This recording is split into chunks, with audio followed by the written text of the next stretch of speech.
Scotland in the Euro 2024 qualifiers. Live on Sports Sound from BBC Radio Scotland. Great start to the group. 12 points for 4 games is obviously a perfect start. And Hampden Park roars again. I want to win. I want to win. It's in for McTominay again. It will be a decisive win to kick off this campaign. It's Scotland 3, Cyprus 0. Comes back to McTominay. Goal to give Scotland the lead against the 3-time European champions. Hampden Park erupts. Scotland 1, Spain 0. Tierney plays it across. It's half away. McTominay! Dreams for Scotland! And as the Tartan army rub their eyes in disbelief, the scoreline now reads Scotland 2, Spain 0. Dykes is there, back to McTominay. I cannot believe what I'm seeing here, and we are seeing something so special from this Scotland side. Norway 1, Scotland 2. That's Norway 1, Scotland 2. They might make McTominay's way. It does! Scott McTominay does it yet again! Another magical moment in this incredible start to Euro 2024 qualifying for Scotland. History beckons for Steve Clarke's men. They are romping to Germany. It is Scotland 2, Georgia 0. It is there for the taking. We're very mindful that the second half of the campaign can be a difficult half. We have to stay focused. Don't look beyond the Cyprus game. Focus on that. Pick up as many points as we can, and then hopefully at some stage we'll have enough points to qualify. Scotland in the Euro 2024 qualifiers. This is Sports Sound. Good evening and a very warm welcome indeed from me, Richard Gordon. It has been an outstanding start to qualifying for Euro 2024. Scotland sitting miles ahead, proudly at the top of Group A with those 4 wins out of 4. The victories against Norway, against Spain, improbably in Norway there's 2 late goals, and then the 2-0 win against Georgia. That was the last time the national team were in action, that never to be forgotten night of June the 20th when for the largest part of hours and hours of broadcasting, we felt the game would not take place. Eventually it did. The Scots ran out 2-0 winners, and it is 12 points from 12. Next up, Cyprus and Larnaca, 7:45 kick-off. It is live with us here on Sports Sound on BBC Radio Scotland with Stephen Thompson and Liam McLeod. Willie Miller and Craig Levine are in the Glasgow studio. And Scotland, of course, if you were listening to News Drive there, quite apart from the asparagus for Adgo, Liam was running you through the just unbelievable. Anyway, Liam was running you through the permutations, and he did mention that if Scotland beat Georgia tonight, well, they're going to beat Georgia tonight because they're 4-0 up at half-time. Morata's got a couple, Kvertlia and Danny Olmo with those goals against Georgia. So 4-0 Spain against Georgia. Cyprus, of course, are playing Scotland at 7:45. The other half of the permutation, we have to win, but we're looking for Norway and Georgia to draw on Tuesday. That's a long way off. First and foremost, 90 minutes to be negotiated in Larnaca. It's all coming up live with us here on Sports, and we'll get the team news, I guess, in about half an hour or so, maybe just under. Liam will have that to hand, and he'll be able to run us through the selections. But Willie, first and foremost, it's always nice, isn't it? You go back, you've had a wee break from the international action. You go back, you just remind yourself exactly what's been happening, and it's kind of nice to look at the league table and see we're 8 points clear at the top of the group. I think that's the important thing, Richard, isn't it? It's been an absolutely sensational start to the group section for Steve Clarke and Scotland. Don't think it could have went much better with the results that he's had. You know, beating Cyprus at home. Obviously the Spain result was quite sensational, and you think, well, I don't know if it can get any better than that, and then it does get better than that in a game where you think, how on earth did we manage to win that? How on earth did we manage to turn it round late in the game to overtake Norway? And that was huge. That was a huge result. You know, you're looking at them possibly to be before the group game starts. You're looking at them that you're going to be, you know, contesting that second spot with, and to go away and get a victory there, you know, and really dig it out, having to go deep into the resources late in the game and get that 2-1 victory. Sensational. and then taking care of Georgia. Of course, we have played 3 of the games at home as well, yes, Richard, so you've got to take that into consideration. But fabulous start, going over to Cyprus now, and if you can make it 5 out of 5, well, wow, I think that's all you can say. Just sensational. And the other big thing for Steve Clarke, I guess, Craig, is he's called that squad together. He's not missing too many. I think Hanley and Cooper out injured. Liam Kelly had to withdraw from the squad. Pretty much he's got the players he'd have wanted, hasn't he? Yeah, but I mean, such is the strength and depth, Richard, that we probably could afford to lose 2 or 3 players and still not really suffer. That's I think that the strength of this group is the fact that there isn't a great drop-off between the players who are starting and the ones who are sitting on the bench. So that's very promising. I also like the fact that we've played 4 games, only lost 1 goal. Yes. I think that's really significant. And if we can look to maintain that this evening with a clean sheet, then the worst we're getting is a draw. And you would probably take that, wouldn't you? I mean, I know you get greedy and you think, well, we should be taking Cyprus. It's away from home. Their results have been poor. But at the same time, you're going into... Well, will it be a hostile environment? Listening to the amount of Scottish fans that are over there, I'm not too sure if it will be hostile.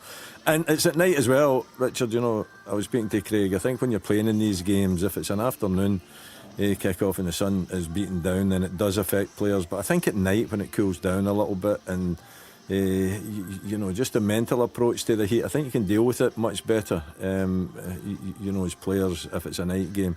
So, no, I think the form that they're in, I'm sure that Steve Clarke will be pretty much keeping the feet in the ground. Listen to I think if you listen to every interview he has done in the past, he certainly keeps his feet in the ground, doesn't want to get carried away with things, but it's just a phenomenal start, and a victory tonight would be, just a wonderful situation to be in. And then surely then we can say that we've qualified, surely.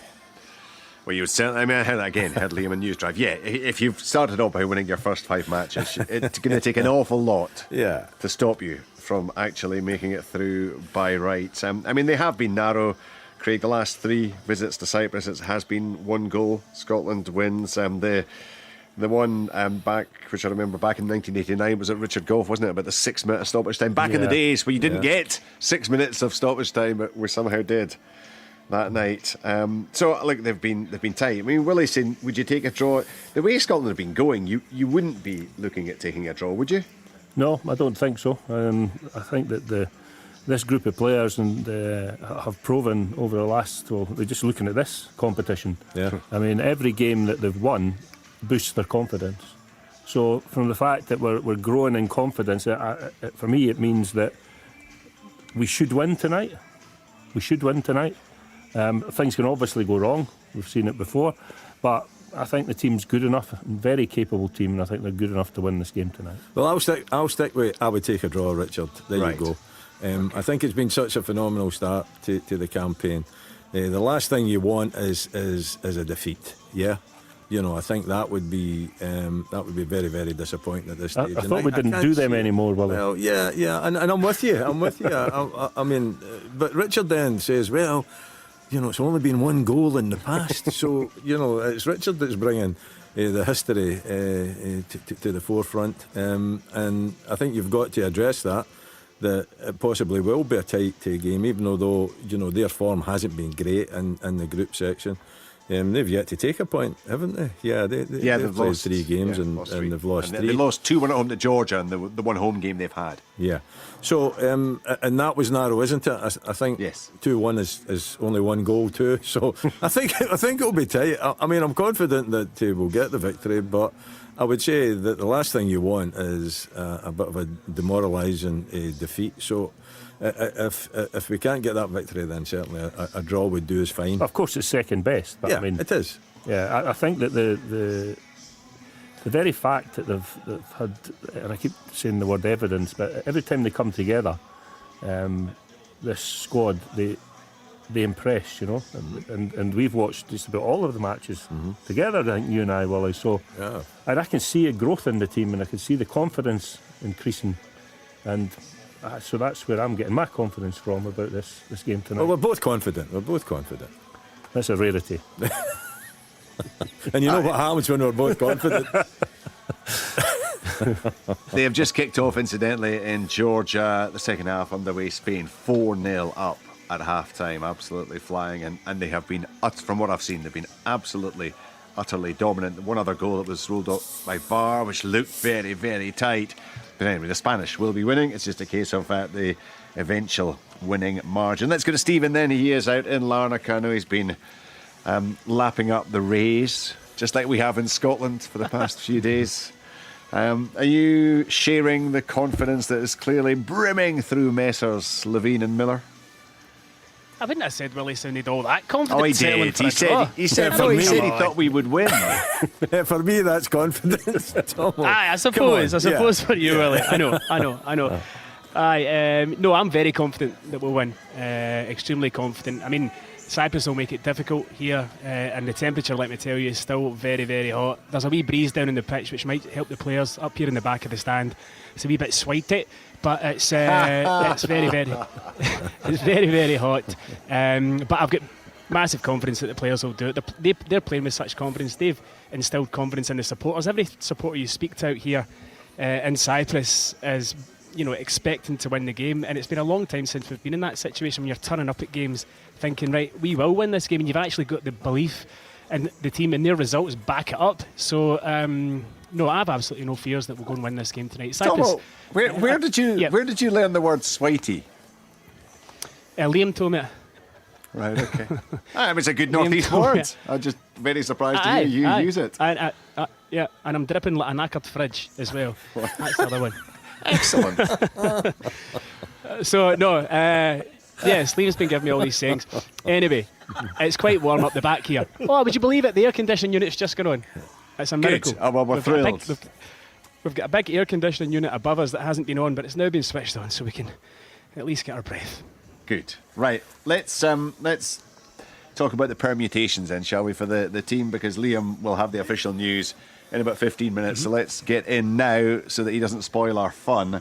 Richard, Georgia have just scored. They haven't. Oh my goodness. Yeah. Yes, they have. I think it's fair to say that was a mistake by the Spanish keeper. Georgia 1, Spain 4. The comeback's on. The comeback is on. The Spanish had been 4-0 up and absolutely coasting at half-time. It's pouring with rain, I see, in Georgia. Yeah. Just watching it, Richard. Yeah, the goal itself, goalkeeper, dearie me. Yeah. Kedvadze, Yes. I think it is, who's got the goal. Whether he actually gets it, 'cause I don't know if the keeper's actually done enough there to OG. make it an OG. I think it was in target. Yeah, that's an own goal, isn't it? But it looks like he's pushed it away from goal and then somehow knocked it back in using his knee. Anyway, bizarre. Absolutely bizarre. 1 goal for Georgia, but it is still 4-1 for Spain. Right, the team.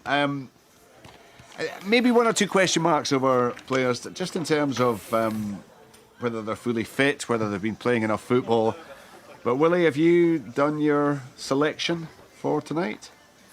Well, I was looking back at the last game against Georgia. Do you see any changes from that team? Is there anybody out? Sorry, I've been rather busy the last couple of days, Richard, as you know. So, I think the midfield will, Gilmour doing well, at Brighton in midfield. Gilmour and McGregor, McGinn and McTominay, would that be your midfield? We've certainly been looking at they're playing. The one question mark might be Dykes. He's been out, missed the last 3 games for QPR, but I know that Steve Clarke has said that he's trained well, he's looking fine. Gilmour, certainly, they've been raving about as part of that very exciting Brighton team. Jack Henry, he's had, I think, 5 games for Al Ettifaq in Saudi Arabia. He's picking up a sizable bung every week, I'm sure.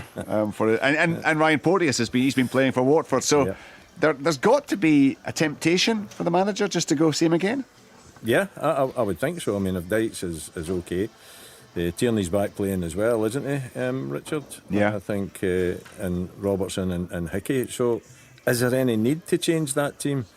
And Gunn and goal, obviously, he's been playing recently, and Yeah, I mean, I don't see any need to change it. Why would you change it? Is there any need? You know, I think you need confident players in the midfield, and Gilmore, McGregor will definitely give you that. You know, if you need to slow the game down, if you want to, you know, play the game at your pace too. So I think that would be ideal. And then, of course, you've got the goal machines of McTominay and McGinn, you know, as well to rely on. So no, I think, and sometimes, you know, it's just worth, you know, giving a nod to a team that's doing particularly well. And you know, they did well last time out, so why not just say same again, boys, if everyone's okay and fit and raring to go.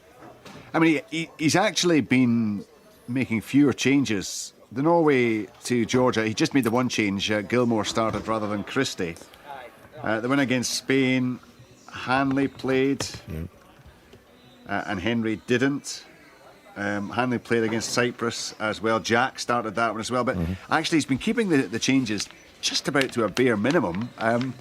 Which, if everyone's fit and you're winning games and pretty well keeping clean sheets, then that seems fairly straightforward, doesn't it? Well, he's certainly a man who simplifies things. And, you know, it doesn't make it too difficult for the players to understand the roles in the team. So part of that, of course, is putting out the same team time after time, and it's not always in his gift to do that, of course, but because of injuries and such like. But why not? If the team's confident and playing well, getting results, lost 1 goal in 4 games, you know, I don't see there being an awful lot of changes, in all honesty. No, I mean, if you've got a team playing well and getting results and you know, taking full points from the group sections, why on earth would you give yourself a headache as a manager to change it if they're all fit and wanting to play as well? You know, because you do, if you're a player and you've been playing regular and you're winning games, surely you want to play in all these games, you know, and pack in as much as you can to your career. So to start leaving players out and making changes for the sake of it, I don't really. He's not a man that does that. He doesn't do that, does he? No. Right, Stephen, what's your take on the potential lineup? Yeah, I doubt there'll be very many changes at all. Lyndon Dykes for me would be the only one. He hasn't been playing recently. Shea Adams has actually been playing quite well, 3 and 4 in the Championship, so that might be the only permutation I could see. Hickey for Patterson, but why would you take Hickey out? Patterson's been playing more regular club football. It's great to have those 2 options at right back, 2 young, very good players, but Hickey's in the team, and I think once you're in this team and you're winning and you're playing with confidence and the manager has a belief in you, then you're right, you don't change it, you don't take the players out just for the sake of it, especially with the importance of these games.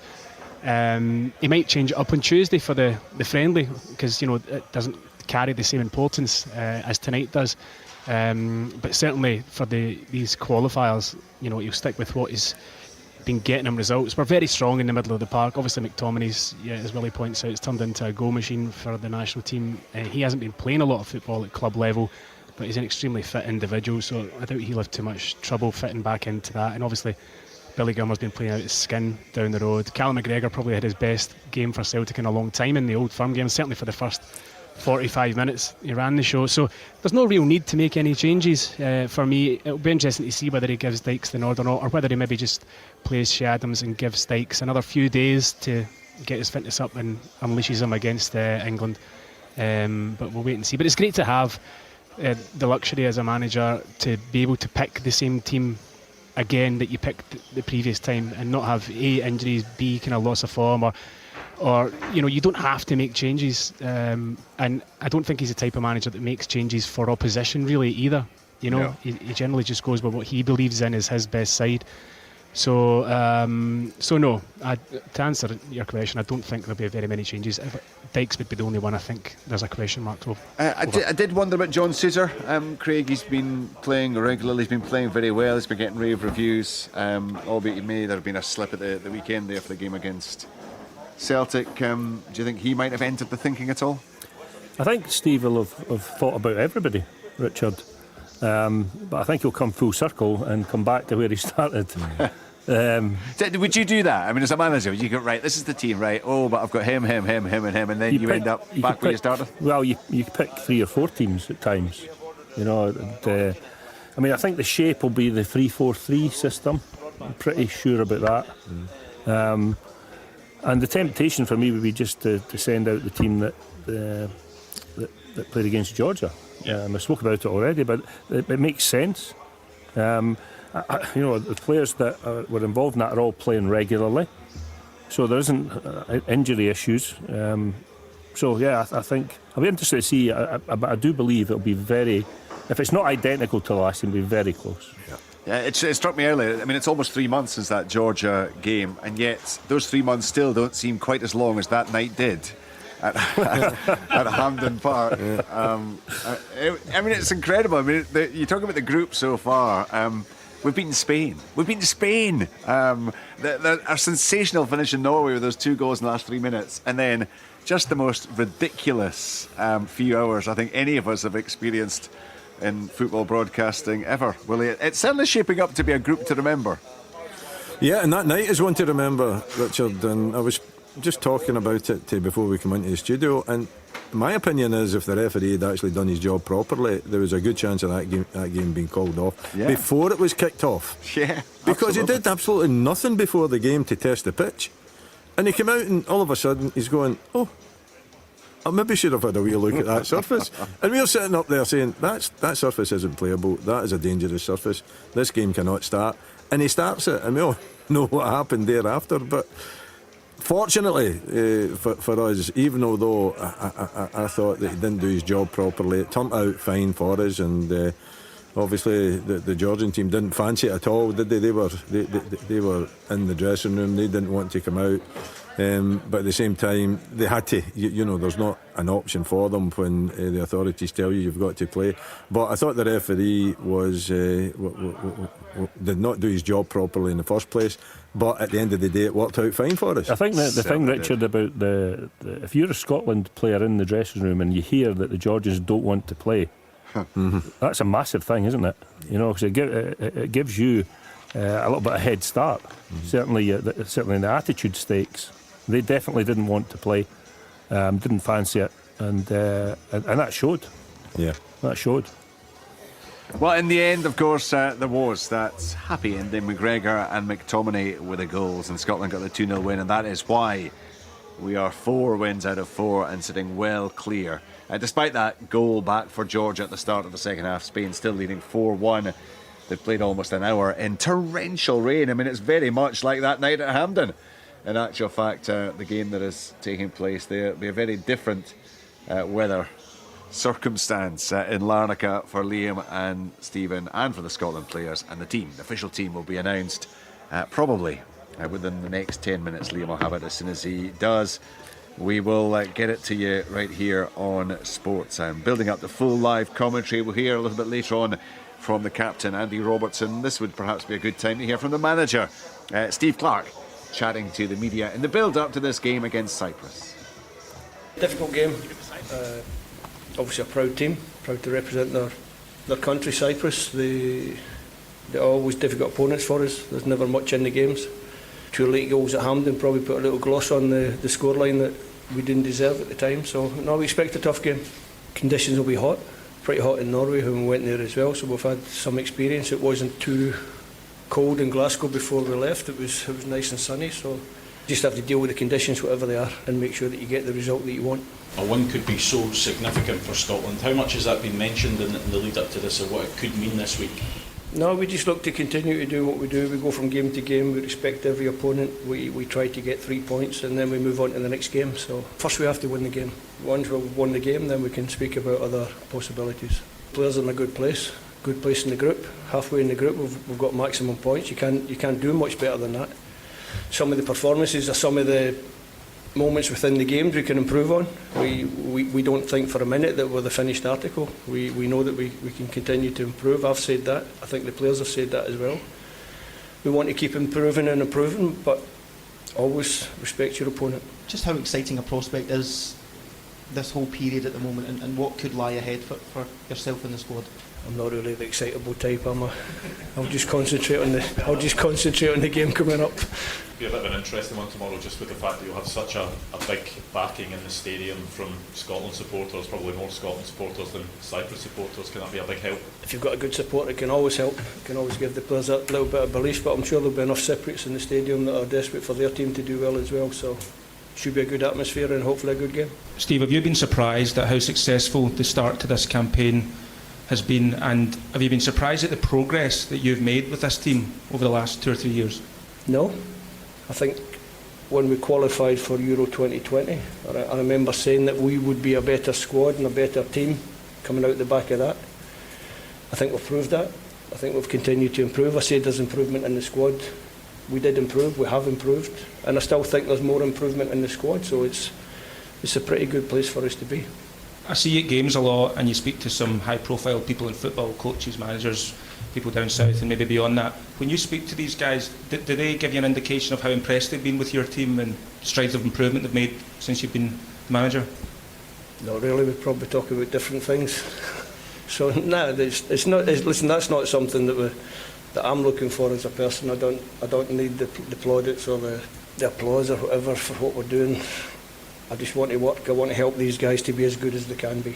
And on Lyndon Dykes, I know he hasn't played for Queen's Park Rangers. Is he here? Is he fighting fit? 'Cause he's such a key player for you, isn't he? Yeah, he's trained. Obviously, hasn't played for over 3 weeks now, but he's trained. He's trained well since he came to the group. So he's available for the game. Just on Billy Gilmore, he's obviously gone through spells where he's maybe not played as much club football. How encouraging is it to see the form he's in and the fact that he's playing regularly, playing well?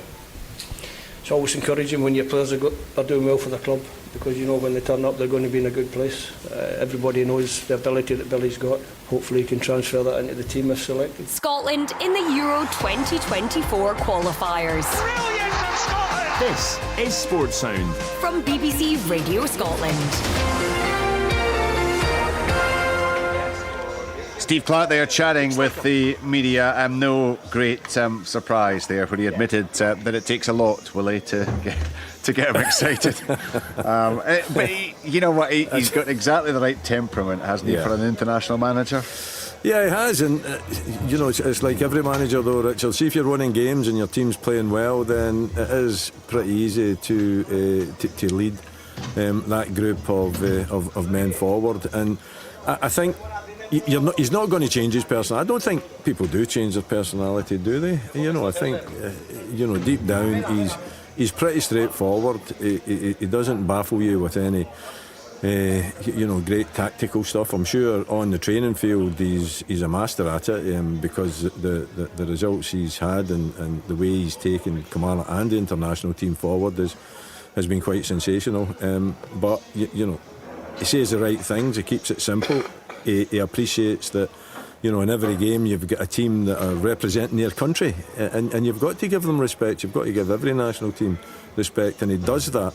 But at the same time, what he's looking for a group of players that want to improve. He's always spoken about that, about improving the squad. That is certainly something that seems to ring round every interview that he does, and he wants to give these players the opportunity to do something special, to get themselves to a major tournament, and not just to do that, to actually do well once they get to a major tournament, maybe qualify out the group stages, but we haven't been very good at over the years. So he's a manager that's not going to give you too many headlines as a sports writer, I don't think, but the most important headline that he can give the nation is one of victories. Yeah, and despite the fact that we've made such a great start, Craig, to this campaign, we've been in a wonderful run in terms of the qualifying matches. So it's 10 successive wins in qualifying matches in the groups. It's incredible, and yet there is not a chance of him getting carried away, of him allowing anyone to get overconfident. Yes, they need to have that belief in their own ability, I suppose, but it'll go no further than that, won't it? No, there's a bit old school about Steve as well. He very rarely compliments himself. Yeah. Very rarely. The amount of times I listen to football these days and hear managers telling you how clever they are. Well, he's exactly the opposite, isn't he? He always heaps the praise on to his players. And if there are any difficult moments, he takes responsibility, and I like that. I think it's a great way of getting your players to believe in you, and you know that they know that he's got their back, you know, and that's really important.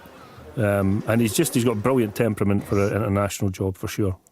That's 5-1 Spain. I think it's Morata, is it, who's got a hat-trick? Certainly the Spanish have gone 5-1 up in that one, so absolutely going to be the victory for the Spanish national side. It's just a case of how many in the end, and that will be the first part of the kind of double header that we need. We need to win. Scotland need to beat Cyprus tonight, but we were also looking for Spain to win against Georgia tonight, and Norway and Georgia to draw on Tuesday. And if those games are indeed, those results are what happens, then Scotland will already have qualified, having played just 5 games in the group, which would be just incredible. Absolutely sensational. Anyway, still a bit to go, and we clearly need to do what we need to do tonight. Scotland need to get the victory against Cyprus. I'm not sure, have we got Stephen Thompson with us at the moment? Yeah, I'm here. Yeah, it sounded a little bit echoey in the background. We've changed our line from Wi-Fi to an actual line because the line wasn't here, but an engineer has come in and produced the goods. Great. Well, we're delighted that has happened. See the technical jargon there for you. Well, you blinded me with your technical jargon, Tomo. Listening in to, I don't know if you heard everything that the manager was saying then, did you? I did. Yeah. So, it just strikes me as the kind of manager that, as a player, you absolutely would want to play for. You know that as long as you're performing, he is going to have your back. Yeah, and even if you're not performing, he'll have your back as well. He's that type of manager. You can see that the players love playing for him.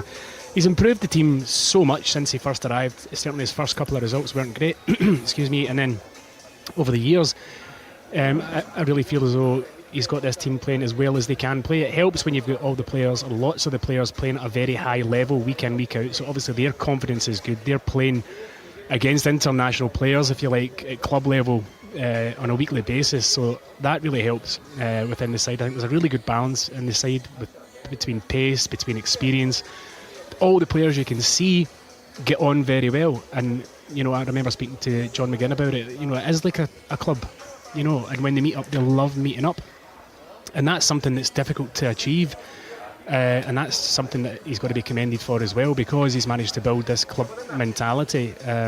I think the other thing that's impressed me vastly has been defensively how good we are. And, you know, obviously in the studio there's 2 top centre-halves sitting there, but I think when you look at this team, the only goal that's been scored against us in this campaign was a penalty kick.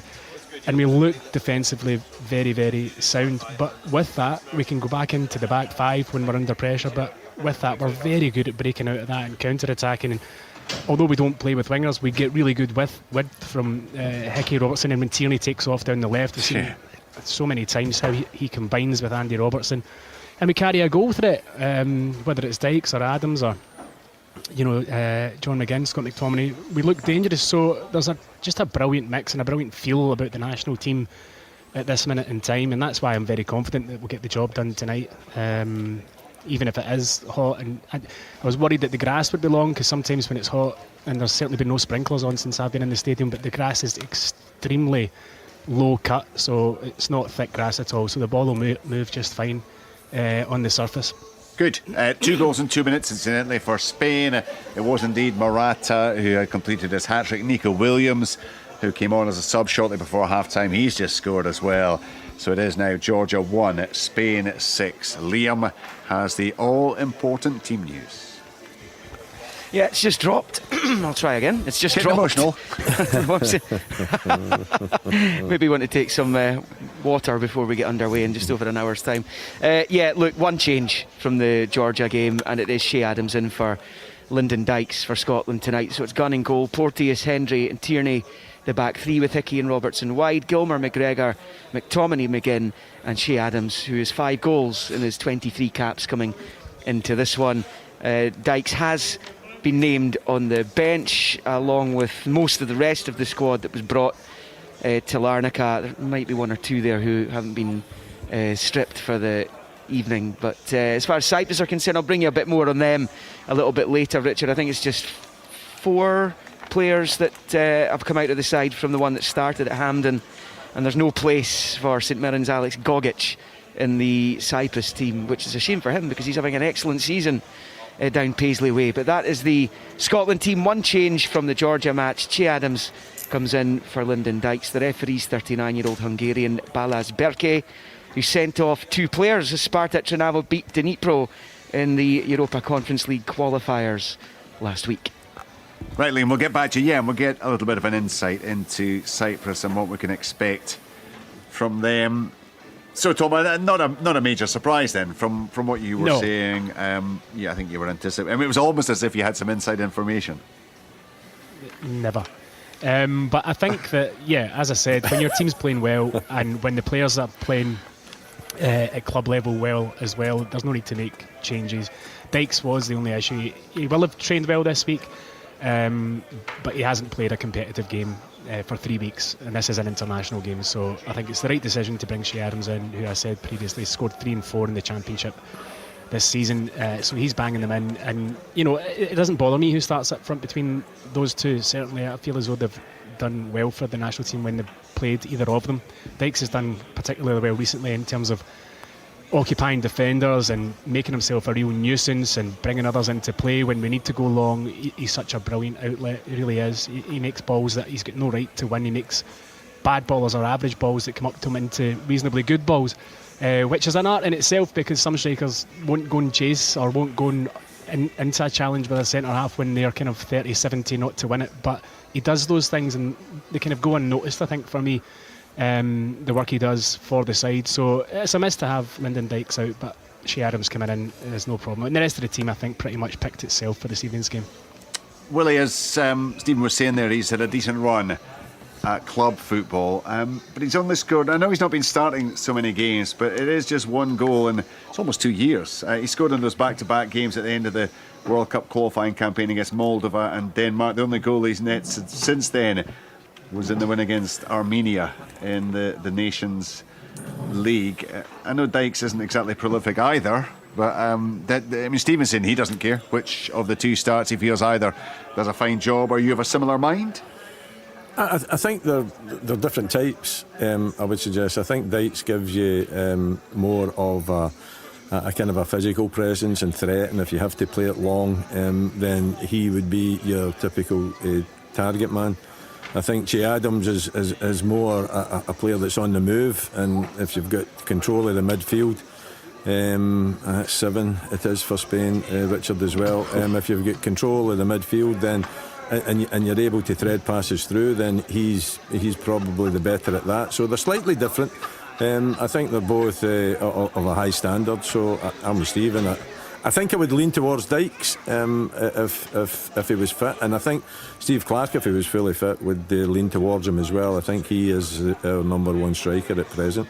Good to see both of them playing as well, perhaps from time to time. But of course, in the midfield we've got goal scorers, so you're spreading the goals about. They haven't been difficult to find, so I think that's a great situation for any manager to be in. Craig, your take on Adams for Dykes? Well, that's one area of the field we don't have an awful lot of choice, and I think that Dykes has probably been one that Steve really likes, because he's come up trumps so many times. The thing about this team, though, Richard, I'm not worried about us scoring goals. Even if we only get half a dozen chances, we seem to be able to put the ball in the back of the net. And the thing that gives me even greater confidence is we lose very few goals. So we don't need to make a lot of chances at times. Mm-hmm. We need to. Yes, of course, we need people to put the ball in the back of the net, but that's been spread around amongst the midfield and the forward players, and occasionally a defender popping up as well. So, yeah, it's the team that's impressive for me. It's you can look at different areas of it, but it all sort of knits together very seamlessly. And if we make 2 or 3 chances in the game, if we score 1 goal, I'd still be confident we're going to win. Yeah, I mean, it's a wonderful situation to be in, because for a long time we couldn't possibly have said that. We didn't look secure at the back. We weren't scoring goals. And that was clearly why we had the kind of run of results, I suppose, that we had. And actually, there was a period where it really began to feel like it was a hard battle for the national team. It's changed so much, hasn't it, in the past couple of years, 18 months? It's changed enormously. It really has, and that's what's so impressive. And speaking about this other day, for me, that this team can only get better. When you go through the group and look at their ages, there's a lot of them that are still like very young. And I mean, for me, I don't know, but you were like 28, 29, 30-year-olds probably round about you playing your best football. So there's a lot of them are still to reach that point. And this team, they'll grow as individuals at their clubs, but when they get better, every time a player gets better, it helps the national team. And if you've got half a dozen who've not even anywhere near their prime yet, then for me it only says that this team will improve. Yeah, you see only improvement ahead, Willie? Well, I think you've got to trust the manager and the words that, the way he talks about the team, Richard, and that he still sees that there is improvement still to be made. I think they've made huge strides. He has made huge strides in blending this team together. There is a mixture there, but most of them are beginning to amass, a certain amount of caps. And when you do that, because you're playing at club level, you're playing at a high level with your club. At international level, I think it's a slightly different style of football that you've got to play. And it's also different when you come with a new manager too, and what he's asking you to do. I think any manager should obviously play to your strength and just ask you to do what you're very good at and try to blend you into the team. But I think the work that he's done, and I think we were all pretty confident that he would certainly set up a team that was going to be hard to beat. But he's also added the goals as well, and the goals have been spread throughout the team, which is a great situation to be. You're not relying on one person, one main striker, and if he's not in form or if he's injured, then you're really struggling. So I think he's got that blend, that mix, spreading the goals around as well, and at the back, very solid. And anybody that he's brought in, I mean, Ryan Porteous is an example.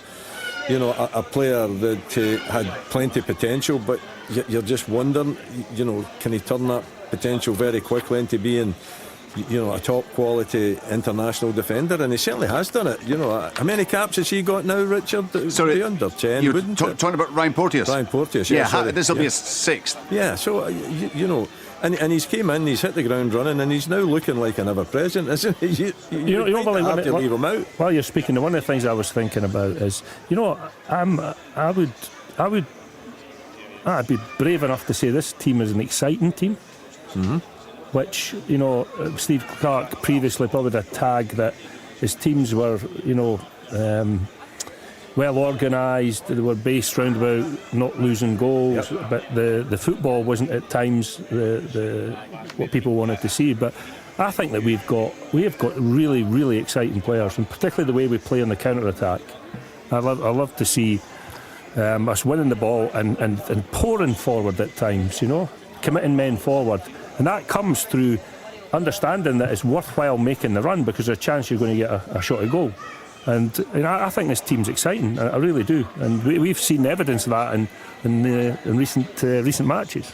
Well, certainly the Norway game, it was exciting, but I would hope that the excitement would come a little bit earlier in the game rather than leaving it quite so late. But I've said earlier that was a huge result for me. That kind of I think that made my mind up that this team is going to qualify out the group, because when you're going head to head with one that you're looking at possibly, battling for the second spot, and we can talk, and rightly so, having defeated Spain at home, that we're now battling with them for the top spot.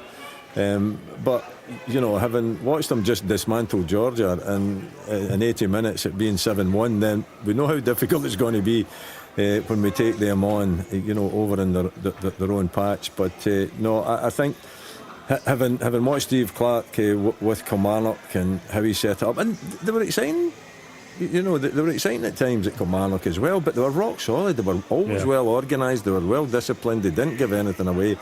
And that's the type of teams that he manages to produce, and that's the type of team that he's got here. But yeah, I mean, I think you are excited when you're looking at John McGinn in particular as one that you think, you know, what more can he do? How many more important goals can he score for his country? Hopefully many more, but it's just... But do you not look forward to Gilmore getting a regular, playing regularly in the team? And I think the team's going to improve with him in the team. Yeah. You know, there's so many things about it that the younger players, I mean, Patterson and Hickey, two exceptional young talents who are just going to get better. Yeah. No, I'm all with you.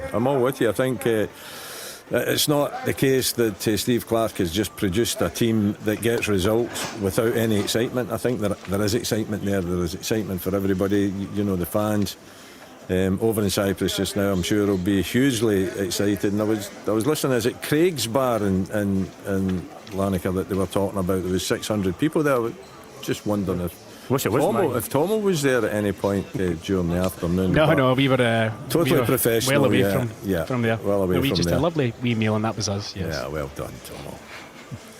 Incidentally, that seventh Spanish goal was scored by Lamine Yamal. You may have heard of the youngster. He's 16.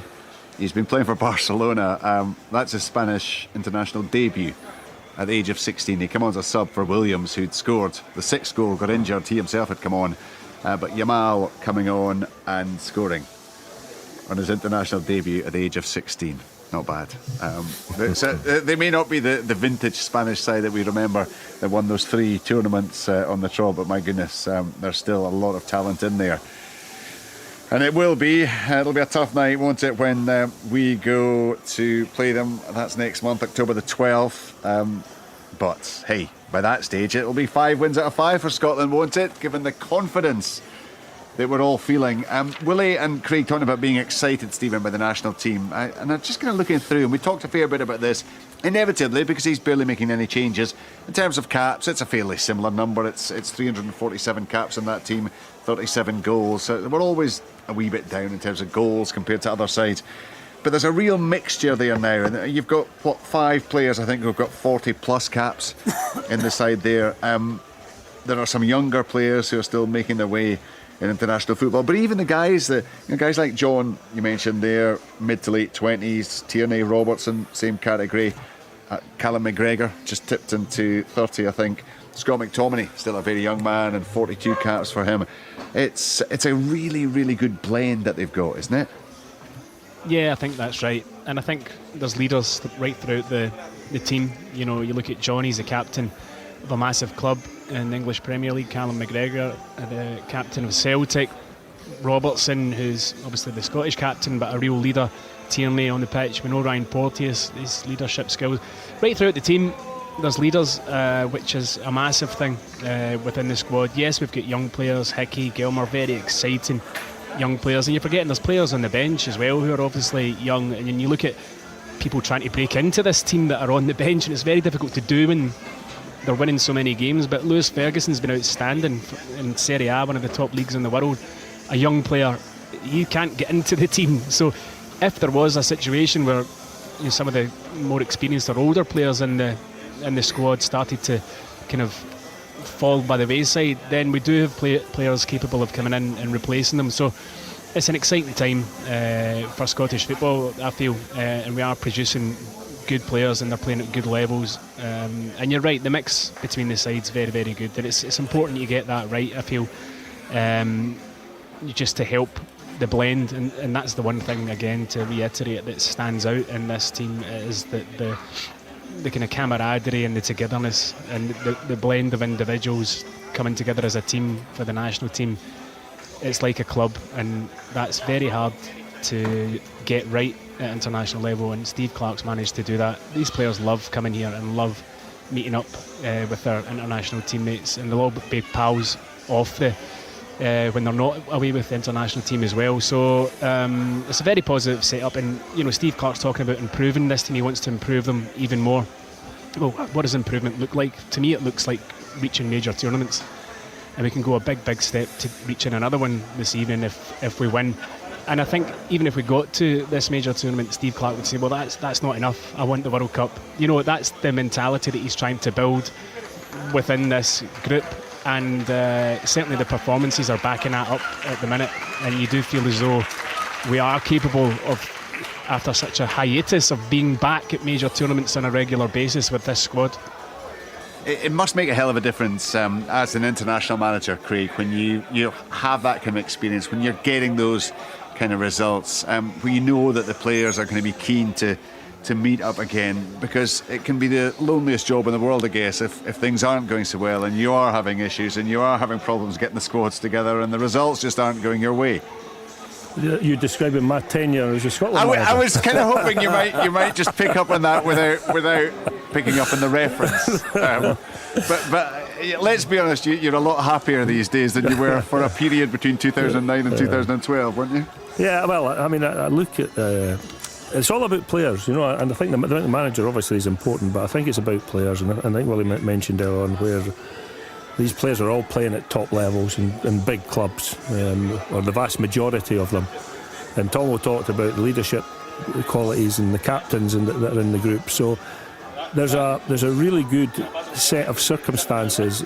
Yes, obviously Steve's had a lot to do with the camaraderie and building this feeling that the players have got when they turn up for the international team. And I would imagine that they look forward to the dates, and there's smiles on their faces when they meet their friends that they haven't seen for a little while. And that's what you want. You want players looking forward to actually playing with each other and playing for the national team. And they want to play with a smile on their face, and they're happy because they're getting results. And so a lot of it is really, really positive at this moment in time. But you're right, if you haven't got the players and you're not getting results, it's like every other job, just probably a little bit more important in a lot of people's eyes. That's the only difference, you know. Yeah, and Willie, as someone who clearly was part of many Scotland squads over the years, you'll have been aware of that as well, I would guess. The ebbs and flows, if you like, the ups and downs, depending on results and how squads were at any given time. Yeah, I mean, I think what surprises me is how an international manager can keep everyone happy. You know, particularly when the team's doing so well. Okay, I think you can buy into it, and the fact that you've got a distinct possibility of qualifying for another major tournament, and you know that's where you want to be as a professional footballer, playing at the highest level at club football, but also putting your wits against the very top at international level as well. But you know, for guys to come and constantly sit on the bench and hardly get an opportunity to perform, I think, and plus they're playing at a high level for their own clubs as well. I think it says something for the players first and foremost. I think that they can accept that, which is great. I think what they do, that you as a player yourself, I mean, I don't know if you were ever on the bench. But if the team's winning, if the team's winning, it's very difficult to complain. Didn't matter. No, but it is difficult if it's winning every week. If the team's winning every week and you're on the bench, there isn't really a very strong argument to go to the manager with to say, I need to play in the team. You're absolutely right, there isn't a strong argument, but it doesn't stop you going and complaining about it. And I've been there, myself, and I've seen players as well. I think it is something that you've got to work at, quite considerably to make sure that, a squad like that, you can keep them content and happy, and that certainly seems to be the message coming out of the squad just now, and I think it's a true and genuine message. No, I believe that as well. Yeah, it's not. I think maybe in the past we've heard players saying everybody's, but it's not really looked like that, or you get leaks coming out that it's not like. Players want to go away with the national team, and they love being involved. Yeah, they don't love being involved so much when they're losing. So there's a big obstacle removed if you are winning football matches at international level. Now there maybe is an opportunity on Tuesday for some of the guys who are sitting on the bench to get some game times. That's a massive game as well. I know it's just a friendly, but I mean, it's one of the iconic fixtures, isn't it? The international fixtures anyway. And I'm sure, it is, and I'm sure Steve Clarke will give.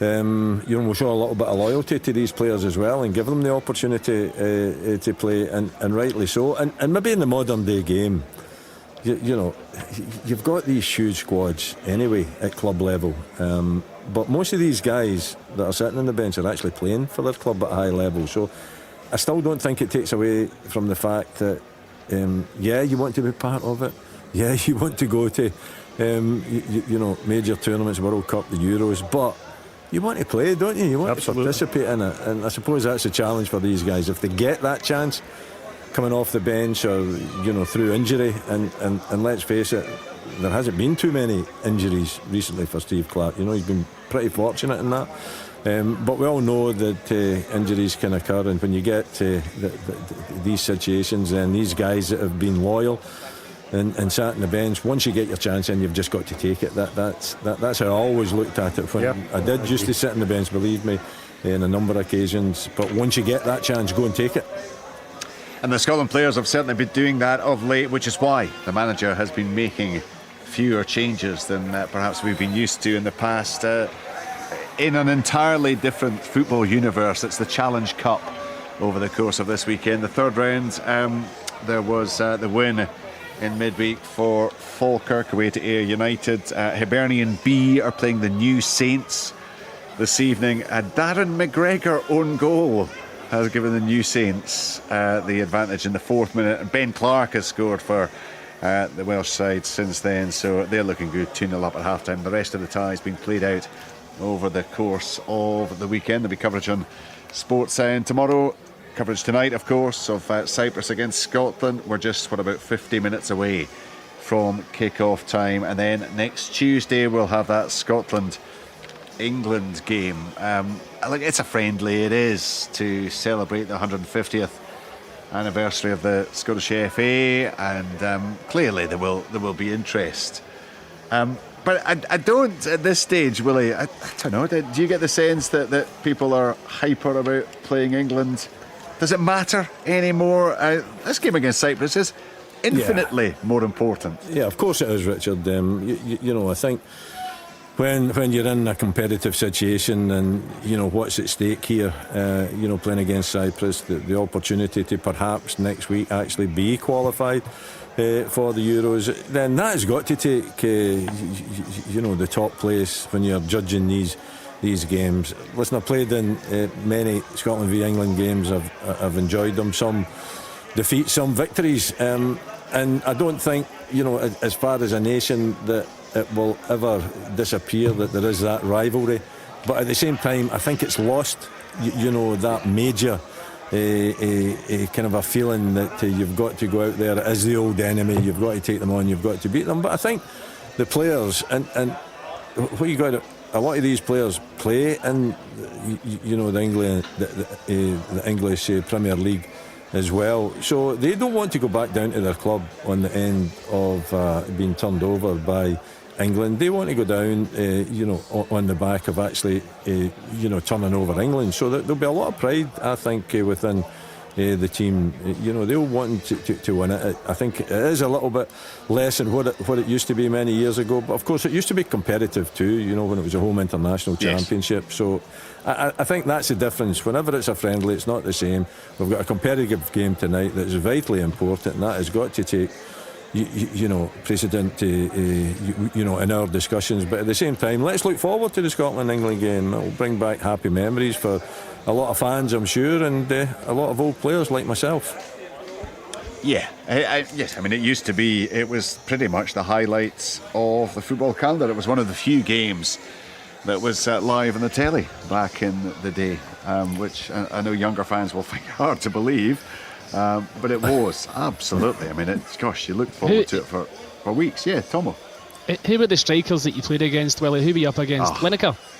Did I play against Lineker? You played against Tony Woodcock. Woodcock and Francis. Yeah. Were the two that are both very difficult opponents. You know, so I think that would be the two English players round about the time that I played against England. Peter Wood, but you know, the big strikers, I didn't have anything to do with tall strikers. Didn't want to get involved in heading the ball too much, Tomo, you know what it's like. Wanted to keep my good look, so I just unleashed my cleash, and you can see what happened to him, you know, on the back of all the knocks that he had to take, the nose and the eyebrows. So yeah, Woodcock and Francis, and that was that for me, and I don't want to take away from the importance of tonight, but for me that established me, I think, as an international player. When we went to Wembley, we won 1-0, and it was Woodcock in the first half, Francis in the second, and they got sorted out. Look, we'll be much more about that Scotland-England game. Isn't it great when they get unleashed? That's what you look forward to, isn't it, Willie? We will be building up to that Scotland-England game next week, but of course the big one tonight is Cyprus against Scotland, 7:45 kick-off. Stick with us here on Sportsound on BBC Radio Scotland. We'll continue the build-up after the 7 o'clock news. Scotland in the Euro 2024 qualifiers. Live on Sportsound From BBC Radio Scotland. There's no substitute.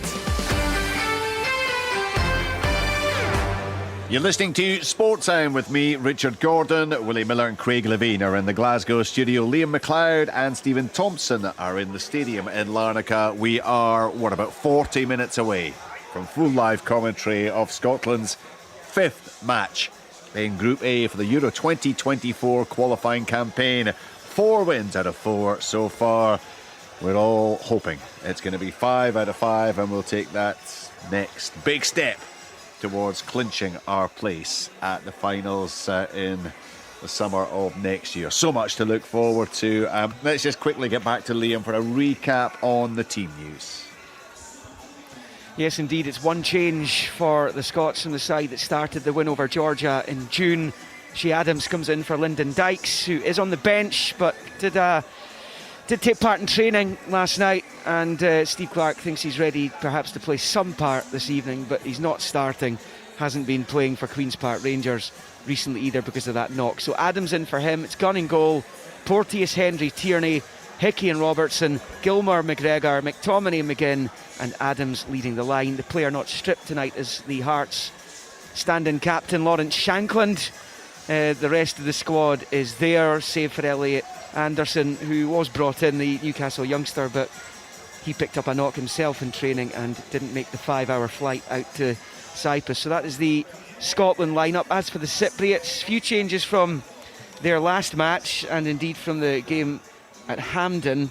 They've got a new goalkeeper, 2 caps. You might know him, Joe Mal, came up against Rangers in the Champions League qualifiers this campaign. He was born in Switzerland, but he plays for Cyprus, and obviously a Servette goalkeeper. He's stand-in at Servette, but he was superb actually in those Champions League qualifying games, including the one at Ibrox.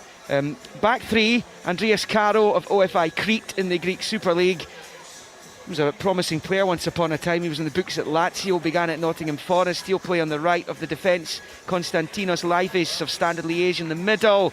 He hasn't played actually this season, regular last term, not so much this term. Valentin Roberge of AEK Larnaca, the team that play in this very stadium. He's just signed for them, having been at Apollon Limassol, where he came up against Aberdeen a few years ago, but he was once in the books at PSG in Sunderland.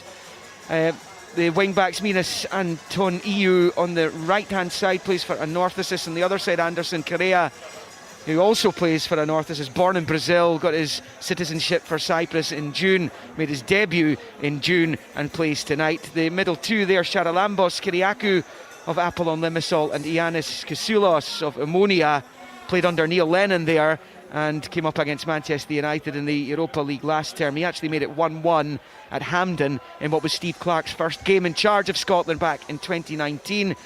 You've got Charalampous in the midfield as well, with probably their best player, Grigoris Castanos of Salernitana in Serie A. He's been playing regularly in the top flight in Italy. So another example of this is no mug.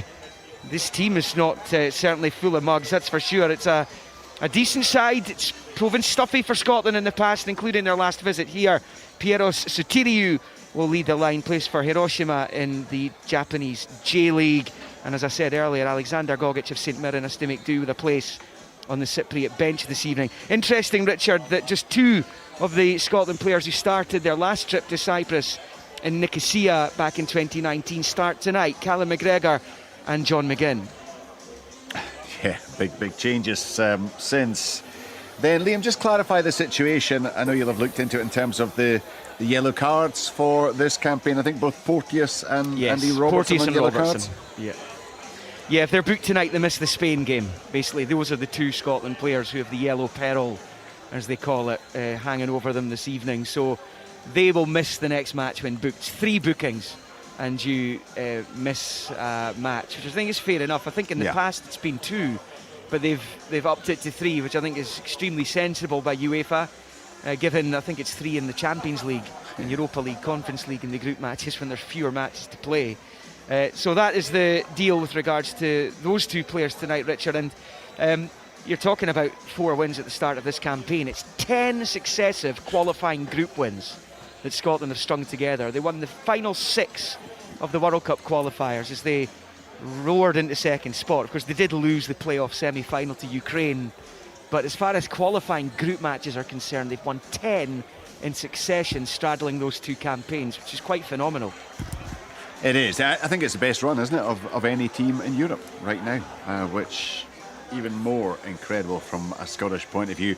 As Liam was saying, it has been a wonderful run in those qualifying matches.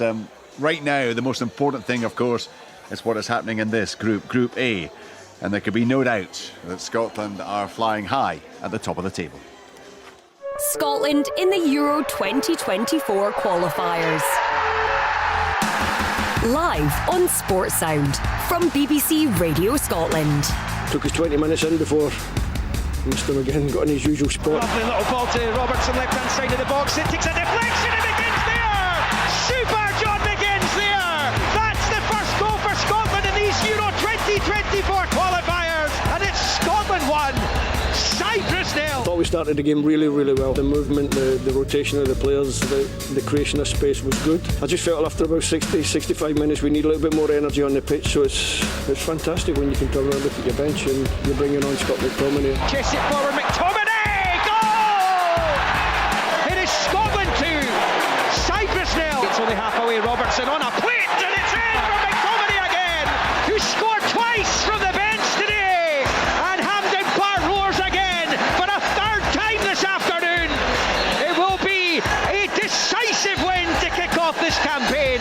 It's Scotland 3, Cyprus 0. It's nice to kick off with a win. Got 3 points at home, 3 goals. Maybe chill out for half an hour tonight.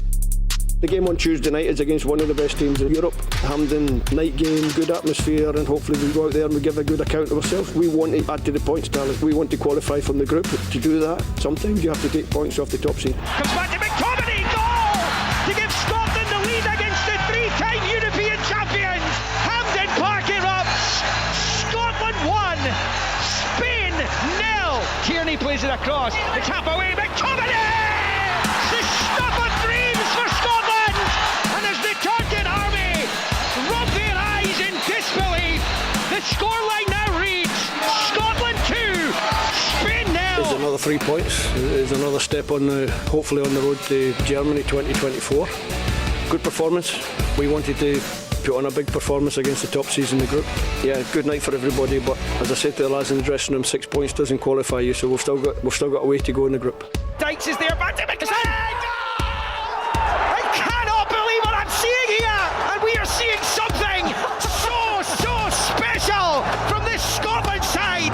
Norway 1, Scotland 2. That's Norway 1, Scotland 2.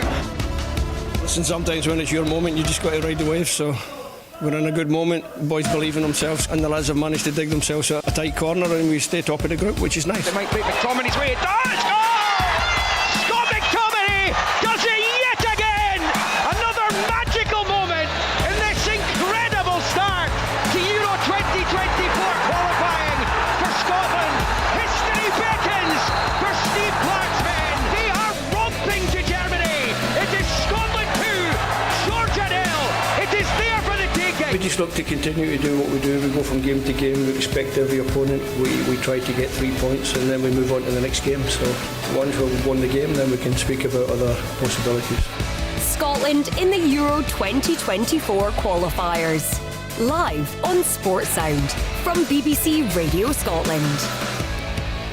It is Cyprus to come tonight, 7:45 kick-off, full live commentary. Get the highlights on Sports Scene a little bit later. I was just looking through the group there, Willie, and you take a look at each of the four matches. Cyprus clearly was very important. It's a home game. It's the first one in the group, and we win that ultimately by 3-0. You're then taking on the group favourites, one of the superpowers of world football, Spain, and you beat them. The last one, Georgia, they've won that despite all the odds, despite everything that was thrown at them that night in terms of the disruption and the delays to the game. They've gone out, they've done a professional job. I just wonder if it's that Norway game that is actually going to stand out, and it may be that we'll look back on and think, yeah, that was the one. I was looking back at my notes that night, up until the point where Lyndon Dykes equalised, we'd had two efforts. One was as many as that, was it? Well, I may have been a little bit generous, because a McGinn shot blocked in the box I've got a 25-yard strike from McGinn that was saved by Nyland, but I don't recall it being a world-beating save. So essentially, we were pretty much outplayed. We were heading towards defeat. The manager, the Norwegian manager, remember, he decided that anyway. He was taking off Haaland and everybody else that was celebrating on the bench, and you actually turned to me in the studio and you said, they're distracted. They've kind of lost it here. And then we had that remarkable conclusion. And that kind of thing only happens when you're riding the crest of a wave, doesn't it? That doesn't happen when your luck's against you, when you've had injuries, when you're losing all your matches. It was outrageous, Richard, watching that game and being able to come away at the end of it with a victory. There's a bit of luck involved, and I think the Norwegian manager did say at the time, will he keep his job? Because I thought they definitely switched off towards it, and the changes that they made and the high fives, and they thought that the game was won. And to be honest, what on the evidence of how Scotland played, it should have been won too, but all of a sudden they've turned it round. Now that's it's a schoolboy error, though, isn't it, as a manager? It was, because I mean, they had the game won, and they made the changes. It's not like Scotland had to make the changes, and I think that was a huge mistake. But you've got to credit Scotland as well, because they go to the death, don't they? Yeah, I mean, that's what I'm saying. I think it's the character and the strength of character that they've got. That I don't know. I don't know if any of the players have been asked that question. Did they think at that time with the changes that Norway were making, that they felt the same way as I did at the time? I'm not sure if they did, or if they just dug. But they just keep going, don't they? That's the thing. They weren't, Craig, in the game. They weren't showing anything that they were they were capable of actually producing that finish to the game. I know, but we spoke about this before we came on air, just about how like when things are going for you, when things are going for you, you just keep going and keep going and keep going, because the evidence is that in the past we did it and it worked, so we just keep going. And they're relentless. And that was what happened, was that they just kept going. But when you have played so poorly, and I think they would put their hand up and say that they played really poorly. Yeah. How do you find that finish to that game? It was beyond belief. It was. And you can hear it in all our voices if you've heard any of the playback. We're there. We're sitting there, not believing what we're actually witnessing here. And that is huge, Tomo. That was a huge result. That is. It was. I mean, it was incredible. The performance was the worst that I've seen us have in a long, long time, but we came away with a victory. I came away with a dead arm because Liam started attacking me in the commentary box. That was after we were attacked by a dragonfly that was, honestly, it was the size of a sea monkey. The things you get up to. Hold on. Sea monkeys are tiny. Well, they must be bigger than dragonflies. I'm taking it. No, sea monkeys are those wee things that Tom, you get these. I'm giggling it right now. I'm giggling it right now. You get the little packs and you pour them in water, and they're tiny little things. They're small, right? Okay, then just a monkey. A monkey, that's better. But it was phenomenal. And that's when you realise that there is something special about this particular group, and you kind of almost feel as though the stars are aligning for us a wee bit in terms of qualifying and getting to Germany, which would be brilliant considering, you know, our last tournament was only a couple of years ago. To be in one so quickly again, a major tournament, would be brilliant. And you know, with this squad, and you know, rhyming off the fact that they've won 10 qualifying games in a row, that's phenomenal in itself. But if we went to a tournament now, you'd be thinking, could this be the first time we get out, you know, the first round in the group stages? Because with that amount of momentum and belief, and that's the thing, this team don't turn up expecting anything other than to win right now, and winning's a habit. It's a really good habit to get into, but again, that's what's been instilled by Steve Clarke, this mentality of right now, right, we are Scotland, we're a good team, and you're going to have to play well to beat us. You're going to have to do something pretty special to beat us. That was never there in my time, certainly, you know, and I don't think it's been there for a long time. So it's a brilliant time to be in, you know, a Scotland player or be a Scotland fan, certainly. Is that win, I mean, as a player, does that win, the way you win against Norway, does that do almost even more for you than the win against Spain does? Or is it the Spanish one that stands out? It's always nice to score in last, you know, when you score goals in the last minute, especially after a kind of average performance. It's always a great feeling, you know, as a player when you get that last minute winning goal. It's hard to kind of beat that as a player, but to go and beat a top nation, which is something that we've not been really famous for in the past, to go and beat a top nation like we did that evening with a very strong performance, and I think that gives you a lot of satisfaction and, you know, a lot of confidence to be able to say, right, we've gone toe to toe, and you look at the players. We've gone toe-to-toe with them, but the one problem we've got is we're going out to Spain in the next qualifier, and they're going to be looking for revenge, and it looks like after a bit of a sticky start to their campaign that they're finding a bit of form. So that's why tonight's even doubly important in terms of getting this result, getting the 5 wins, getting the 15 points, which, you know, should be enough on its own to qualify us in second place.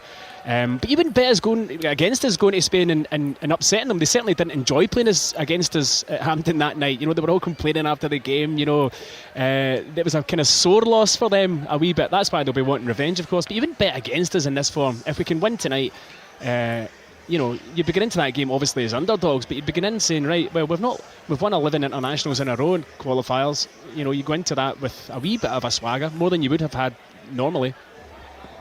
Yeah, I think you know, when you take on a top nation like Spain and beat them, I think that gives you personal belief. It gives the team a belief that they're capable of taking on, you know, the best teams basically in the world and overturning them. I think the Norway, it was totally different because the performance was dreadful. But you know what? You come away from that and having that result, I think that gives you belief that you're going to qualify out the group. You know, you put the two things together, Willie, and the omens are fantastic. Oh, aren't they? Sensational. No, winning against a team the size of Spain, the quality of Spain, and then digging out a result against who would probably be considered our rivals for second spot at the start of this tournament. To win in that manner is brilliant. So there's two things, two massive pieces of evidence that allow the players to feel even better about themselves. Yeah, and I think that the Norway game, I think, gives them the feeling and the belief that they're going to qualify out, and it gives all of us that belief as well that they're going to qualify out that group, because that was a sensational result away from home against who you were thinking before the group starts that you're going to be jousting with for that second spot, and you beat them even when you haven't played well. You've still managed to take them, but of course that can all be thrown away if we don't get a result tonight. Yes. You know, because you have got to take care of the so-called minnows in the group as well as you know, Spain and Norway. So it's a huge game tonight. So have we gone full circle? You back to taking a draw? I'm okay with a draw. Right. I'm okay with a draw, but I'm expecting a win. Yeah. I was just thinking, like, it's kind of all gone full circle almost. It all began for Steve Clarke with that game against Cyprus at Hampden, the late goal from Ollie Burke to when it was a very late goal. Just looking back at the team that night, there's 3 players starting tonight who started that first game under Steve Clarke: Andy Robertson, John McGinn and Callum McGregor. So the team that night: Marshall, O'Donnell, Robertson, Mulgrew, McKenna, McLean, Forrest, McGinn, Brophy, McGregor and Fraser, McTominay, Burke and Armstrong. were the subs. Yeah, quite a few players actually who in and around that squad still in and around it. One or two have just disappeared. Charlie Mulgrew just announced his retirement, of course. Stephen O'Donnell's, you can have imagined his international days are probably behind him now. James Forrest falls into the same category. But a number who are still around. But he has made changes, and the team is unrecognisable, of course. He then, off the back of that win, had those chastening experiences against Belgium and Russia, the 4 successive defeats, a couple of 4-0 thumpings in there. But my goodness, he has turned things round in his 45 international matches in charge, and he has Scotland standing on the threshold of qualifying from a group for the Euros. Well, in sensational fashion, you would have to say, absolutely sensational fashion. It'll be the first time since way back France '98 that we've actually done it from the group. Of course, last time round for the last Euros, did it through the Nations League and the playoffs. We're on the verge, and let's hope that we can get that tied up as soon as possible. I think from a Scottish point of view, the longer it goes, the more nervous perhaps you begin to get. But they're in a fantastic position, and they can take that huge leap towards qualification tonight if they can get the result against Cyprus. I heard from the manager earlier. Let's hear what the captain has to say. Andy Robertson, of course, wearing the armband with pride, winning his 65th cap tonight. He's been giving us his pre-match thoughts. You always have to believe in yourself, you always have to believe in the squad, and obviously there's a feel-good factor around Scotland just now, but you always have to be wary of who you're up against and the difficulties they can face. So all this week's been, looking at Cyprus, looking at where they can potentially hurt us and looking where we can hurt them. Obviously the game at Hampden in March looks comfortable on paper, but I think people have to remember we were only 1-0 up in the 86th, 87th minute. So look, it was a hard-fought game. I think we were deserved winners on the day, and we played very well that day, and it's going to take a performance like that, if not better, to win the game. And if we do that, then I believe we've got the quality to get the 3 points we need. 4 wins from 4 so far. Have you exceeded your expectations up to this point? We go into every game believing that we can win every game, but I think if you speak to the most optimistics of Scotland fans, I don't think they would have gave us 12 points out of 12. So we've had some really good performances. I think all 4 of them have been different in a way, dealing with different scenarios and things like that, but all 4 of them have showed that we've got different things in the bag, and it's been a perfect campaign so far, and it's up to us to continue that. We know what a win can do for us, the position it can put us in, and the aim before this campaign started was to qualify for another major tournament, and a win will put us within touching distance of that. A lot of Scotland fans we've been speaking to think you're almost there, it's almost done. The Cyprus manager was in here before you saying you've qualified already effectively. Do you see it like that? No, we don't. I think we've been quite clear on that message, behind the scenes. I think the manager, me, all the experienced lads, it's not done until it's done. We've been in this game long enough that we don't get carried away with ourselves. We can let other people talk. It's good that our fans are believing that we're going to qualify for a major tournament. If they didn't believe that, then we would be doing something wrong.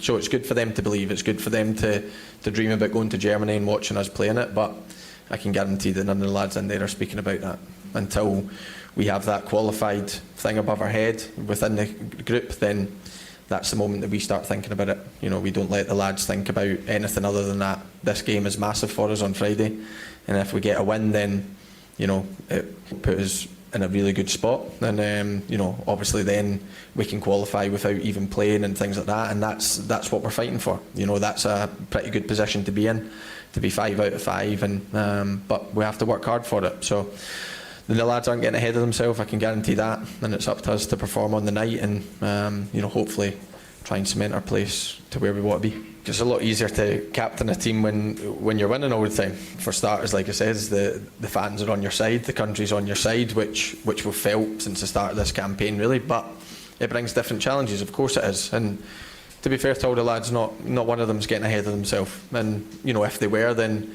we would be quick to shut them down, the experienced lads in the group. That's our role within this, but all the lads are fully focused. Since we've came in, since we've met up this camp, there's been, like I said, there's been no talk of people getting carried away. It's all been, we need to go over to Cyprus and try and get a result, and that's pleasing to hear, because that was exactly my mindset coming into this week. And now the game's nearly upon us. It's up to the lads to go and show what we can do, and like I said, to get the result that we believe puts us really close to qualifying.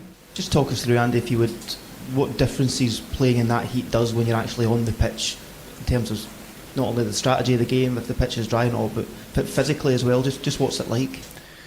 Yeah, it makes it difficult. It makes it a lot more difficult when, if you do sprint or anything like that, it's a wee bit harder to get your breath back. And I suppose the benefit of maybe having it in September is a lot of the lads were travelling around the world for pre-season. Obviously, I know I can only talk about myself, but I was in Singapore, which was incredibly tough when we weren't probably at our peak fitness. Now we should be. The season started for all of us. We should be the fittest we've been because of pre-season and things like that. So maybe the lads will deal with it a bit better. We'll only know in the night. We have to deal with it. We've got no other option.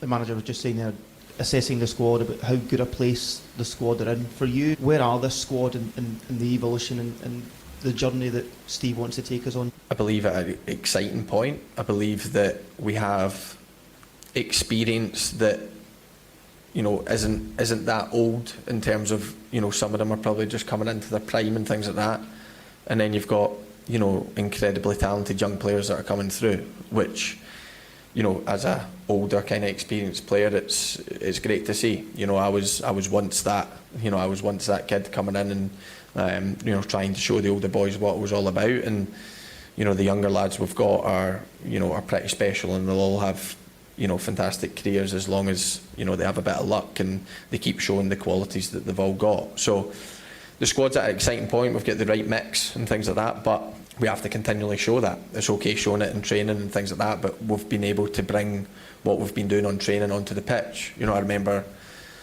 not so long ago when the manager first came in, we were training really well during the week, and at the weekend it was not kind of coming together and we weren't getting the results, but we believed in the process that we were going on. Now we've managed to transfer that onto the match day, which is the most important day.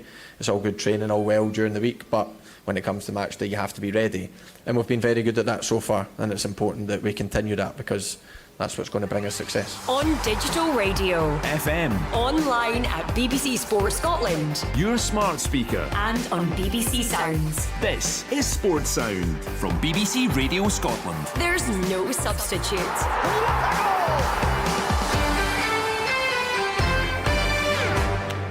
Andy Robertson, 65th cap tonight. 29 now, the Scotland captain. He talks so well, doesn't he? I think as a manager, Craig, he's ideal, isn't he? As someone, not just on the park, but to represent you and your team in front of the public as well.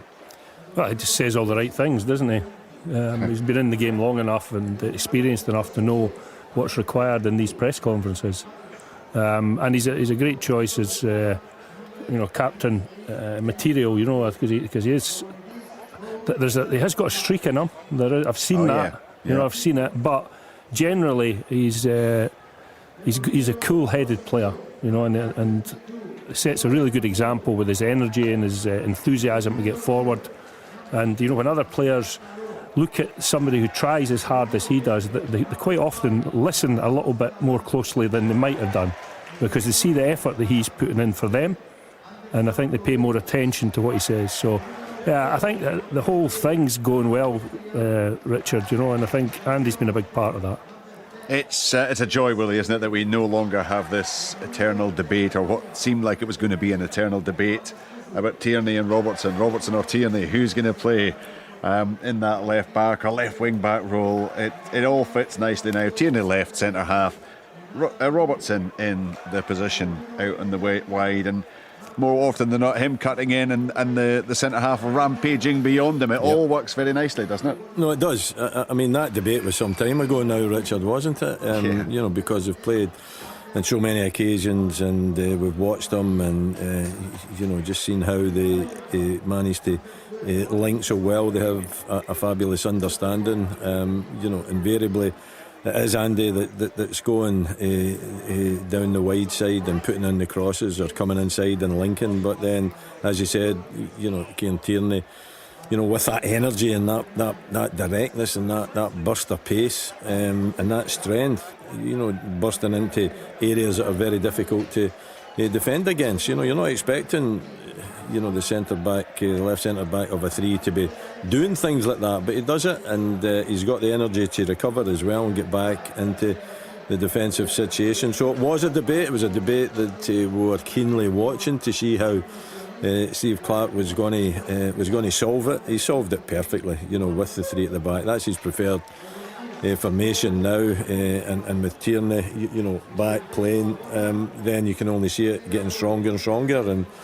And unfortunately for Kieran Tierney, though, you've got Andy Robertson 65 caps. Richard, you'll have Kieran Tierney. What is he? 40. 30? Or is it 40? Is it as many as that? Yeah. So he's been around for a long time as well, and probably that 25 caps is he hasn't made the 25 caps because of injury, I would imagine. Absolutely. But these two together as a team working down the left hand side are really exciting. Craig was talking about being exciting about the team performances, and these two can set the field of play on fire when you're watching them, and certainly an important element is the two of them. And you're right, I mean, he talks so well, doesn't he? I mean, you couldn't ask more from a captain when you listen to Andy and talking and saying the right things. He's got loads of experience now. He's a confident player. He's got the 65 caps under his belt as well. He's a Liverpool player. He plays at the top level, travels the world. What a fabulous life he must have. Yeah, absolutely. And he's out there again for Scotland this evening. There have been a few players who have really become, I suppose, icons for the national team.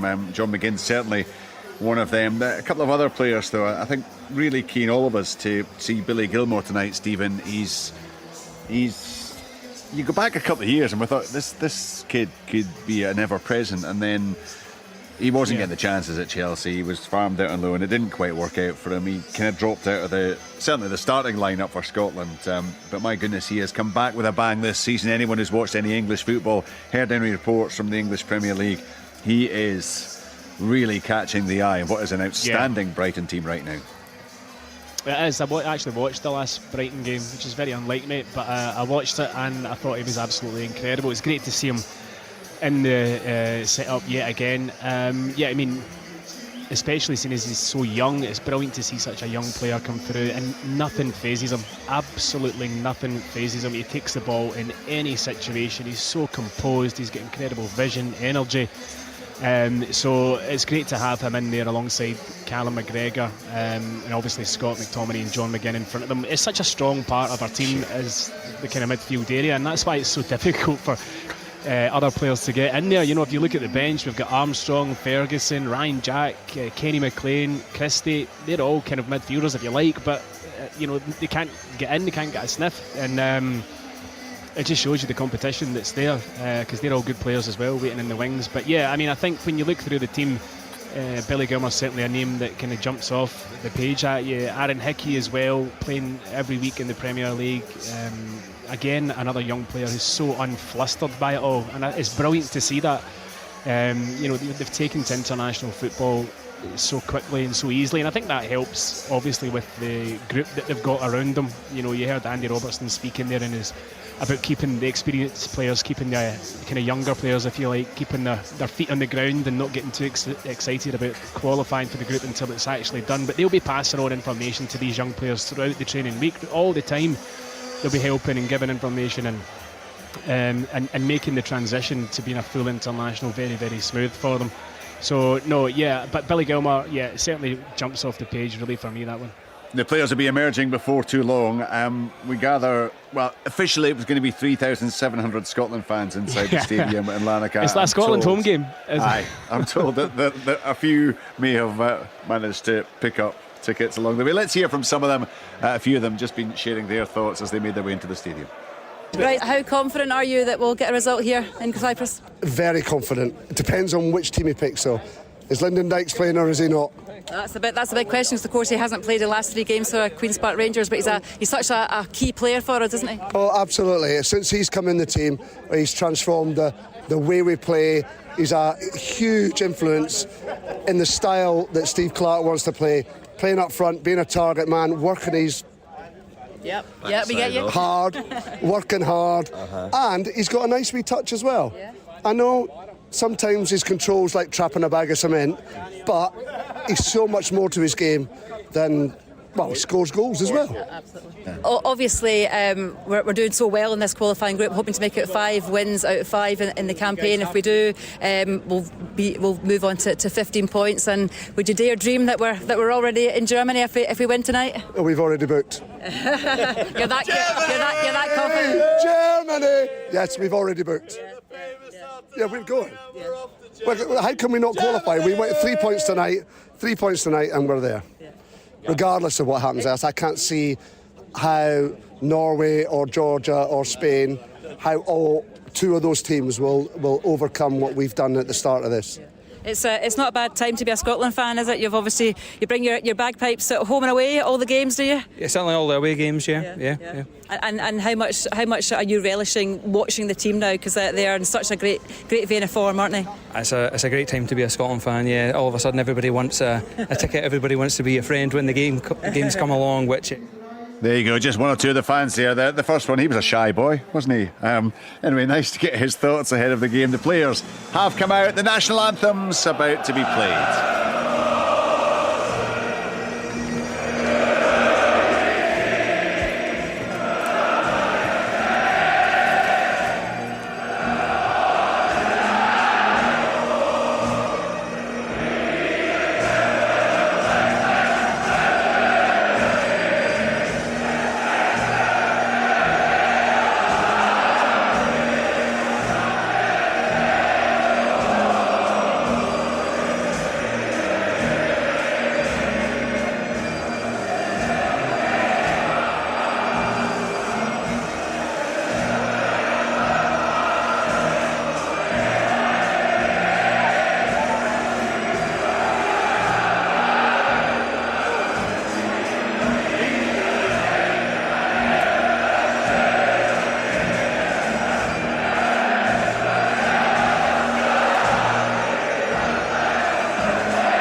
I think it's fair to say the singing of the Tartan Army bore no relation to the playing of the music, but I think you got the message there. That was Flower of Scotland, now the Cypriot national anthem.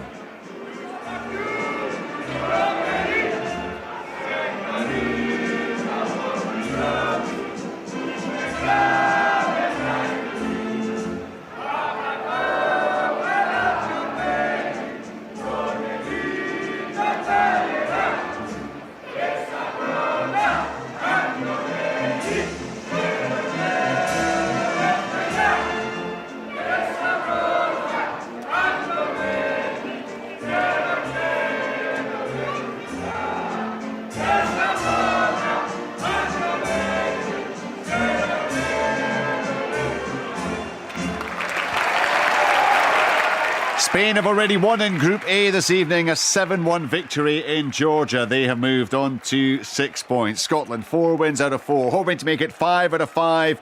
More to come later from Willie Miller and Craig Levine. Right now, live here on Sportsound on BBC Radio Scotland, commentary from Larnaca with Stephen Thompson and Liam McLeod. Thanks, Richard. Good evening. It's time to get back on the ride as Scotland look to pick up another 3 priceless points as they continue to make, so far, a seamless move towards next summer's European Championship finals in Germany, the draw for which is at the start of December. Work to do, though, before they can contemplate that, as the Scotland players break away, having shaken hands with their Cypriot opponents. Scotland with a 100% record in this group. They have a 100% record in previous meetings with Cyprus as well. Coming into this one, some have been more convincing wins than others. This is the 9th meeting. Scotland winning all 8, scoring 27 to the concession of just 6. And of course, they opened qualifying Group A with that 3-0 success back in March. Scott McTominay adding a couple of late goals to beef up the scoreline. And just one last chance for the players to get amongst each other. Just now, some final words being said. Scotland all in navy blue tonight, Cyprus all in white. with blue flashes on what is a muggy old night in Larnaca here in the eastern Mediterranean. The Scots lining up with Angus Gunn in goal. Back three there of Porteous, Hendry and Tierney. Hickey and Robertson wide, Gilmour and McGregor in the middle, with McTominay and McGinn ahead of them, and behind Shea Adams, who replaces the slightly unfit Lyndon Dykes for this one. Timuri Kitsbaya had a pop at the Cypriot supporters for not coming out to get behind the team in their last home match, which was against Georgia. Here it was a narrow defeat. They were outnumbered that night. They are outnumbered to some tune this evening. There are Scotland flags all the way around the stadium. I'm not even sure what was the dedicated away section, if I'm being perfectly honest, as the Scots prepare to take centre. The first kick of the ball then will be from Billy Gilmour, as Scotland look to move that bit closer to the finals. They are tantalisingly close right now. As we watch from the main stand, we're up behind the Cypriot technical area. Not a good night for Kitsbaya so far, the Cyprus manager. He's a Georgian legend, of course. In that short spell at Dundee under Ivano Benetti a couple of decades ago. He stands and waits, hands on hips, as everyone waits for the Hungarian referee to get things underway. We are a little bit early. There we go now. That's the first kick of the ball from Gilmour. Back to Porteous, who hits it long with the right over to that left-hand side, but it's over the head of Adams and out for a throw-in to Cyprus, who have rung the changes tonight. He brought a few players into the squad who weren't involved at all in the June matches. And Cyprus were beaten in their last game in Oslo by Norway just a few days after Scotland. Sensational come from behind victory there, as that's bowled back by Jack Hendry, now of course playing his football in the Saudi Pro League under Steven Gerrard, as that's played short to Porteous. Back to Jack Hendry, 23rd cap for him tonight, the centre point of that back triumvirate for the Scots. Long ball by Porteous down this near side. Adams gives chase, but it will be seen behind for the throw-in by Konstantinos Laifis over on this near side. It'll be a Cyprus throw-in. The first thoughts of Stephen Thompson. Yeah, I mean, I think obviously Cyprus have got a point to prove this evening, having taken 0 points out of the group so far. It is their home game. You expect they'll make it difficult for us. I just hope that we can get an early goal to settle us down. And the ball's being popped through there towards the main striker for the Cypriots tonight, Sotiriou, who skippers the team as well. Plays his football in the top flight in Japan with Hiroshima. Long ball is cleared by the Scots, out for a Cypriot throw-in though, over on that far side of it, midway inside their own half. And it will be taken by the right wing back Minas Antoniou into the midfield. And will drop to Hickey, nods it back to the goalkeeper. Gunn comes to the edge of his box and clears it up high into the air, and then will drop down onto the chest on this near side of Roberts, but he can't control. McTominay takes over, he's fouled. Free kick down on this near side for the Scots, and the dramatic waving of the arms by the referee. It was very panto, but yeah, good play from McTominay, taking it, driving it, committing. Two of the Cypriot midfielders, and a clear foul. Billy Gilmour plays it short to Hickey on this near side, back to Gilmour. He's on the turn, just right of the centre circle, rolls it back into his own half, where Jack Hendry will pick it up. Under no real pressure at the moment, he just turns it to his left for Tierney to McGinn. And now with Callum McGregor, who seemed to be back to his best in the weekend derby victory over Rangers at Ibrox. Yeah, he was immense in the opening 45 minutes, Liam. He really was. Absolutely ran the show. If you want to beat Celtic, you need to nullify Callum McGregor, and if you don't do that, you're in trouble. Correct. That was the situation on Sunday.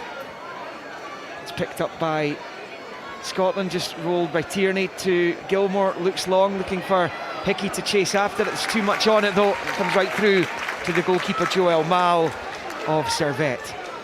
Yeah, it was the right idea. Hickey's movement's good, out to in, but just slightly over hit from Billy Gilmour. And despite it being quite a dry night, the pitch isn't going to play dry. It's very short grass, and they have been watering it, so the ball will roll through it.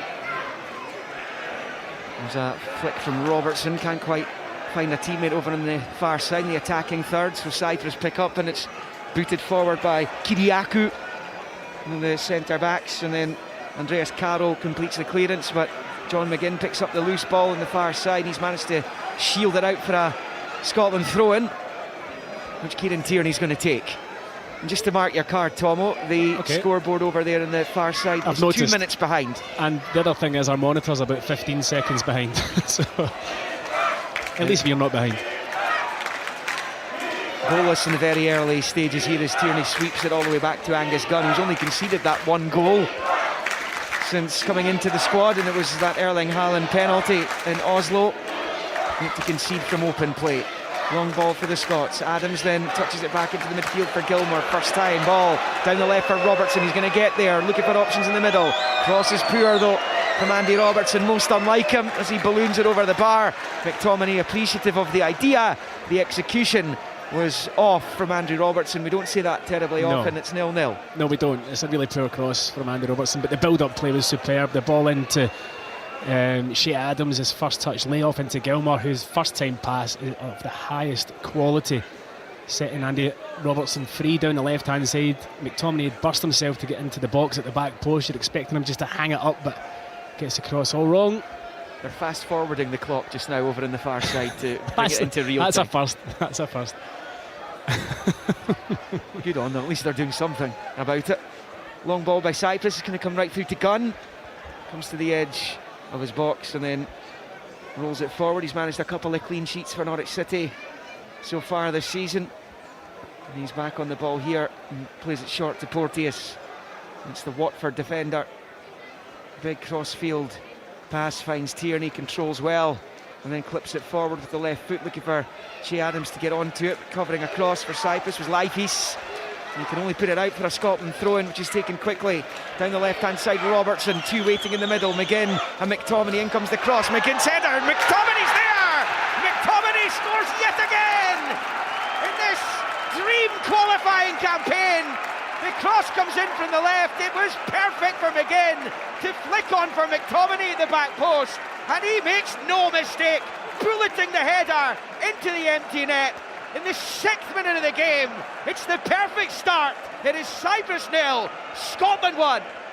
It was brilliant, it really is. I mean, Andy Robertson's movement, first of all, to run for the throw-in, sets him free down the left-hand side. Only a minute ago his cross-in was poor. This time his cross is perfect. He picks out John McGinn just about 6 yards out. Believe you me, John McGinn was trying to score, claps his header. Thankfully it goes to McTominay, who's at the back post and nods home from only a couple of yards. Yeah, Liam, the perfect start indeed. It's incredible. Scott McTominay's goal return in this campaign has been absolutely outstanding. That is 6 in 5 matches in this group. It's a phenomenal return. He's barely been playing. He's barely played for Manchester United this season. A brief substitute appearances, his lot, but he's in the right area again, and he's come up with another huge goal for Steve Clarke's team on this road to Euro 2024.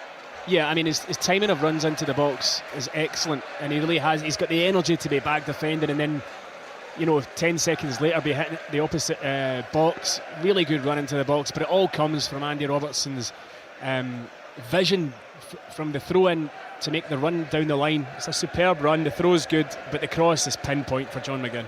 He only had one international goal coming into this campaign. That was that dramatic late winner against Israel in the World Cup qualifiers a couple of years ago. But he has hit the goal trail and some in this tournament, so he's up to 7 in a Scotland shirt as it's picked up over on the left but given away by Robertson. Cyprus pick up the scraps down the right hand side of the Scotland box. A really good slide challenge by Gilmour to win it back as it's played to Robertson, up the line to Hickey, and now picked up on, or by Tierney rather, into the midfield. It goes to McTominay, stretching his legs and hauled to the ground. Out will come the yellow card as well for the Cyprus number 7, Anderson Correa. It's just the most blatant yellow card I think you'll ever see. It's good play from Scotland, working it into McGinn. He finds the run of McTominay, who again accelerates past his midfield marker. Brilliant running with the ball, so strong with the ball. Very cynical foul. Referee given no option really other than to give the yellow card. Scotland win this game, it moves them on to 15 points. 14 points was enough for Wales to qualify for Euro 2020 directly from their group. They finished 2nd. 14 was enough. 5-team section like Scotland are in here. Free kick then for Callum McGregor. It was just taken short to him. He just plays it to Gilmour, then out to this near side for Hickey. Rolls it back to Gilmour. Cyprus with everyone behind the ball. Gilmour's ball forward is deflected up into the air. That allows Cyprus to head clear. And now it's picked up just to the left of the centre circle, and the long ball out to the right hand side for Kyriakou to get onto, and he's in space. Scotland had committed numbers forward. In comes the cross, and off the bar! Off the bar from Sotiriou, who met it 6 yards out. And Scotland get away with one there, and in particular Andy Robertson, who surrendered the possession in the first place. But this is a really good ball in from that right hand side by Kyriakou, and they're really unfortunate. Sotiriou was on the end of it. Yes, Sotiriou should score. He really should score. I mean, it's poor from Scotland. They've got a set play. They try to work something, it doesn't come off, and when they're countered upon defensively, they're all over the place. It's good play from Cyprus, switching it out to the right, a really quick counter. When that ball comes into the box, it's missed by the first player, but then Sotiriou should really be putting that in the back of the net. But we're lucky there, and that was really kind of lax from us, from our own set play, 30 yards from goal. 1-0 Scotland if you're just joining us. We're in the 10th minute of the game in Larnaca, but here come the Cypriots again. Just outside the box is another shot at Angus Gunn's goal, which he holds on to, this time from Kastanos, arguably Cyprus's best player. He caught it well enough, but it was a comfortable save low to the right for Gunn, who holds on. Just again, it opened up for him. He found himself in space, probably a good 25 yards out. He doesn't really get enough behind it or enough angle on it, and it's a save you'd expect Angus Gunn to make. He makes it comfortably. Short ball Hickey back to Gilmour. Scotland in the Cyprus half now. Dinked ball to the left there for Tierney, who controls and rolls it to his left for Robertson. Back to Kieran Tierney, who of course playing with Real Sociedad in La Liga, on loan from Arsenal. Long ball, he's unlucky. He was looking for Robertson. It just skips away from him though and goes behind for the goal kick to the home team. It stays 1-0 Scotland.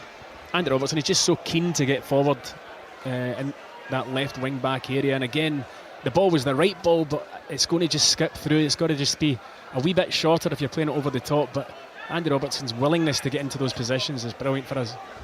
Correa just shifting it forward to Charalampous, and then Cyprus are awarded a free kick for a foul by McGinn, I think it was, on Kusolos. Yeah.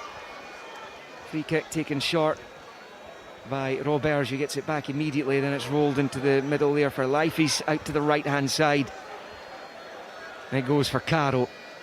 No pressure, decides to go back the way.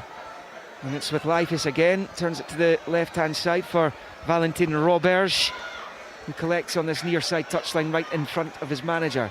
Charalampous picks up in the midfield, under pressure from Gilmour. Finds Correa and back into the midfield for Kusulos, who's a goal scorer against Scotland in the past. Scored at Hampden in what was Steve Clarke's first match in charge in June 2019. And it's the Cypriots continuing to enjoy some decent possession since conceding. They've lost it in the midfield. Callum McGregor, and then to Hickey. Now back to Porteous, to McGregor, and then to Hickey on this near side. Steve Clarke down there just walking around his technical area, surveying what's going on in front of him. He'll be absolutely delighted to have got that early goal. 12 in, 1-0 his team leads. He will be delighted. It's a great start for us. However, he will be concerned at how easily we were countered.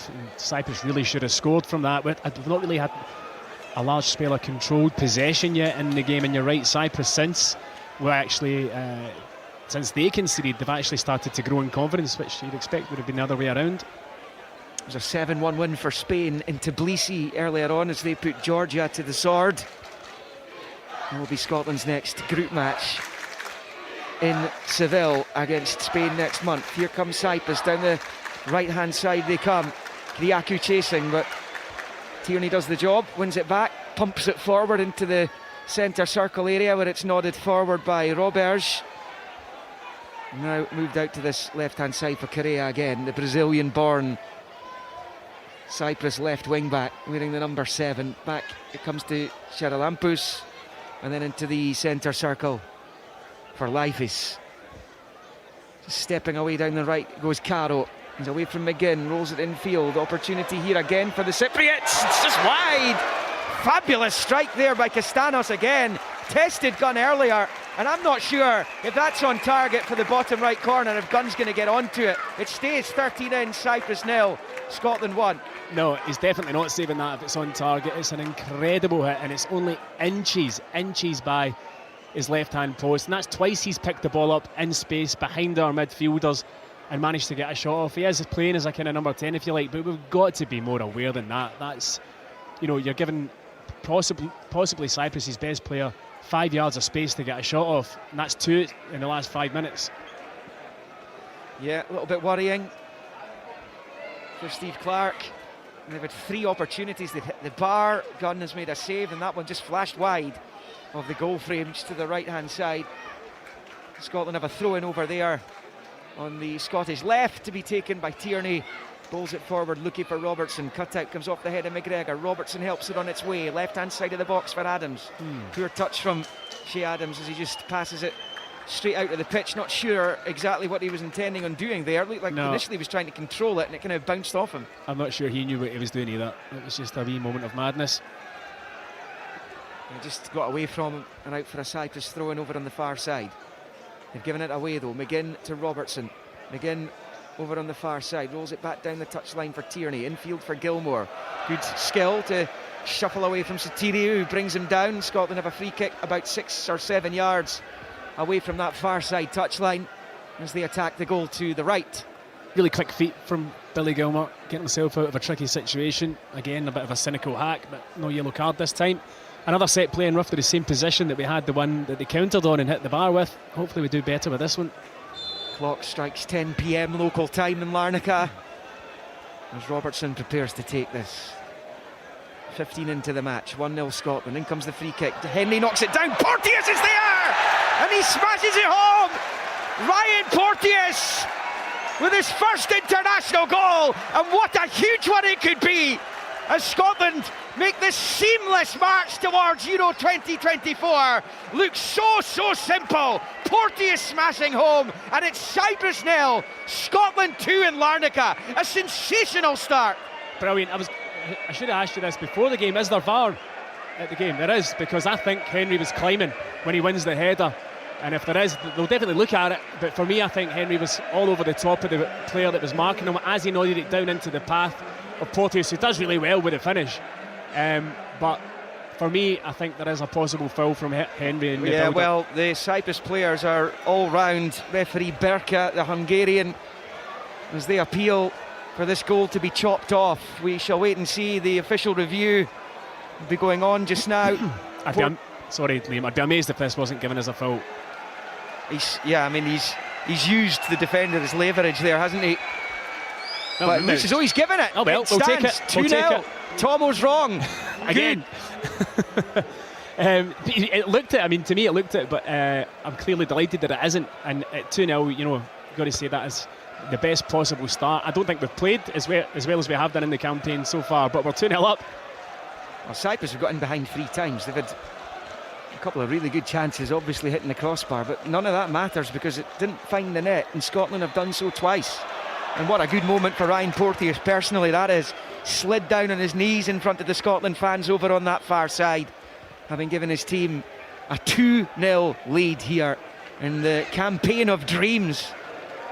Yeah, it's just exactly what you would want coming into this game, to be less than 20 minutes into the match and to be 2-0 up without having played your best. Porteous, since he's come into the side, has really settled ever so well, and that will do his confidence the world of good. Free kick Cyprus so on the right. It's a long hanging high ball into the box which beats everyone and goes out of play down by the corner flag, and it's gone behind for the goal kick to Scotland, who lead this match by 2-0. This is Sports Sound, BBC Radio Scotland, across the frequencies, on digital, online at bbc.co.uk/Sports Scotland as well. It's funny, I was talking to some colleagues south of the border today, Stephen, as Hickey turns back towards his own penalty area under pressure from Charalampus, and he moves it back to Porteous. He'll just rifle it away into touch for a Cyprus throw. I'm not exactly sure what happened there, but Scotland are getting this really nice knack of winning matches they're not necessarily playing well in. Like some of the bigger nations, we've seen England, put that these kind of winning runs together whilst not playing particularly well. Yeah, I would agree. Certainly that was the case in Norway. Norway was our worst performance of the group so far, but we managed to find a way to win it, and that's what this team does. And because we've been winning so many games and we've got that momentum and belief, we believe we're going to win games before we've even started them, and we never give up. So it's a great thing to have that. Yeah. The problem is, if you're up against those Tier 1 nations, you probably don't get away with the opportunities that Cyprus have missed this evening, and in particular Sotirio. Harry Kane puts that away, doesn't he? He does. Cyprus in possession in the centre circle. It's rolled out to this left-hand side for Roberts, up against McTominay. He rolls it back to his goalkeeper, and Joe Mal, the edge of his box, knocks it forward with the left foot. Porteous with the header forward for McTominay. His header towards McGregor's cut out, but they won it back momentarily. But Charalampous picks up the loose ball, now drives towards the final third. His pass is blocked by McGregor though, and then it's played by Gilmour to McGinn over on the left, and he just shepherds it out to Robertson, and then to McGregor, to Robertson, and back to Tierney. Cyprus 0, Scotland 2, 19 played. Yeah, I mean, I wonder whether or not they've spoken about before the game that, you know, because of the heat and the conditions, that if you can take the sting out of the game, do it at times. Because when John picked that ball up, you'd see him take it forward. He loves driving with the ball, but he turned out, and now Scotland are just popping it across the back and just keeping possession. Whilst the heat's still quite intense, then, you know, you're not wasting energy. And you can do that when you're 2-0 up, of course. You don't need to go forward. It's good match play when you consider the conditions. Long ball towards Robertson's, headed away down that right-hand side by Antoniou. Collected by McGregor, short to McGinn, into the Cyprus half for McTominay. Adams trying to stay onside. McTominay wanted too long on the ball though, and has it nicked off him, and actually he's fouled his man as well. It was Roberts, he's brought down, and that will be a free kick to the home team. Yeah, again, McTominay getting it and driving, using his pace, driving at the defenders. He just overran it. He should have probably released it to Adams, but Adams had gone offside, so if he had done, it would have been offside, and just overran it and eventually just given the foul away. It's with Roberts for Cyprus, midway inside his own half. Correa on the touchline, he elects to go long, looking to get it in behind Jack Hendry, who covers back really well, just glided into position to snuff out the threat of Sotirio. It's good to have somebody with his pace in the back line as well. He's really, really quick, is Jack Hendry. So you know that you don't have to worry too much if something does go over the top, that he's going to be able to mop it up just exactly as he did there. He'll be used to these conditions just now. I certainly will. Sure. That's for sure. Al Ettifaq in the Saudi Pro League, and left Club Bruges. Here's Tierney bombing forward across halfway, rolls it to Robertson. Robertson turns. Was he brought down? Yes, he was. Says the referee. Free kick to Scotland over on that far side, right in the touchline, taken quickly by McGregor. And now Gilmour back into the centre circle for Porteous. The Scots go for the kill here. 2-0 up. Third goal would surely sort it all out. Third goal ends it. It's always a funny scoreline, 2-0, because if the opposition get a goal back, then it's game on for them again. But if Scotland can manage to get a third, certainly before half-time, would be really nice. Nice play between McGregor, Gilmour and Adams. McGregor has it. Going back the way here though, Hickey into his own half for Hendry. The Scotland supporters appreciative of that passing move, and it's still underway here. Tierney's low ball in's cut out into the penalty area. It came, but it pops out of the box, and Kyriakou has it. Passes it back eventually and arrives back in the midfield. McGregor finds Gilmour, who moves it all the way back to Gunn, and he plays it short to Hendry. And now it's with Porteous, knocking on the end of the first quarter of this qualifying Group A, match day 5 for Scotland.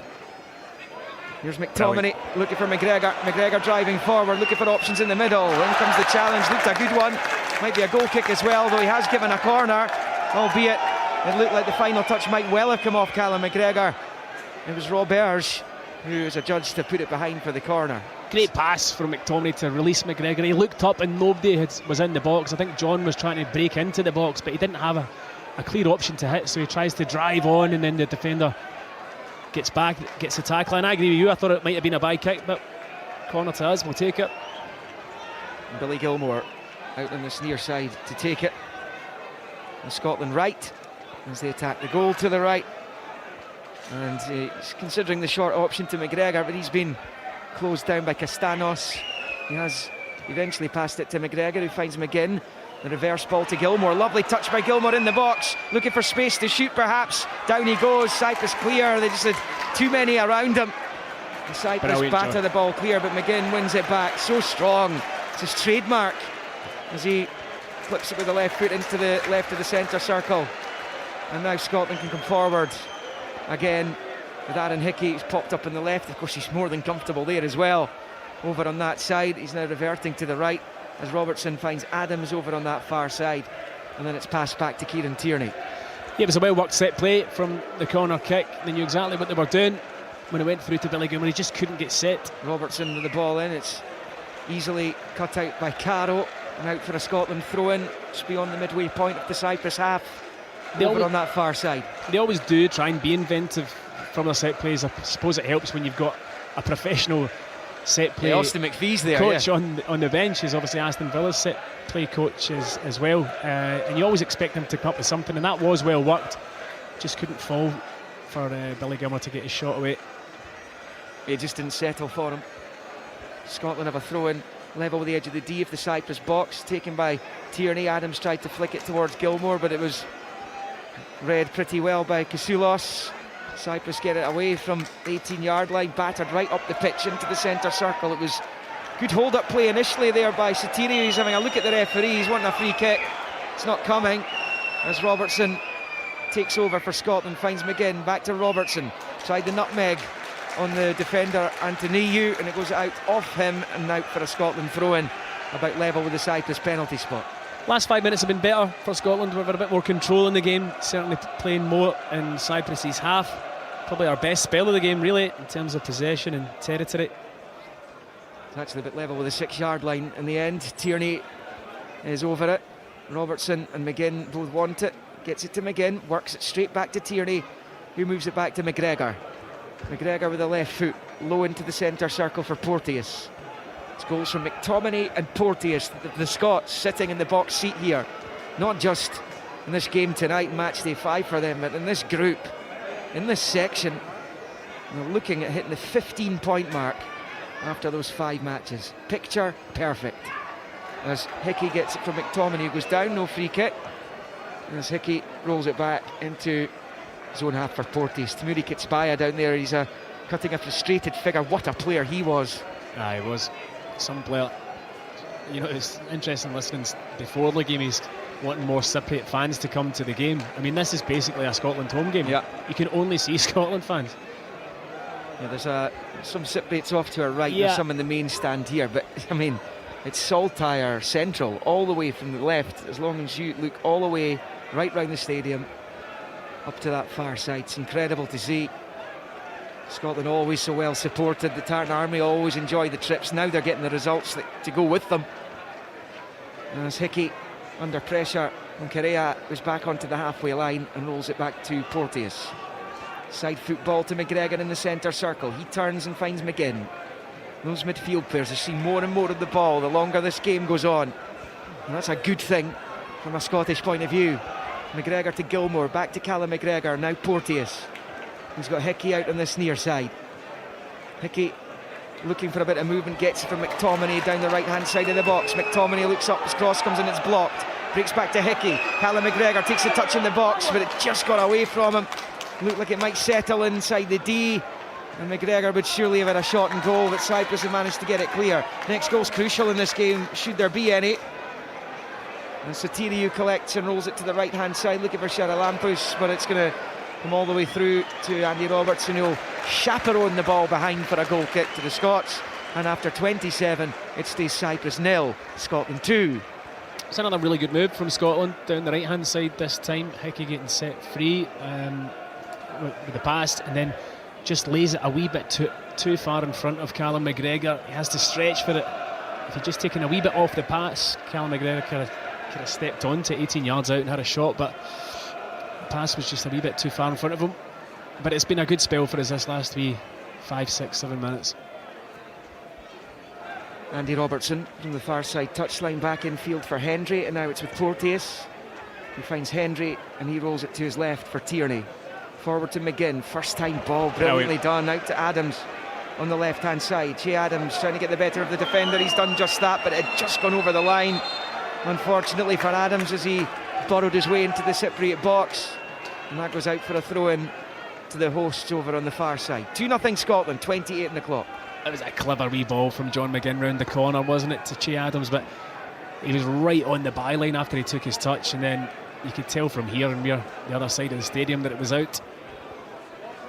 Gilmour's header back into his own half for Hendry, nods it forward to Gilmour, under pressure to go back to Hendry up into the air, doesn't get too much purchase on it. Porteous comes to help him out with a header into the Cyprus half, where it's met by Caro, who puts it out for a Scotland throw-in over on the far side. All a bit untidy, that, wasn't it?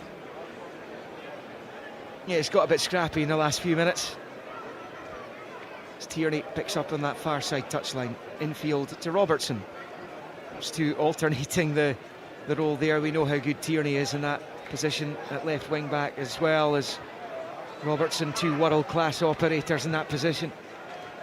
Scotland on the attack, forward to Hickey, he's very advanced, out to the right for McTominay. Adams and Hickey looking for a pass, McTominay into the box, rolls it to the edge of the area, McGinn takes a touch and shoots, and scores! It's so easy here in Larnaca.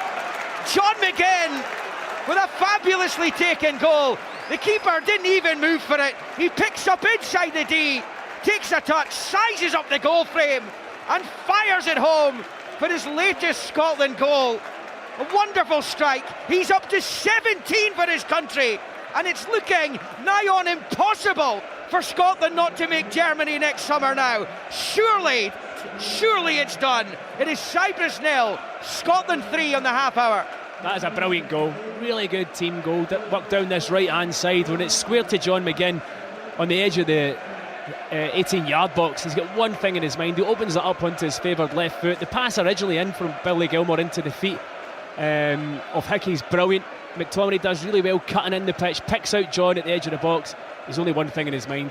It's not right in the corner, but I think the goalkeeper was kind of not set by how quickly John did it. He received it and hit the shot almost instantly. And what a return that is for John McGinn in terms of international goals from midfield. It's quite incredible. Well, it takes him above McFadden and Robert Hamilton, and he's now just one behind Kenny Miller and two behind Ali McCoist. Frightening, absolutely frightening. He'll get those. There's loads. He'll get those. Yeah, he'll get those. Loads more caps to come for John McGinn. Yeah. He's 28. You can see him going on at a good few campaigns yet, that's for sure. 3-0, free and easy. Scotland are cruising in Cyprus. And this is the kind of fixture that was sticky in the past. Even Steve Clark knows that. He came out here and it was a 2-1 win. And they were a bit fortunate because Cyprus looked to have a good goal ruled out. This was, of course, before VAR was so widespreadly used. Clipped the bar, looked like it bounced down over the line. Scotland won that one 2-1. But we're a different animal now, Liam. Absolutely. We are a different animal now. We're basically a winning machine at this minute in time.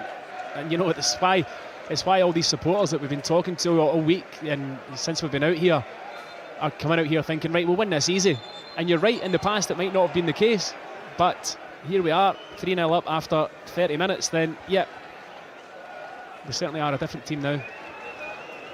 Scotland have a free kick meantime for a foul on Adams just inside the Cyprus half over on that far side. And John McGinn goal surely wins the game. Surely wins the game. And all that would be left for the Scotland supporters, if they want it done in this international window, is a draw in Oslo between Norway and Georgia, albeit, given the Georgians' performance tonight, far from guaranteed that's going to happen. Here's McTominay driving forward to the edge of the box. He shoots just wide. Just wide. They're running amok here. It stays 3-0 on 32.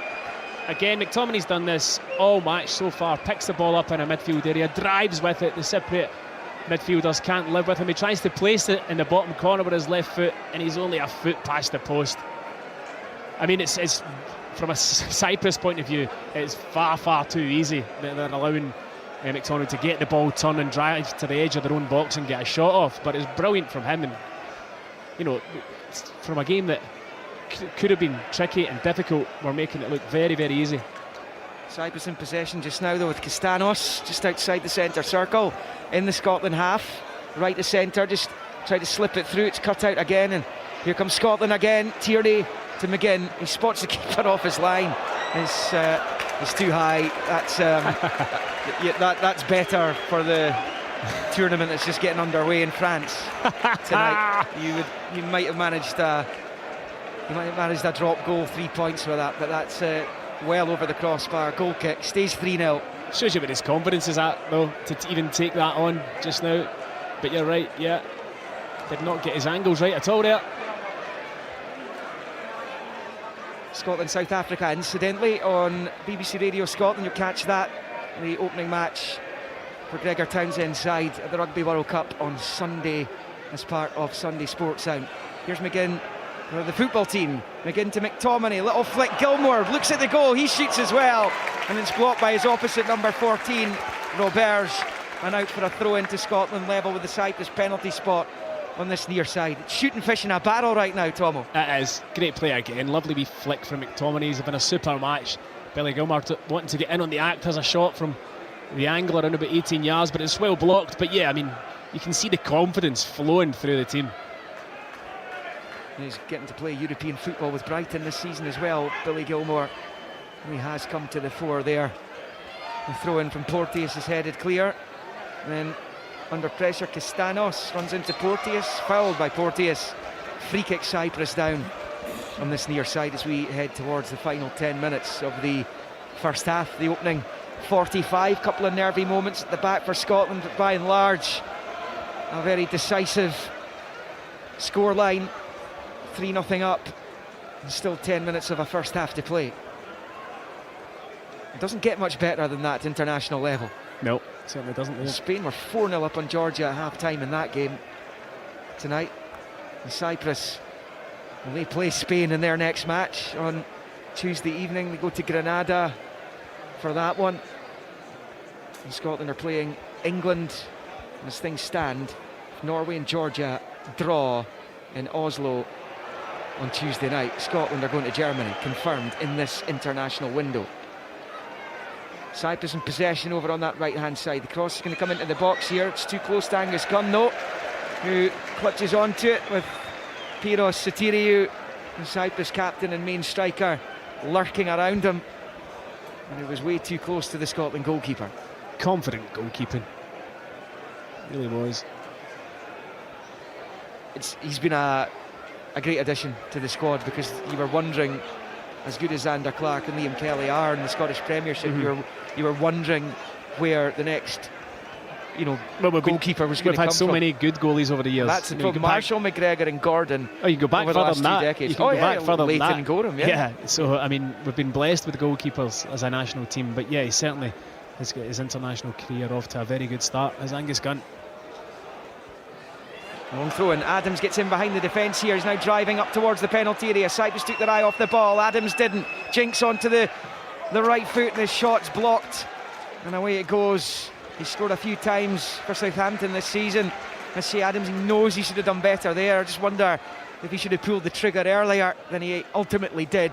And it stays Cyprus 0, Scotland 3 in baking Larnaca. He was desperate to get it onto his right foot, wasn't he? Probably should have hit it with his left as he was bearing down in goal. Chops back in, but then the defenders got back and made the recoveries. Had to chop again. By the time he gets his shot off, there's two defenders in his way.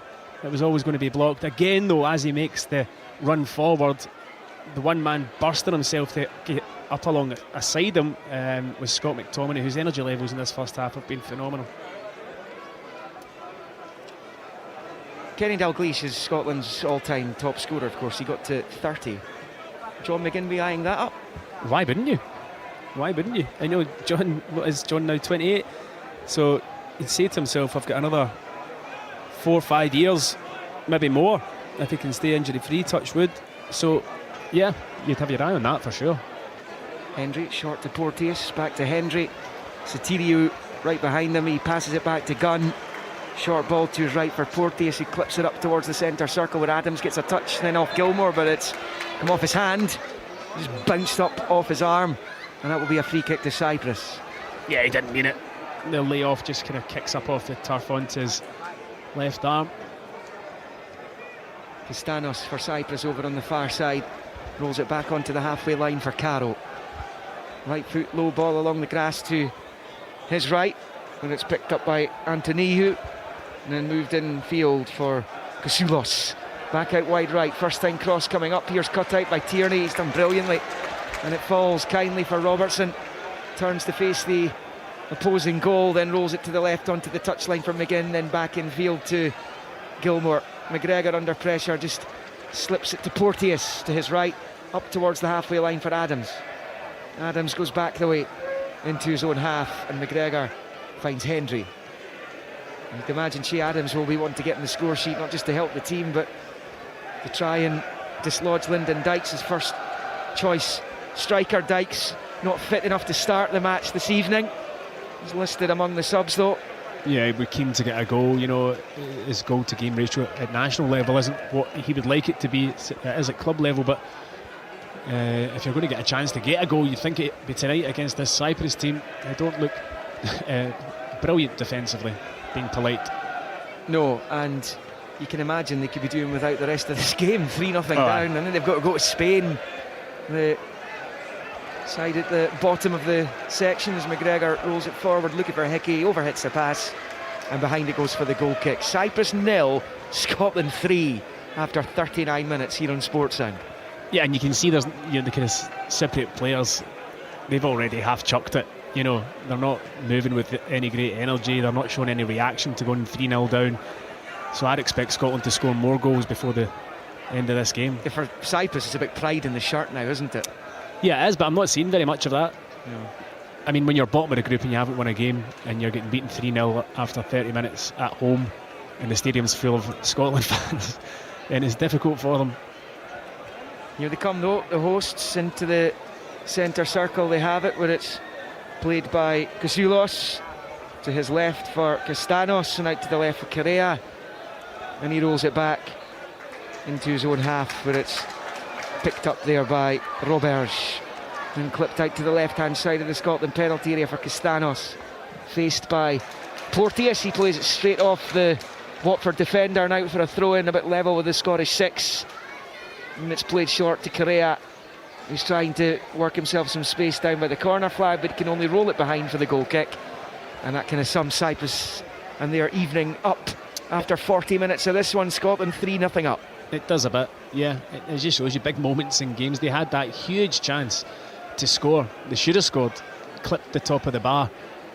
They would have given them a big lift. Would have made it 1-1. Yeah, time, yeah. But you know, I mean, we've created enough chances to be 5-0 up, never mind 3-0 up. We've been unlucky by a couple of them.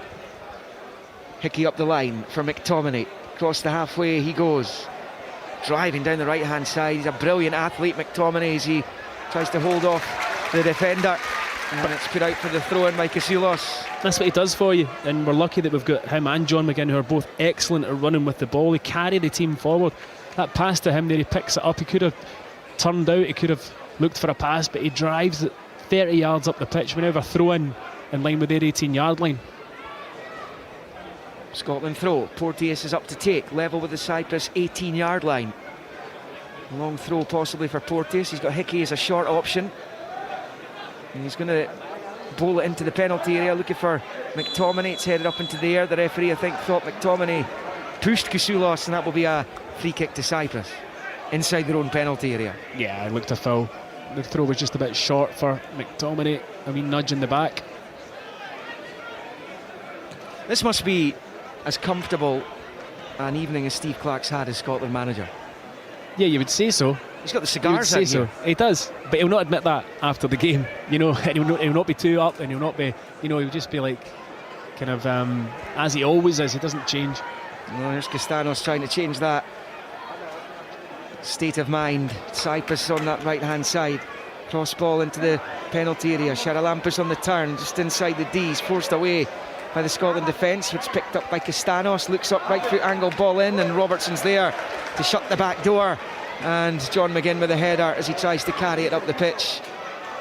He's all over the defender, Caro, but Caro retains the ball and plays it infield to Leifis. Excellent defending before the breakaway there by John from Robertson. It was a good ball into the box. He had to be in the right position. He was.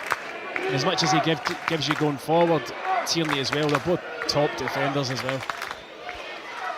Yeah, class operators all around the team in navy blue. Cyprus with it. It's a big switch of play out to that left hand, or from the left to the right by Roberge, and moved into the midfield again. Koussoulos will roll it to Roberge once more. A short ball there to Kyriakou. He's barely been able to get on the ball, the Cyprus number 8 tonight. Kyriakou. And it's shuffled out to that right hand side for Caro, played forward into the centre circle for Kasoulos. Forward it comes to Charalampous. He's under pressure from Hendry and being fouled by Hendry, says the Hungarian referee. And that is a free kick to the Cypriots with about a minute and a half of the first half still to play, plus stoppages. I mean, I wonder if it's an opportunity for Steve Clarke in the second half to give players on the bench game time in a Scotland shirt. You know, there's players there that probably feel as though they deserve game time. I'd like to see Lewis Ferguson certainly be given an opportunity. You know, Nathan Patterson, he could bring on for Hickey. There's plenty of options there for him if he wants to make changes. Nisbet, of course, is there as well. Yeah, we'll see. I would imagine we'll see Ferguson, Armstrong, McLean at some point. Christie. Ryan Christie scored a wonderful goal here, actually. It was his first international goal, in fact, against Cyprus and Nicosia almost 4 years ago. Scotland 3-0 up here live on Sportsound. Match day 5 for the Tartan Army here in European Championship qualifying Group A. What a fabulous first half it's been. As the long ball out to the near side is picked up by Hickey, who rolls it back to Porteous. When Scotland teams of the past have gone to the minnows and poorer teams than the Cyprus side, San Marino, Faroe Islands, they've often struggled to win the game. Not win the game, but you know, to win these matches comprehensively, like they're doing right now. Yeah, I was involved in one in Moldova, of course, and they aren't as easy as they look at times, but Scotland have made this look easy. And here comes Cyprus, 1 minute of stoppage time added, we're into that. Cyprus have it at the edge of the box, seeing a lot of the ball just now. There's a shot at Gunn's goal, he holds on really well, as that was lashed at him at a reasonable rate of knots. Didn't just flop down onto it, but it's another opportunity for Castanos. He's had 3 pops at Angus Gunn's goal tonight. Very similar to the one he had previously. Again, a good 20 yards out. Not quite the angle that's going to beat Angus Gunn, and he held on to it very well. Of course, I'm forgetting the Faroe Islands as well. Liam, I was involved in that one. The 2-2 one. Oh, aye. Oh, lovely. That was a nice journey home. Couple of infamous trips. You can forget all about them with this current Scotland side and taking the Tartan Army on quite the trip here. Here's McTominay driving forward to the edge of the box, going to get another one. His shot is deflected behind and Scotland will get a corner. We've played the 1 minute of stoppage time, so it looks as though the referee's going to allow them the time to take this corner before he blows for the interval. Again, McTominay doing what I've said he's been doing the whole match. There's been a lot of good performances from Scotland players in this opening 45 minutes, but he stood out for me. He really has. And he got his goal as well. He's maybe just so hungry to be playing because you're not playing at your club, and he's been given the opportunity to go and play from the start in a match. You can see just how hungry he is to go and show people what he can do. Looked like a move was going to have to happen for Scott McTominay. It ultimately didn't. Here comes the Billy Gilmour corner from the left-hand side with the right foot. It's flicked on by Porteous. Cyprus managed to bundle it away with plenty navy shirts lurking inside the 6-yard area. We're well into added time here. It's been added on top of the 1 minute, unless it was an error by the fourth official. There hasn't been many stoppages, but there have been 3 goals. We've played 2 minutes and that's enough, says the ref. And it's half-time here. What a scoreline! And what a ride these Scotland players are taking the supporters on just now. It's quite astonishing, really, when you look at the table. You look at what Steve Clarke and his players are achieving here. They're 3-0 up at half-time in Larnaca, and they're making this look very simple. Yes, there's been a couple of opportunities for the Cypriots, and yes, Sotirio should have scored when he clattered one off the top of the bar and it went over for a goal kick. But by and large, Scotland have dealt with this game supremely well. Scoring early, of course, helps. Robertson with the ball in from the left, flicked on by McGinn. May have been going for a goal himself.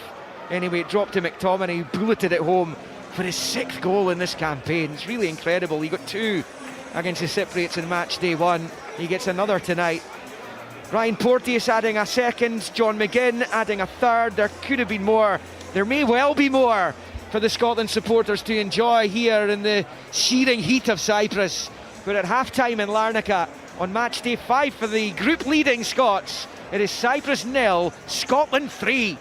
Scotland in the Euro 2024 qualifiers. Brilliant from Scotland! This is Sports Sound from BBC Radio Scotland. What a first 45 minutes for Scotland. Scott McTominay, of course, getting us up and running with his 7th international goal. 6 of them have come in this qualifying campaign, and he is joint top scorer in the Euro 2024 qualifying campaign right across the continent. He's got 6 alongside the Dane Rasmus Højlund and Romelu Lukaku. He's now scored more goals than Harry Kane, than Cristiano Ronaldo, than Kylian Mbappe, than Bukayo Saka, who are all on 4s or 5s. It's astonishing. Absolutely astonishing. Ryan Porteous made it 2. John McGinn made it 3. And his record is phenomenal. It's 17 international goals now. He's moved a couple clear of, from the olden days, Robert Hamilton. From the not so olden days, James McFadden. He's just 1 behind Kenny Miller, 2 behind Ali McCoist. And, Liam mentioned Kenny Dalglish is the top scorer, of course, joint top scorer along with Dennis Law. The 2 of them both getting 30 goals. If he gets past Miller and McCoist, there's only Hughie Gallagher and Laurie Riley between John McGinn and those record goal scorers for the country. It is astonishing. And Willie Miller, who was confident of a win but said he might settle for a draw, there'll be no such thoughts of settling for a draw anymore, eh? Well, Richard, I think every one of us thought that it was going to be a tight affair. History kind of would reflect that as well, and it's been quite sensational. I mean, it's been a stroll in the park, hasn't it, really? I mean, we don't actually need a striker playing there. I mean, Che Adams, I don't think he's been involved in the game that much, but you've got McTominay absolutely dominating the midfield, and his runs down that right hand side, quite sensational, the strength that he's got and the room that he's managed to occupy. You know, he can't stop scoring goals. McGinn can't stop scoring goals, and you've got a central defender coming up and popping up with one as well. It's been so easy. I mean, you could not have suggested that it was going to be, well, maybe some of the Scotland fans over in Cyprus would suggest that it was going to be easy, but you know, we couldn't have imagined what a good performance that Scotland have put in, how simple and easy the goals have been created. Now, there's been a lot of good work put into the goals, not taking anything away from them. I think there's been some poor defending as well. They've had a few shots in goal, but nothing too sensational. Hit the crossbar, although it might have been the flag was offside. Up. Yeah, I think the it was flag offside. was up on the far side. And not for Soturio, but for the player in front of him, who either got a touch or certainly tried to get a touch, and the flag went up, so I don't think it would have stood. I don't think so. One shot maybe by the post. So it's just been perfect. I mean, it seems to be, it is perfect just now. 12 looking like 15 points. If it finishes, and you can't see Cyprus really recovering from 3 goals down. They don't look as though their body language, I think, even tells you that they've almost given up the ghost. But I could not have sat here before the game and suggested that it was going to be 3-0 at half time. It was 3 after 30 minutes, I think. Yes. It was incredible scoreline. Full marks to the players, to the manager. Quite sensational start to this group section. And surely now we can say we have qualified. Obviously Steve Clarke won't say it after the game, and he'll say that we can say whatever we want to say, but it's just been a perfect start, and I think qualification is there. Some really good football. Craig Levine played during the 45 minutes as well. Yeah, they've been clinical, I think, Richard. That would be the way I'd describe it. The system's worked really well in my eyes, because the 2 supporting Che Adams, John McGinn and McTominay, have been brilliant. And in the first goal, those 2 are supporting from a little bit deeper. They come into the box, one knocks it down for the other one to score. I mean, what else could you ask for? And they 2 have been a constant threat all evening to the Cypriots. And yeah, I mean, Craig, I'm actually trying to spot Che Adams when that cross comes into the box. He's probably thought, well, they're in their end, we're bound to score. He took the throw-in. It was Adams who took the throw-in on the left. That's why he's not there. Now, hey, maybe they work on that. You know, that you take the striker out and you allow these two to get forward. That would be an interesting question if that's a tactic. Certainly worked a treat there. It was spontaneous. He just saw, it was because Robertson took off. He saw Robertson's run, and that made his mind up, and he just launched it in behind for Robertson to cross. The cross was inch perfect. I don't think you can say that was an assist from John. I think he was definitely going for the goal himself. Sure. Oh, I know he'll get the assist, obviously, but I think he was going for goal. But you're right to point out the two, McTominay and McGinn. I think especially McTominay's energy levels and driving with the ball and getting up into the box. If you look at the amount of times where the ball's gone wide, he's in the box. McGinn's goal is an assist by McTominay. Yeah. And that's right. so, I mean, those two have been sensational. And I don't know if they're not getting tracked by the midfield players, the separate midfield players, but they just seem to be running anywhere at will. You know, McTominay's carried the ball so many times in this half that he's gained 30, 40, 50 yards. He's been sensational.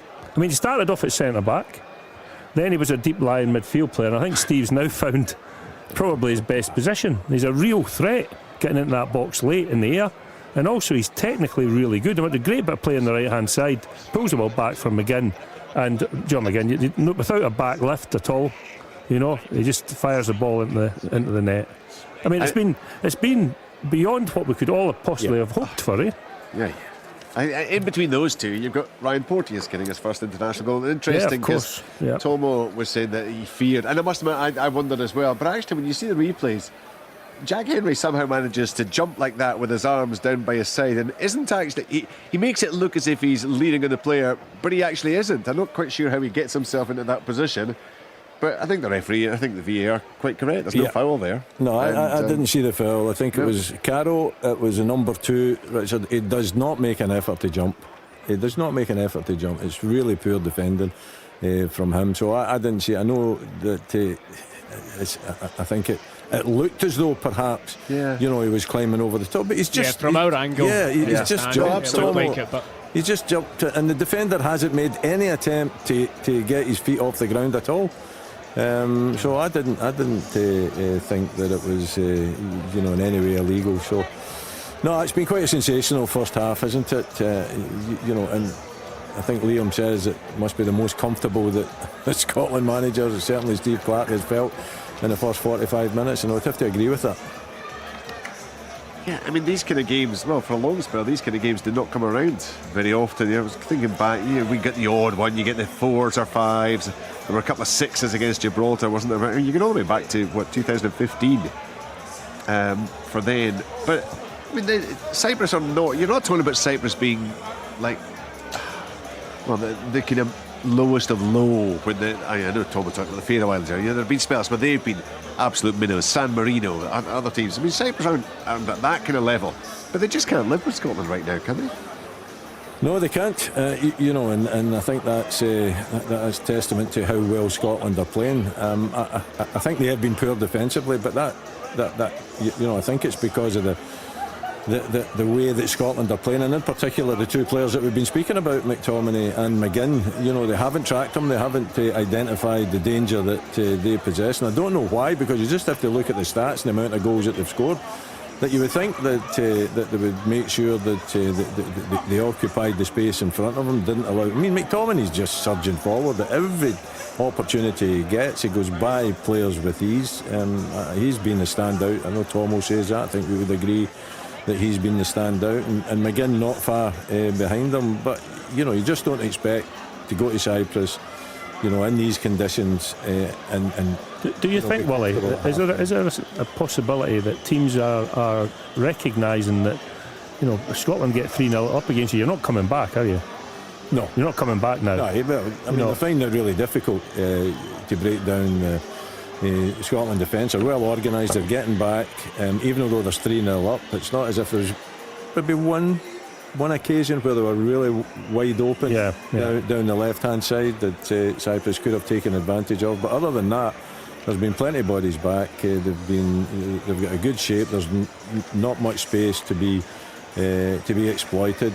I think watching them early in the game, we're speaking about it, they play a high line as well. They were pushing up and they were contracting the space in front of them, so it's not a case of them going back early and allowing Cyprus possession to play balls into the box. So it's been a very, very good defensive performance. It's been a very good all-round performance. I don't think that you could ask for much more, and I don't think, will Steve Clarke be asked? Well, he'll maybe be hungry for another goal or two in the second half. It certainly would be possible the way Scotland are playing. Do you just leave it be for now, maybe get to the hour mark, make a few changes then, or would you be tempted to give one or two players a rest in the second half? Well, look, you have to probably look at all the players in an individual way. I mean, guys like McTominay could probably do with 90 minutes. Yes. He's not been playing, and maybe there are others that I don't know off the top of my head who those others might be, but and there might be some that he just wants to. They've played a lot of games, maybe been involved in Europe. Maybe Callum McGregor would be somebody who would fit into that category. Maybe he takes a bit of a rest later on in the game or for the last half hour. So I'm sure he'll look at it and make the decisions based on what he thinks is right for each individual. And I guess it might also be an area where he can address the issue that you guys were talking about earlier about giving players game time. You could give half an hour to the likes of Lewis Ferguson, for instance, who's not been given an opportunity. Yeah, I would like to see that, because it'd be good if he can come in an environment where the team's winning, and he get to feel that feeling of dominance that they've got in this game. And if he's going to be involved in some of the upcoming really important matches, then at least he's had some time on the field and played with the lads, even just for half an hour. Yeah. Spain earlier, 1-7-1 in Georgia. Scotland have gone out and they have, all but matched the Spanish in terms of what they did in the first half. Spain were 4-0 up at half-time. Scotland are 3-0 up. It's McTominay, Porteous and McGinn who are all on target, and it is looking very much like it will be 3 more points for Steve Clarke and his side. Yeah, live coverage of the Rugby World Cup, live coverage, of course, of the Scotland national team. In terms of football, we'll have that friendly against England next Tuesday. We've still got the second half to come from Larnaca. You can watch the highlights tonight of the game, and you'll certainly want to see them if you haven't done so so far this evening. 10:40, BBC One Scotland Sports Scene, with Scotland 3-0 up and hoping for more to come in the second half.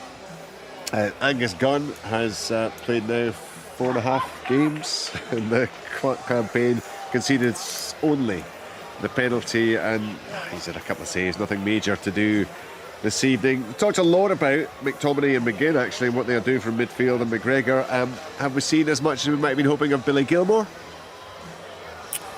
I don't really think that I think it's been a game where Scotland have been going forward. If the game would have panned out the way I expected it to pan out, and maybe Cyprus having more of the ball and a little bit more pressure, and we're having to control the game and maybe slow the game down a little bit, I think that's more his type of game. Craig, I don't know what you think, but I think because it's been pretty much all about McTominay in particular and his rampaging runs forward, that perhaps you haven't needed Billy Gilmore. No, I was going to say that. I was going to say that it's not been required, really. No. Well, in actual fact, the players are back out. So although, Craig, I know you've got so much more that you would like to share with us, we can I'm not so sure, Richard. Head back to the commentary team of Stephen Thompson and Liam McLeod. Double change for Cyprus at the start of the second half, hardly unsurprising. Bringing on Michalis Ioannou, who was sent off at Hampden. 2 bookings in match day 1, and Giannis Pitas, the striker, has come on as well. Thought he'd start the game, actually. He comes on for the second half. Cyprus kick off in the all-white with blue flashes. Scotland all navy blue, Cyprus going left to right as we watch from the main stand. Up high above Timuri Kitspaya's technical area, and the Cypriots are in possession. They've taken off Satiriou, so Pitas replaces him, and Kasoulos is replaced by Ioannou, and it's Cyprus in possession immediately with Leifis out to this near side. It's moved down to Niu, and he gives it away. Robertson wins it back for Scotland, who are unchanged at the start of the second half as they go right to left, and that's going to break through to Joel Mal, the Cyprus goalkeeper, coming to the edge of his box. So Kitsabaya, obviously, Tomo just looking to shake things up, shake some life into his team. 3-0 down. Yeah, he needs to try something, doesn't he? He needs to try and get a bit of life into his side. They certainly haven't defended well, but out with that, I don't think they've looked like a team who showed the right reaction to going down 3-0. They're certainly lucky to be only at 3-0 at half time, and it's quite a doing. And Pitas has come on as in a pretty decent goal scoring season last time around. 23 goals and 52 appearances for the two clubs he played for last season. He's at AIK in Sweden just now, as McGregor picks up for Scotland, rolls it out to Hickey, back to Porteous, who launches it high with the right foot into the Scotland fans over in the stand on the far side, and that will be a Cyprus throw, level with the edge of the centre circle, and bowled back the way into their own half and picked up there by the middleman at the back for the Cypriots, and Kousoulos into the midfield it goes, and then it's worked back there to Mal and Caro, the number 2 on this near side. Into the midfield it goes again. Scotland pick up with McTominay, turn back to Porteous, he goes all the way back to Hendry, who in turn goes back to his keeper, and Gunn with a little short ball out to the left, first time with the right foot to Tierney. Infield for Gilmour, who drops into the defensive area to collect the ball, rolls it to Porteous, rolls it under the right foot, clips it into the midfield. John McGinn tries to get under control, he does just that. There's a little look at Adams to see if he was in a position to make a run forward. He wasn't, so he finds Robertson. Now McGregor to Gilmour to Hendry, and he sweeps it out to Aaron Hickey wide on that right hand side. McTominay ahead of him, turn back to Porteous, he in turn rolls it to Kieran Tierney. At his debut for Real Sociedad at the weekend, a 5-3 win over Granada. A big switch of play from him out to that right hand side, looking for his opposite number Hickey, but it's cut out there by Correa, who's taken a knock to the head, so he goes down and the referee stops play. Scotland leading 3-0 on 48. Yeah, referee's right to stop the play. He goes down with the head knock. I don't think there's much in it from Aaron Hickey. Maybe a fraction late in the challenge. Certainly wasn't an arm used, I don't think, but maybe a shoulder maybe caught him. Getting a bit of treatment. Standing up now, will be fine. Yeah, little break in play just now as he receives some attention over on the far side. They're going to have to get him off the pitch. He's at least back on his feet, is Correa. Only got his Cypriot passport in the summertime. He was able to play in the June window, earning his first couple of caps. The Anorthos's players off the pitch right now, and Cyprus down to 10. Long ball, Joel Mal right down the middle of the pitch. Hendry trying to win it back, it just evaded him, and Cyprus have it inside the centre circle for Castanos. Rolls it back the way to Caro, and he works the 1-2 with Kyriakou, who gets it back. The Apollon Limassol player back to Caro, who plays his football on the island of Crete with OFI in the Greek Super League. Scotland win it back though on the far side. McTominay to Gilmour, fires it forward to Adams. Good slide challenge though, just took it away from Che Adams. Kevin Nisbet is the striker option on the bench for Steve Clarke tonight. Lawrence Shanklin not stripped, Lyndon Dykes is there, so wonder if he'll risk him this evening, given he hasn't seen much action at his club recently. Castanos goes down under pressure from Tierney, and that will be a Cyprus free kick just inside their own half. Scotland leading this game by 3-0 as Cyprus come forward. It slipped through towards Pitas, cut out though by Hendry.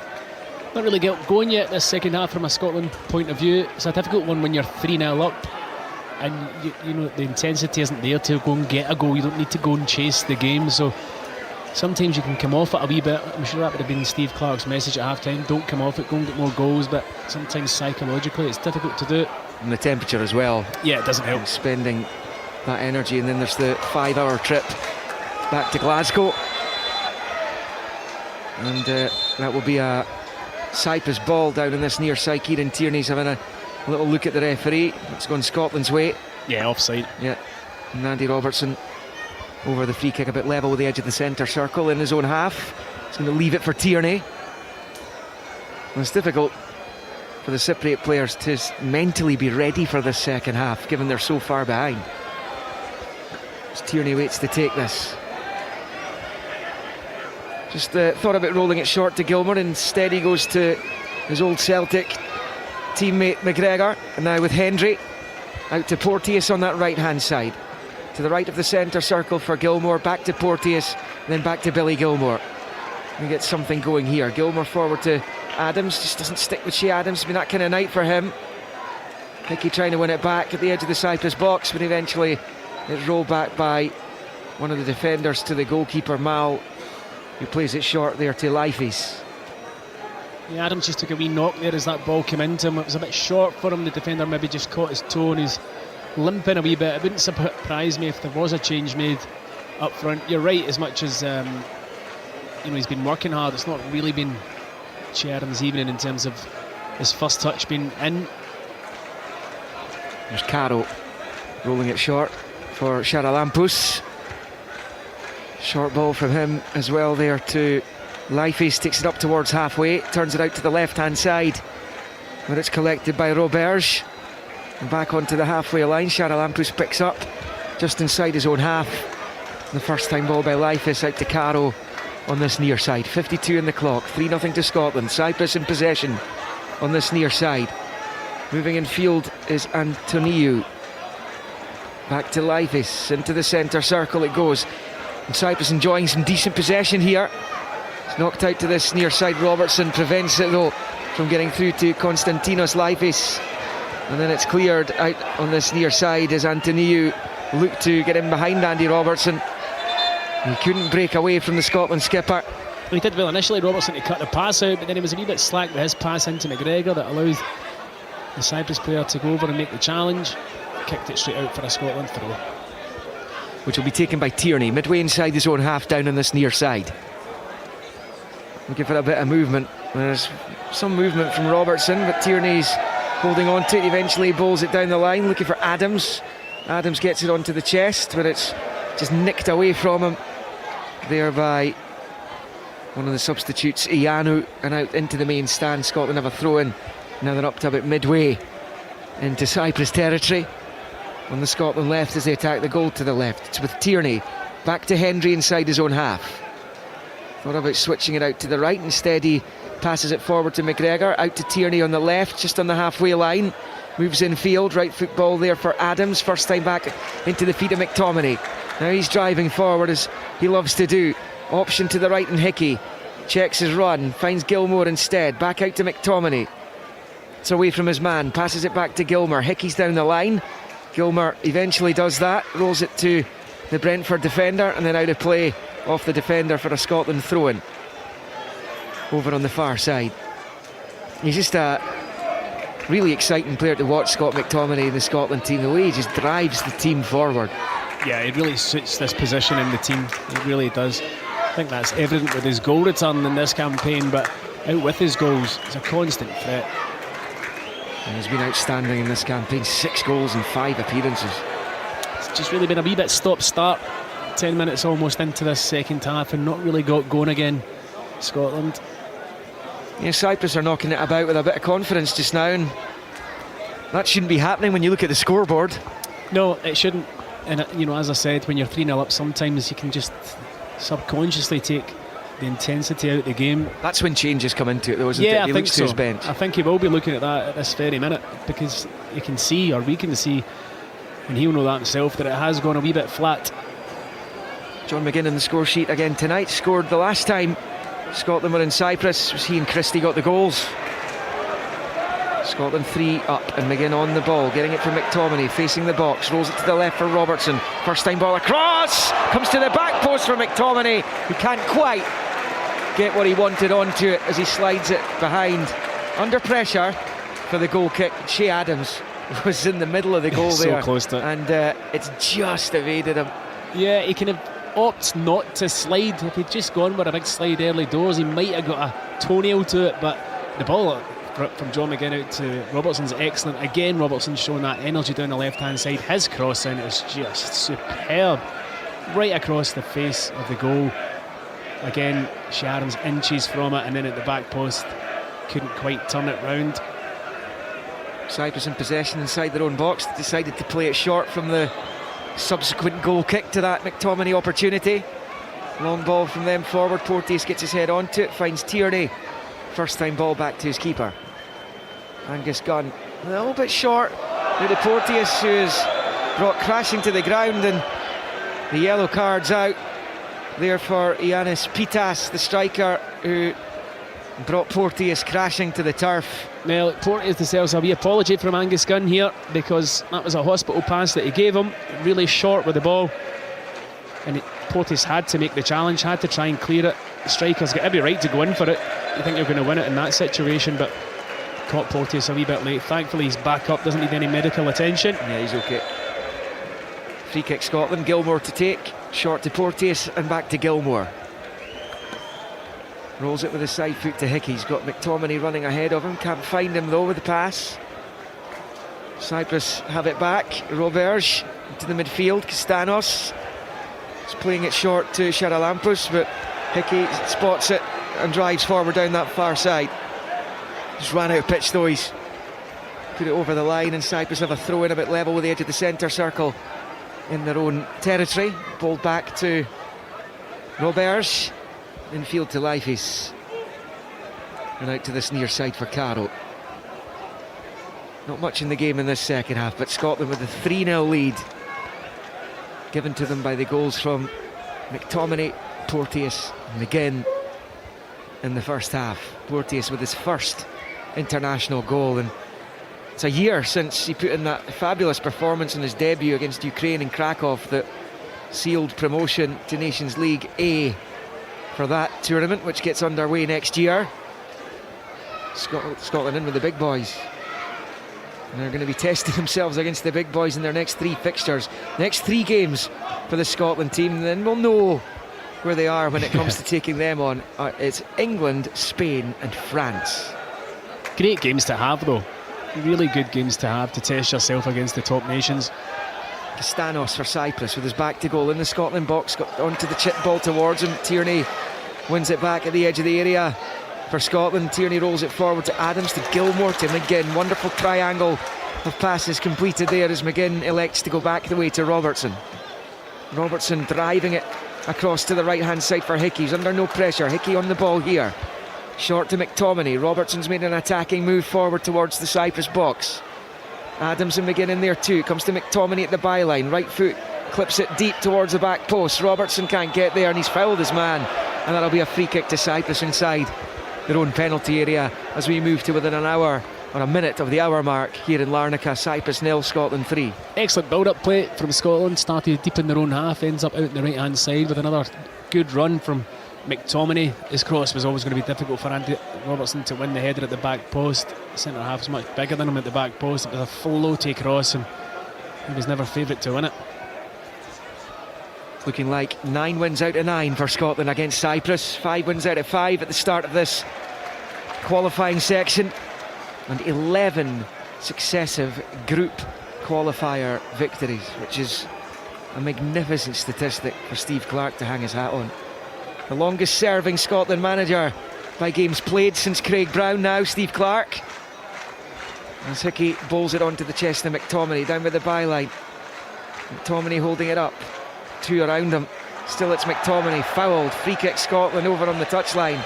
Level with the Cypriot 6-yard line. There's another card coming out. It's away over on the far side. I'm not exactly sure who it was who was the offender, but he's getting a proper lesson from the referee. It was Valentin Roberge. Yeah, it was. Yeah, I mean, McTominay was just toying with him and the other defender there over in that corner, just keeping the ball off them. And then he just lost his temper, did Roberge. Clear foul right in front of the linesman as well. It's a great opportunity for Scotland in swinger. Oh, too right. Plenty of candidates to take these kind of set plays in the team. It's going to be the captain, Andy Robertson, to deliver. It's almost bang on the touchline over there on the far side. Into the box it comes. McTominay has a swipe at it as it breaks to the edge of the area for McGregor, who shoots straight at the keeper. and it'll stay. Cyprus 0, Scotland 3. We played an hour in Larnaca. Wasn't the best ball in from Andy Robertson, a bit low, a bit flat. Manages to kind of ricochet and work its way out to the edge of the box. McGregor hits it reasonably well, but straight at the goalkeeper, Mal. Cyprus come forward. Chance for them to launch an attack here. It's a good driving run by Ianu. He's got it back here, looks up at the Scotland goal, thought about the shot, lays it short to Castanos. On the turn, he's on his left-hand side, moves back to the right, and eventually passes it back the way to Caro, who in turn plays it into the centre circle for Leifis. It's now with Roberge. Forward it comes out to that far side again. Hickey reads the pass. He does that so often, as that was moved out towards Kyriakou. They have managed to win it back, Cyprus, and it's Kyriakou driving down the left-hand side. Encouraged by the supporters as he's fouled by Gilmore. Free kick Cyprus. And it's almost level with the Scotland 18-yard line over on the left-hand side of the box. Yeah, just a wee bit untidy from Scotland over on that right-hand side. Couldn't work the ball out of defence, and eventually giving away a cheap foul. A good opportunity for Cyprus, similar to the one we had just minutes ago, to put the ball right in on top of Angus Gunn here. It's now 11:05 local time. I think it was about 11:30 the Georgia game finished, wasn't it? Yeah. Last time out. Cyprus free kick here in an attacking position. It's to the left of the Scotland box, right footed into the area it comes. Cut out by Robertson. And McGregor just dinks it away. Charalampous picks up the loose ball for the Cypriots. And it's played out to the left-hand side again. And Kyriakou. Short ball. Robertson trying to face Castanos, who jinks away from him. He's at the edge of the area. Shoots at Gunn again. And similar outcome. A shot on target, but held fairly comfortably by Angus Gunn. And it stays Cyprus 0, Scotland 3. Yeah, that's really all they've had is Castanos' shots from 20 yards out, when he does manage to find that kind of pocket of space, if you like, straight at Angus Gunn. Again, good hands from him. He's had 4 to deal with, and he's kept them all very clean. He plays for Salernitana in Italy, but he was once on the books of Juventus, and he did make a first team appearance for them. As McGregor dinks it forward, looking for Adams, battling with the defender, looking for the break of the ball, but it actually favours Leifis, and he's able to get back to his keeper, and Mal knocks it forward up towards halfway. Gilmore back into his own half for Hendry. Those 3 first half goals look as though they're going to produce 3 more points for the Scotland team to take home with them. 15 points out of 15 in Euro 2024 qualifying Group A. A frankly astonishing outcome from the first 5 games. It sounds even stranger when you say it, Liam, out loud. It's incredible. It really is incredible. Kieran Tierney on this near side to Robertson. Multiple times 15 points has been enough to qualify. Still have 3 games to go. Robertson wins it back brilliantly against Castanos. Castanos is driving towards the Scotland goal. Robertson slides in, perfect tackle, and now it's with Hickey out to the right hand side for McTominay. Infield to Robertson, back to McTominay. He and Robertson exchange passes, then McTominay flashes it back to Andy Robertson, who'll switch the play out to the left for Gilmore. Tierney in support, short to Kieran Tierney. Scotland add to their already comfortable lead. It looks as though there's some movement on the Scotland bench, so substitutions will be happening imminently. Yeah, it's no surprise. The second half hasn't got going from a Scotland point of view. It doesn't need to, but an injection of energy and fresh faces might just help them. Kenny McLean and Lyndon Dykes, by the looks of things. Dykes will get some action. Tierney forward to Adams, and back to Robertson. Still run about the halfway line.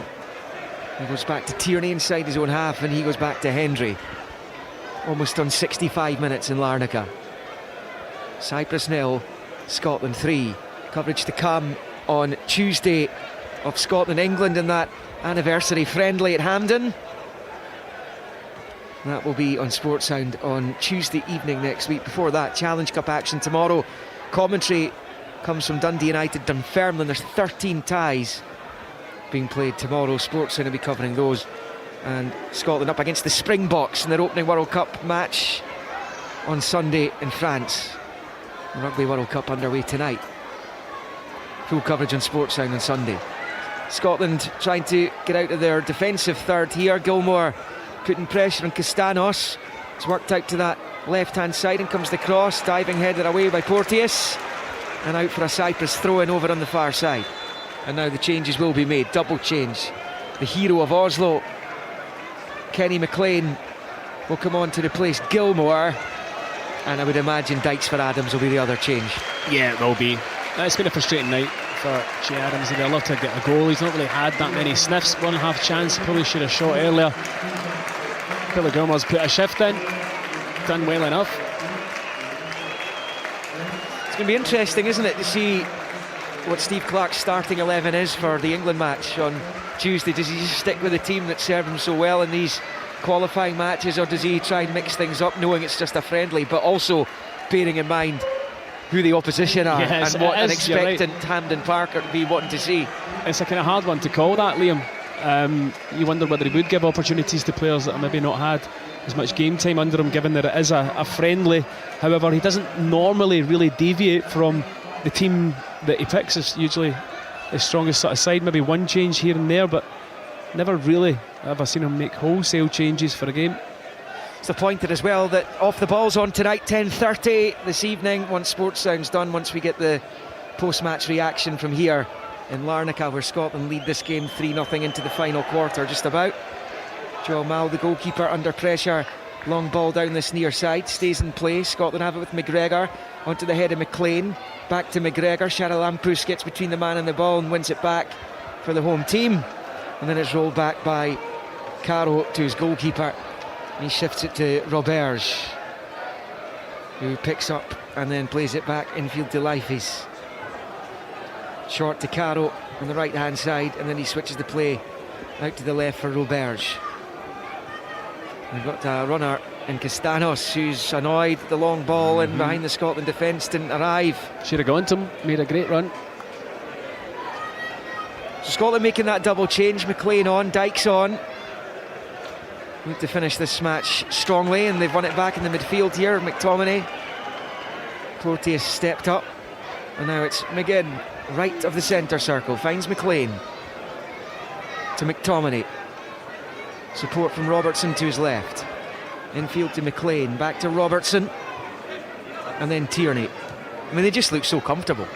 They do. The second half hasn't really been a spectacle in terms of, you know, for viewers, a game of football. There's not been very many chances. It's not been a good game in the second half at all, no. No, but again, we don't need to do anything. It's Cyprus that need to do everything to try and get back in the game. Yep. We're under no pressure to up the tempo or to be more aggressive in the getting numbers forward at least. So we're more than happy to see out the game like this. But yeah, from a viewing point of view, it's not quite been the same.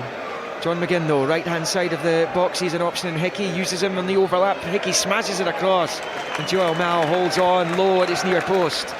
And it will remain Cyprus 0, Scotland 3. Yeah, he was under pressure. Hickey right to the byline, running at full speed. Gets good connection with the ball, but had to be cut back a good 6 feet more than it was, and comfortable stop in the end for Mal. So late in the evening, the Scotland fans will be hoping there's some open late tavernas tonight. I think they'll have bought their carry-outs already, Liam. I think so. They'll have probably been on it since 11 o'clock this morning anyway, so it might be time to just go to bed before they travel home tomorrow. It's a long day in the sunshine. It is. Free kick Scotland, right of the centre circle. John McGinn over it.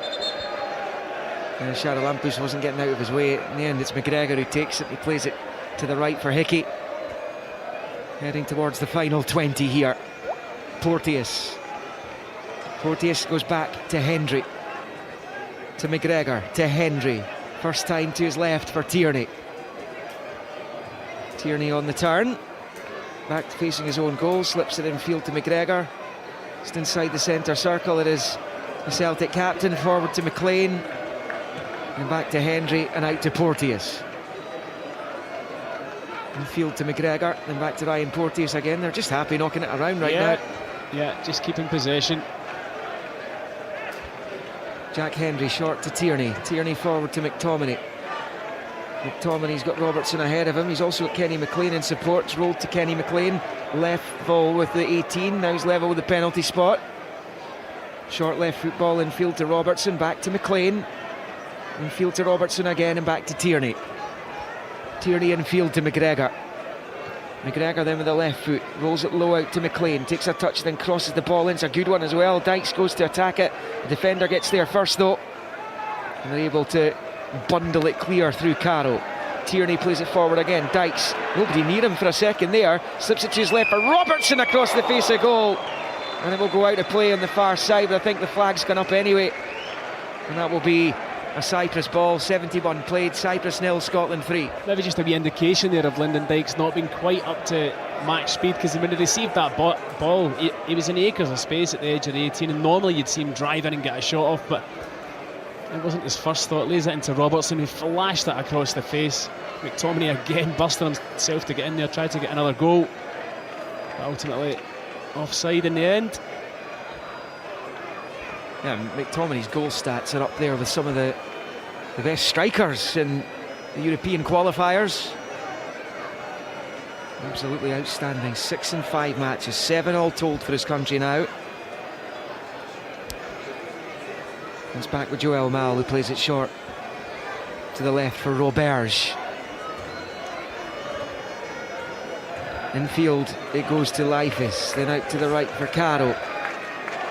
It's not been played at a great pace, has to be said. Cyprus don't look as though they're interested in getting back into this game. Castanos perhaps accepted.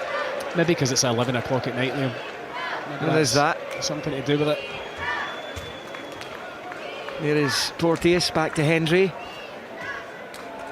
And then short to his left for Tierney. Tierney then goes back to Jack Hendry, and then to Gunn. Desperate for another clean sheet. It'll be 4 and 5 for him since coming in as Scotland number 1. Gunn gets it back, first time with the right foot. That's going to go out for a throw-in over on that far side. Didn't go out. Stayed in. Yep.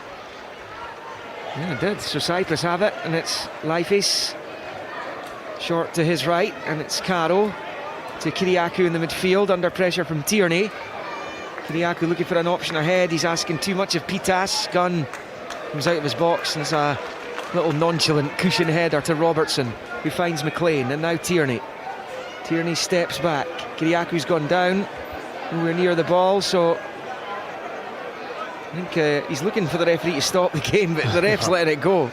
It's head knocks. That's when you stop the game. Yeah. And obviously, if someone suffered clearly a serious ailment, as Hickey picks up, rolls it back to McGregor, and into his own half for Porteous.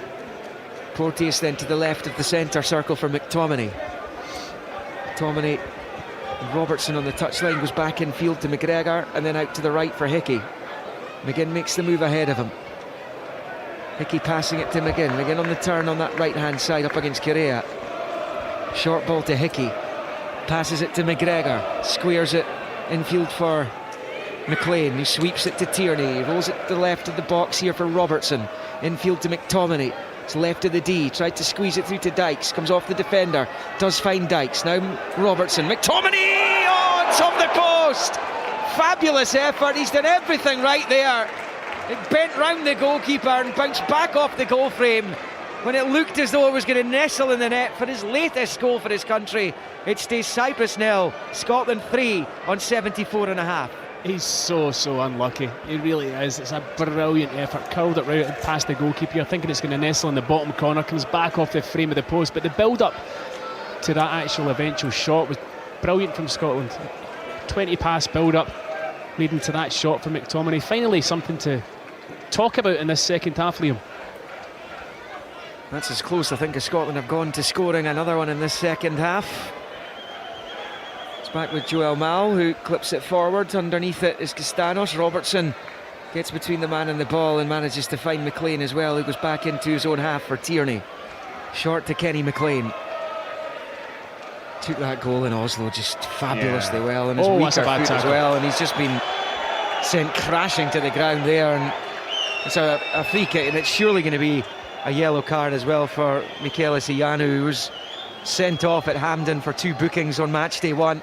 Yeah, I mean, he comes right through the back. I don't think he's been booked, does he? No, I mean, I wonder whether he thinks he got a bit of the ball, but he comes way through the player. It's a really dangerous tackle. Kenny McLean thankfully back up on his feet, but Yeah. It's not a pretty challenge, that's for sure. Cyprus are going to make a change shortly. It's scissors, isn't it? Yeah. You see replays of it. Cyprus going to make a change. Familiar face, Alex Gogic of St Mirren. There's going to be a double change. Not sure a centre half's what they're requiring right now, Cyprus, but he can play in the midfield as well, obviously, can't he? As Robertson takes the free kick, bends it into the box, flicked away, breaks them again at the edge of the area. He catches it on the volley, but it goes over the bar, and it will remain 3-0 to the Scots on 76. Yeah, that would have been good if it had gone in. Really difficult skill for John there, catching that on the volley as it was dropping out there, a good 30 yards out. He has scored one like that before for Villa a few seasons ago. Oh yeah, I think that was his first goal for Villa, wasn't it, against Sheffield Wednesday? It was an outrageous goal. In the Championship. Yeah, but didn't quite execute it the same there. Cyprus in possession, long ball with the left foot up to this near side. Robertson wins the header ahead of Kyriakou, and McLean goes back to Tierney. Tierney stepping out to this near side, rolls it forward to Dykes in the halfway line, moves it back to Porteous. Porteous forward to the right of the centre circle, it's with McGinn. McGinn then short ball to McGregor, left footed, out to Hickey, wide on that right hand side. And Aaron Hickey just looks such a confident player, doesn't he? Yeah, he's never flustered. No wonder. What an escalation he has enjoyed in his career. And Craig back in the studio had him at Hearts, started him in that Scottish Cup final at the age of 16. Now an English Premier League regular with Brentford. And some previously unfashionable teams doing really well in the top flight in England just now. Billy Gilmour's Brighton, another who've enjoyed things. In Bournemouth in their first spell in the top flight down there were top half of the table as well. So Ryan Christie, part of the Bournemouth setup just now. Wonder if we'll see him at some point. Two subs waiting to come on for Cyprus down below us. Stelios Andreou and Alex Gogic are waiting to come on. They've been waiting a while. Yeah, well, they're both. They could both play centre half, these two. And Andreou plays for Charleroi in Belgium. He's only 21. He's going to be on for his 11th cap, and Gogic will be coming on shortly as well, and it will be his 40th. His 40th? 40th. I've lost him in front of me. I'll get you that when he comes on. Here's Porteous. Infield to Tierney. Kieran Tierney forward, low ball to McLean. Heading towards the final 10 here. Here's John McGinn on the halfway line, right of the circle, finds McLean. And McLean looking for a teammate, eventually settles for playing it out wide right for Hickey. Hickey goes back to McLean, and then into his own half for Porteous. Porteous then switches the play from right to left of the circle for Tierney, forward to Dykes. Bit more purpose in this move for the Scots. Here comes Dykes, forward, goes down. No foul though. Cyprus pinch it back, and it's Caro playing it forward down this near side for Kyriakou. He's under pressure from Robertson. Tierney there, eventually hits the deck, and it's a free kick to Cyprus, and they will now make their double change, Tom. Yeah, Kyriakou a bit lucky there. He won the foul, didn't think it was a foul. He's coming off.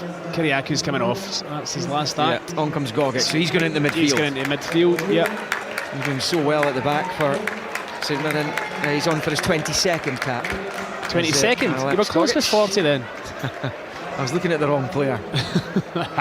It's not like you. And Andrew comes on as well. Kyriakou looks like a pretty forlorn figure making his way to the dugout. Yeah, I mean, the second half's been slightly better in terms of defensively for Cyprus, but they haven't offered a threat at all. It's been a tepid second half, but it doesn't matter for Scotland. They're 3-0 up, and they're cruising to victory here. Cruise control, that's what this is. We hit 80 minutes. Pretty much, Liam. Yeah, I would agree with that. The old autopilot's been switched on, and to be fair, you know, as I said earlier, they don't need to go and chase this game. It was all about Cyprus, what they had to do. They've offered nothing to the game at all. And the game was won, the job was done in the first half. Cyprus off to Spain next week, but the game you want to keep your eye on Tuesday, apart from Scotland, England at Hampden, is the one at the Ullaval in Oslo. Norway taking on Georgia. Scotland are going to win this game quite clearly, and because Spain thrashed the Georgians 7-1 in Tbilisi earlier on, all that means that if that game in Oslo on Tuesday is a draw, Scotland will have officially qualified for Euro 2024. And there's a right good chance it could be a draw, Liam. I mean, you would think, you know, Georgia, a decent enough team. Norway haven't been going well at all. A draw would be kind of not a big surprise to me. Wouldn't that be nice to qualify without having to play? Incredible. And then they can focus on trying to win the group, which is superb, a great place to be in. Already on the head-to-head, got a 2-0 lead over Spain.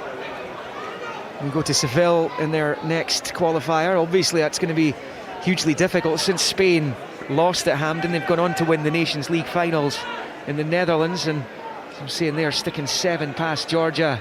Yeah, they look as though they've picked up a bit. I mean, and that was the one thing you would have said about the Spain game, the first game against us, that certainly they didn't look that much of a goal threat. You're expecting more from them in forward areas, but they certainly seem to have fixed that. Well, we look forward to that one. As Cyprus clear their lines at the edge of the box, into the midfield, it's flicked on. Pitas is going to give chase. Hendry was a little slow to react. Pitas is into the box, he shoots, saved by Gunn. Good save, strong wrist, but the flag was up honestly in the end, so he was offside, hence Jack Hendry's hesitancy. It was miles offside, and the lines was right in line with it.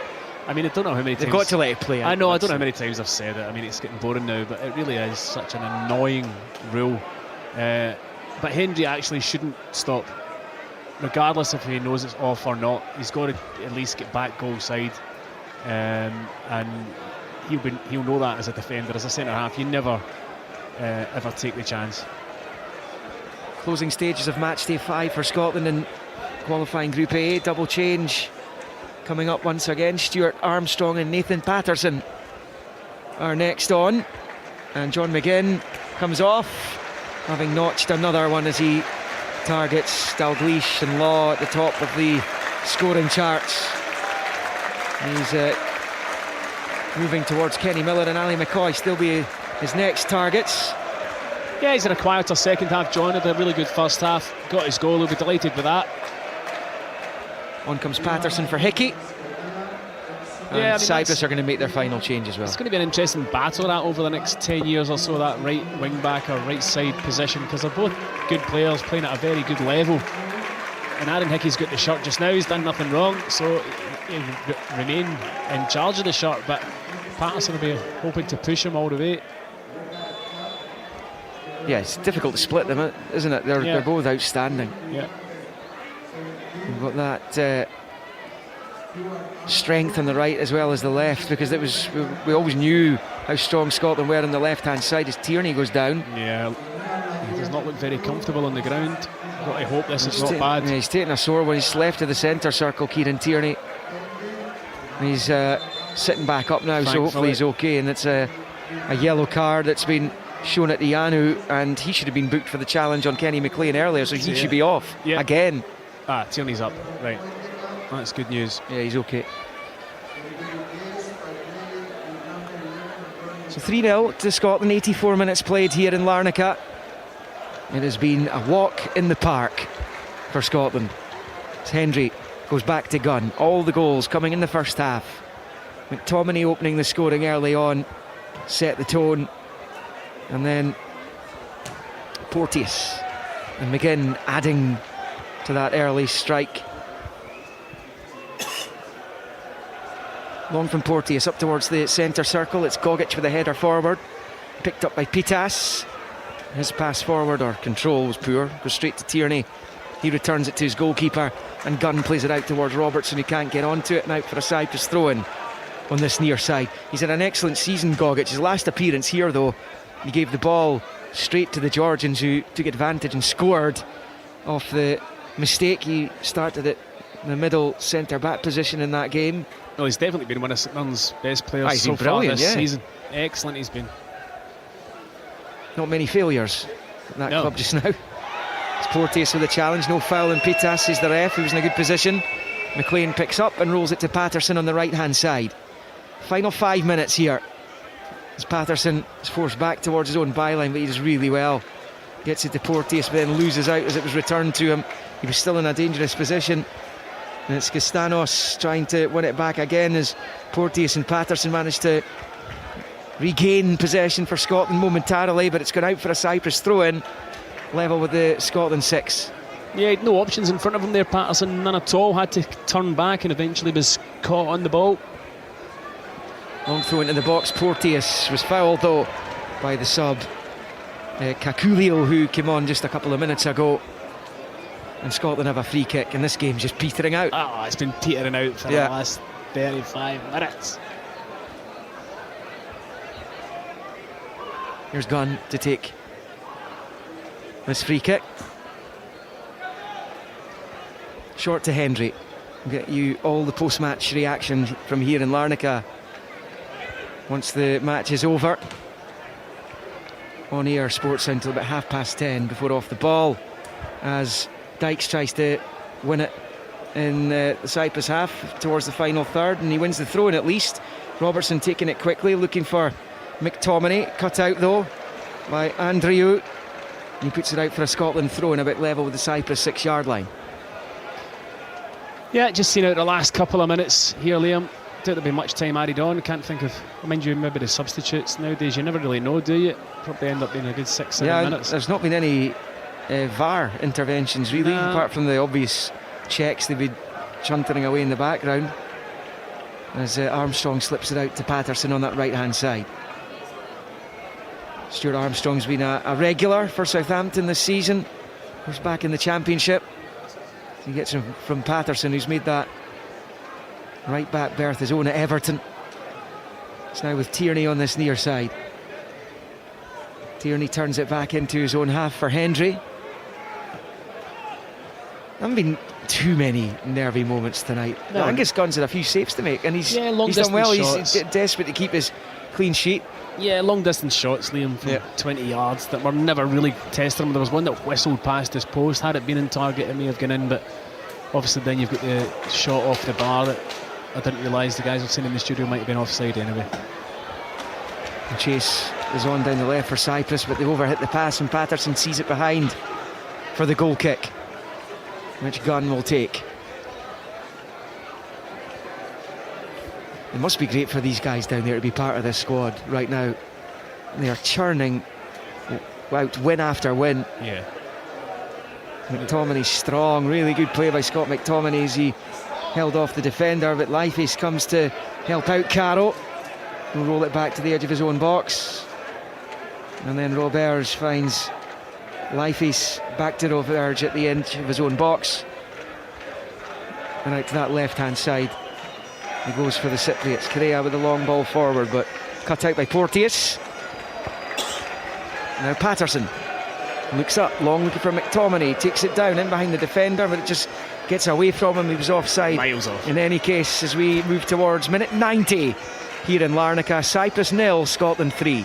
I'll not be that disappointed when this game ends. I have to say the second half's not really kept me on the edge of my terrible. Not on the edge of my seat, Liam. I'll replay it as I'm trying to get to sleep back at the team, back at the hotel. It's been terrible, but who cares? I know. Listen, it's all about, and you've come away to an away venue. All right, I was expecting us to win the game. We got the job done in the first half. Second half was always going to be one of those where it's either stays the same or we go on and win it 5-0. You know, and it's unfortunately for us watching it, it's gone the other way. But no, I suppose in summary, it's been a great night for Scotland. So who cares what the second half was like? Scott McTominay coming off. The Scotland supporters giving him a warm round of applause as Ryan Christie comes on to replace him. Another excellent performance by McTominay, particularly in that second half. He's such a threat. First half. Yeah, first half. The first half, yeah. Yeah, he was outstanding. He really was. Best player in the first half. Ryan Christie on for his 40th cap. As Tierney picks up on the near side, deep inside his own half. McLean picks up at the edge of the box, back to Hendry, now to Porteous. 3 minutes have been added on at the end. And the Scotland players and supporters will be able to celebrate yet another win. As Porteous plays it short to Callum McGregor. Out to the right for Stuart Armstrong. Down the touchline he goes, infield to Christie. And Correa will win it back for Cyprus, takes it into his own box, short to Lifeys, forward to Gogic. He steps away from McLean. Gogic out to that left-hand side. Picked up by Kakulio. And then out for a throw-in to Cyprus. About level with the edge of the centre circle in the Scotland half. It's not back the way to Correa, and then in field to Roberts. Now Leifes just outside the centre circle. He walks up towards Dykes and then passes it out to this near side. It's picked up by Caro, and in field to Gogic. Back to Caro and then back to his goalkeeper. And it will be slipped forward by Joel Mal to the left for Roberts. And Scotland fans singing they're going to Germany, and yes, they will be going to Germany. There's no way, surely, that there could be any kind of collapse that's going to see them not qualify for this tournament. No, not for me, Liam. I think it's safe to say we'll be at the Euros next summer. I mean, the only teams that can possibly threaten them are, well, Georgia getting beat 7-1 by Spain tonight. You know, that's going to be a difficult one for them to recover from. They go to Oslo next. Norway, even if we don't win another game, I think 15 points well, exactly. gets us there anyway. It's incredible. But I do think that we will win another game regardless of that. So if we win one more game, that's us on 18. It's undeniably you're going in second place at that. If it doesn't happen on Tuesday, as they're playing England in the friendly, it might happen in Spain next month. If it doesn't happen then, it could happen when they play France in the friendly. If it doesn't happen then, it could happen in Tbilisi. There's going to be multiple opportunities to qualify for this tournament now. We're in the final minute of 3 that were added. Scotland 3-0 up thanks to those 3 first half goals. Long ball forward attempt is cut out in the midfield by the Scots, and Cyprus have it with Gogic left of the centre circle. McLean trying to win it back off him, but Gogic driving forward up the edge of the box, slips it through. Chance here for Cyprus to pull one back. Brilliant backtracking there by Porteous. What a really good challenge it was, because it looked like Pitas was going to be in to score for Cyprus. It stays 3-0. Phenomenal tackle from Ryan Porteous. It was brilliant play from Gogic, driving at the Scottish defence, plays a defence splitting pass. Really, Pitas should have got his shot off an hour before he even got it off, but it allowed Ryan Porteous the time to get back and make the challenge. Brilliant challenge, and keeps Angus Gunn's clean sheet record intact. That's it, it's all over in Larnaca. The Scotland supporters celebrate a huge win, the latest huge win, the 5th win in a row at the start of Euro 2024 qualifying Group A. This phenomenal set of players are setting new records every time they step onto a pitch. And surely the Scots now have enough points in the bank in this section to qualify for next summer's European Championship finals in Germany. Surely now it's done. It's not done officially. That could be Tuesday. But goals here in the first half, early on from McTominay with a header. Then from Porteous with a close range finish, and John McGinn sweeping home from outside the box have been enough to defeat spirit-sapped Cypriot side, you have to say. Rock bottom for a reason in this section. Pointless for a reason in this section. But at the other end of the table, Scotland have moved on to 15 points. 14 was enough for Wales in Euro 2020 qualifying to finish second in their 5-team group. Scotland have already amassed more points than that with 3 games to spare. Another incredible win. It's 11 qualifying group wins in a row now. And they have backed up the 4 wins that took them to the summit of this section with another one tonight. The Scotland supporters singing "We'll be coming." They'll be going to Germany next summer, that is for sure. They just need to get over the line. One more positive result for them would be enough. They might not even need one, because if that game in Oslo on Tuesday between Norway and Georgia ends in a draw, Scotland will be through in 5 days' time. It finished here in the Eastern Med. Cyprus 0, Scotland 3. So a 3-0 win for Scotland it is indeed. 5 victories out of 5. Fair to say, Willie Miller, the second half was a bit of a non-event, wasn't it? We're wondering what we're going to be able to talk about here, Richard. I'm kind of hoping we'll be getting lots of interviews, if I'm honest. I mean, I think 2 notes in the whole of the second half. Yeah, it was McTominay though, was it not?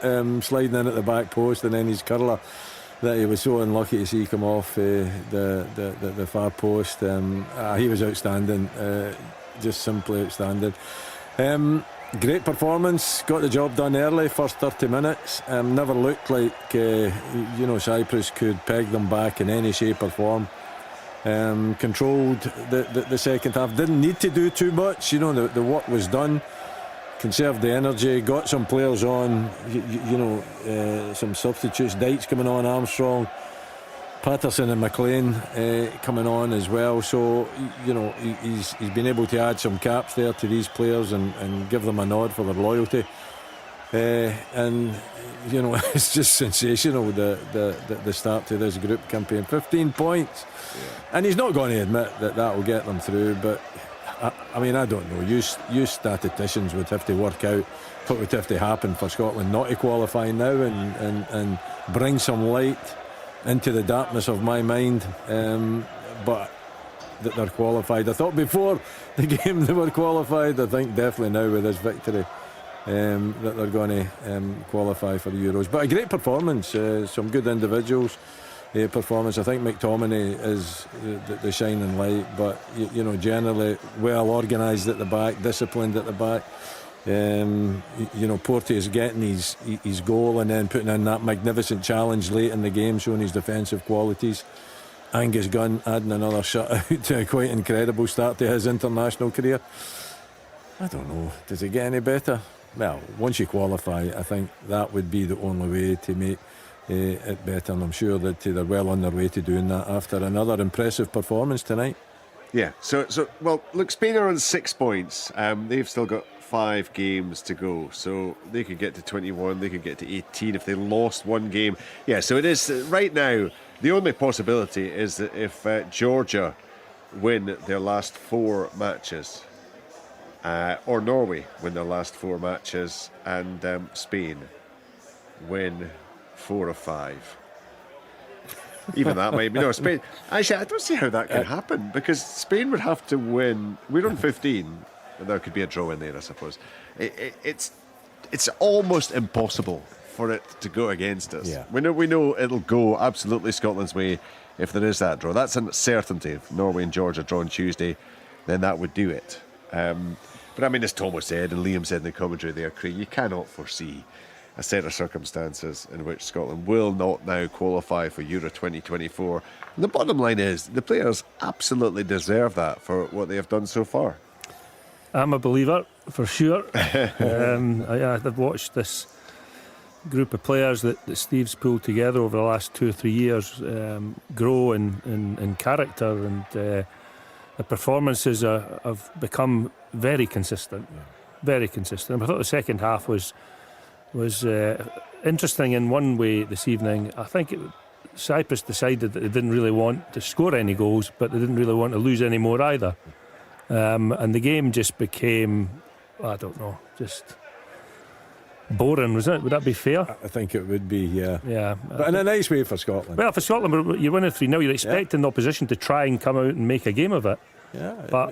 But they didn't really make that much of an attempt. Or maybe I'm just being maybe it was all down to Scotland being capable of not letting them through. So, yeah, the second half was a bit of a non-event, but it's great to be talking about another victory, and that's the most important thing. Look, to be in a situation where you can pretty much cruise through a second 45 minutes without really having to up the tempo, to expend energy that you could do without expending, to be in that kind of position in a European qualifier does not come very often for Scotland. So you absolutely take that situation, don't you? But I don't think that we'll have ever had a campaign where we've won our first 5 matches. Oh, absolutely. No. So that in itself is exceptional. Yeah. And this group of players, I keep talking about all of them, because it's going to require all of them. I think we're going to qualify for the finals, but really the next challenge, Richard, is to get out of the group stages. That's the big one, isn't it? Yeah. Yeah, we'll always get ahead of ourselves. Is someone going to pose that question to Steve Clarke tonight? your that's you qualified. Now that you've qualified. Is Craig Levine says. Yes. Yeah, why not? Put a little spice into the interview. I can imagine the look and the answer that whoever asked that question would get. But he'll be delighted. He'll be delighted with the performance. It was a very controlled performance. It was never in any doubt. You get the job done easily, which is not usual in these ties. It's normally they're very tight, but that certainly wasn't the case tonight. Scotland were streets ahead of Cyprus, thoroughly deserved their victory.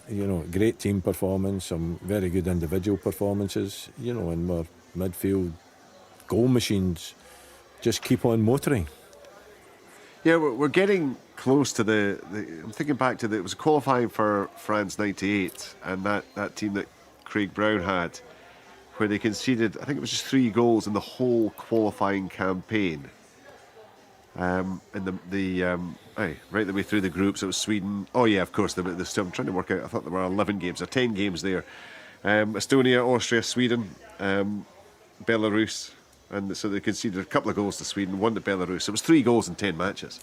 It's 1 goal conceded in 5, and it was a penalty. So Angus Gunn has stepped in, and he didn't have a huge amount to do today, but he's made a few saves along the way, and he's actually looking like a very capable successor to some of the goalkeeping greats we've had, isn't he? Well, I could tell you that something that's interesting for me is that he's come in and he's obviously got the confidence of his backline, and I'm sure Willie will back this up. If you understand how your goalie plays, you understand where he's going to be, whether he comes for crosses or doesn't come for crosses, and the more often you play alongside somebody, and you get into a rhythm and understand exactly how each. It's like playing alongside a centre back. It takes a while to get a partnership up and running, but once you've got it and you understand each other, then you become very difficult to beat.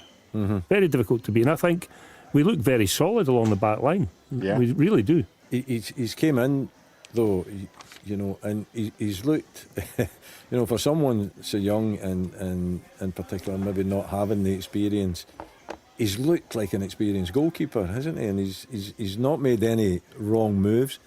Did they have one slip in what game was that? And that was just because of the surface. Was the that surface, right? Spanish game, was it? He tried to do the wee drag back thing, didn't he? Yeah. And you see crosses coming into the box, and he's not coming wandering away out. That some goalkeepers can do if they've not got the experience. He seems to be a very calm character. His decision making's been good. Very good. Yeah, very good. So and when you're not losing goals, that can only get better, I would think. And you're right, the understanding between him and the back 3 or the back 5, whatever it may be at any times, and their organisation has been top quality. We were watching the pictures. Tom was inside the stadium, of course, and you had said to us before, and we'd been told initially 3,700 fans officially there for Scotland. But that is the longest lap of honour I've ever seen a Scotland team do in an away stadium, because they just about covered about 75% of the stadium. It was remarkable how many Scotland fans were in there, and there'd be a lot of supporters there, Stephen, long-suffering supporters who, they like us, must be absolutely loving what's going on right now. Well, they were loving it before the game. They're going to be absolutely loving it even more today. I'm not sure how much they'll be loving it when they're up early to get their flights home tomorrow, but it'll be worth the sore head, I would imagine. On the flight out, Liam and I had 2 Tartan Army supporters in front of us. I'd be amazed if they made the game. If they made the game, but if they were here, I hope you enjoyed it, boys. But yeah, I mean, they've certainly had a good time. They always have a good time when they travel, the Tartan Army, and the best thing for them is the fact that they're going to get the opportunity to travel, because the last Euros was a wee bit of a disappointment in terms of it wasn't, well, A, you weren't travelling, and B, the COVID thing, the stadiums weren't full and blah blah blah. This is a proper trip to Germany where it will be organised brilliantly. It'll be absolutely phenomenal, the tournament, and these fans, as you rightly point out, have been long suffering, waiting for this moment, and they're going to enjoy it, and they deserve it as much as the players deserve it. They deserve it. So much credit for the performances they've put in. Now 11 games in qualifying games, wins. Yeah, wins in a row. Yeah, wins. Yeah. I mean, it's phenomenal. It really is an incredible time. And the game was done at half time. The second half, Liam and I just did a wee word off kind of camera. I was like, that was hard work. A wee bit the second half, trying to keep it bouncy when it was the flattest second half I think I've ever watched in my life. But as we said, just as we were wrapping, who cares? It didn't need to be anything more than it was the second half. And sometimes it can go that way. When you're 3-0 up at half time, sometimes it can end up being a wee bit of a damp squib, and other times you can go on and win it emphatically. But who cares? We've won it, the job's done, and as everybody's been saying, we are pretty much there. So it's a great night for Scotland, and the Scotland fans, as you really point out, will enjoy it, although I'm pretty sure things will be closing up because it's at 10 to 12 here. They'll need to be quick if they want to get their pints in. Right. Are you talking for yourself, you and Liam? Or? No, not us. No. Well, we don't hear till 12:30 anyway. Yeah, but you're true professionals. No, absolutely. That's true. That's true. A number of those players were involved in the Euro squad, of course, and they got a little taste of it there. But there are quite a few of these boys who haven't had a full taste of a finals tournament. What a sense of anticipation there must be among the players, knowing that they are just about on the verge of doing.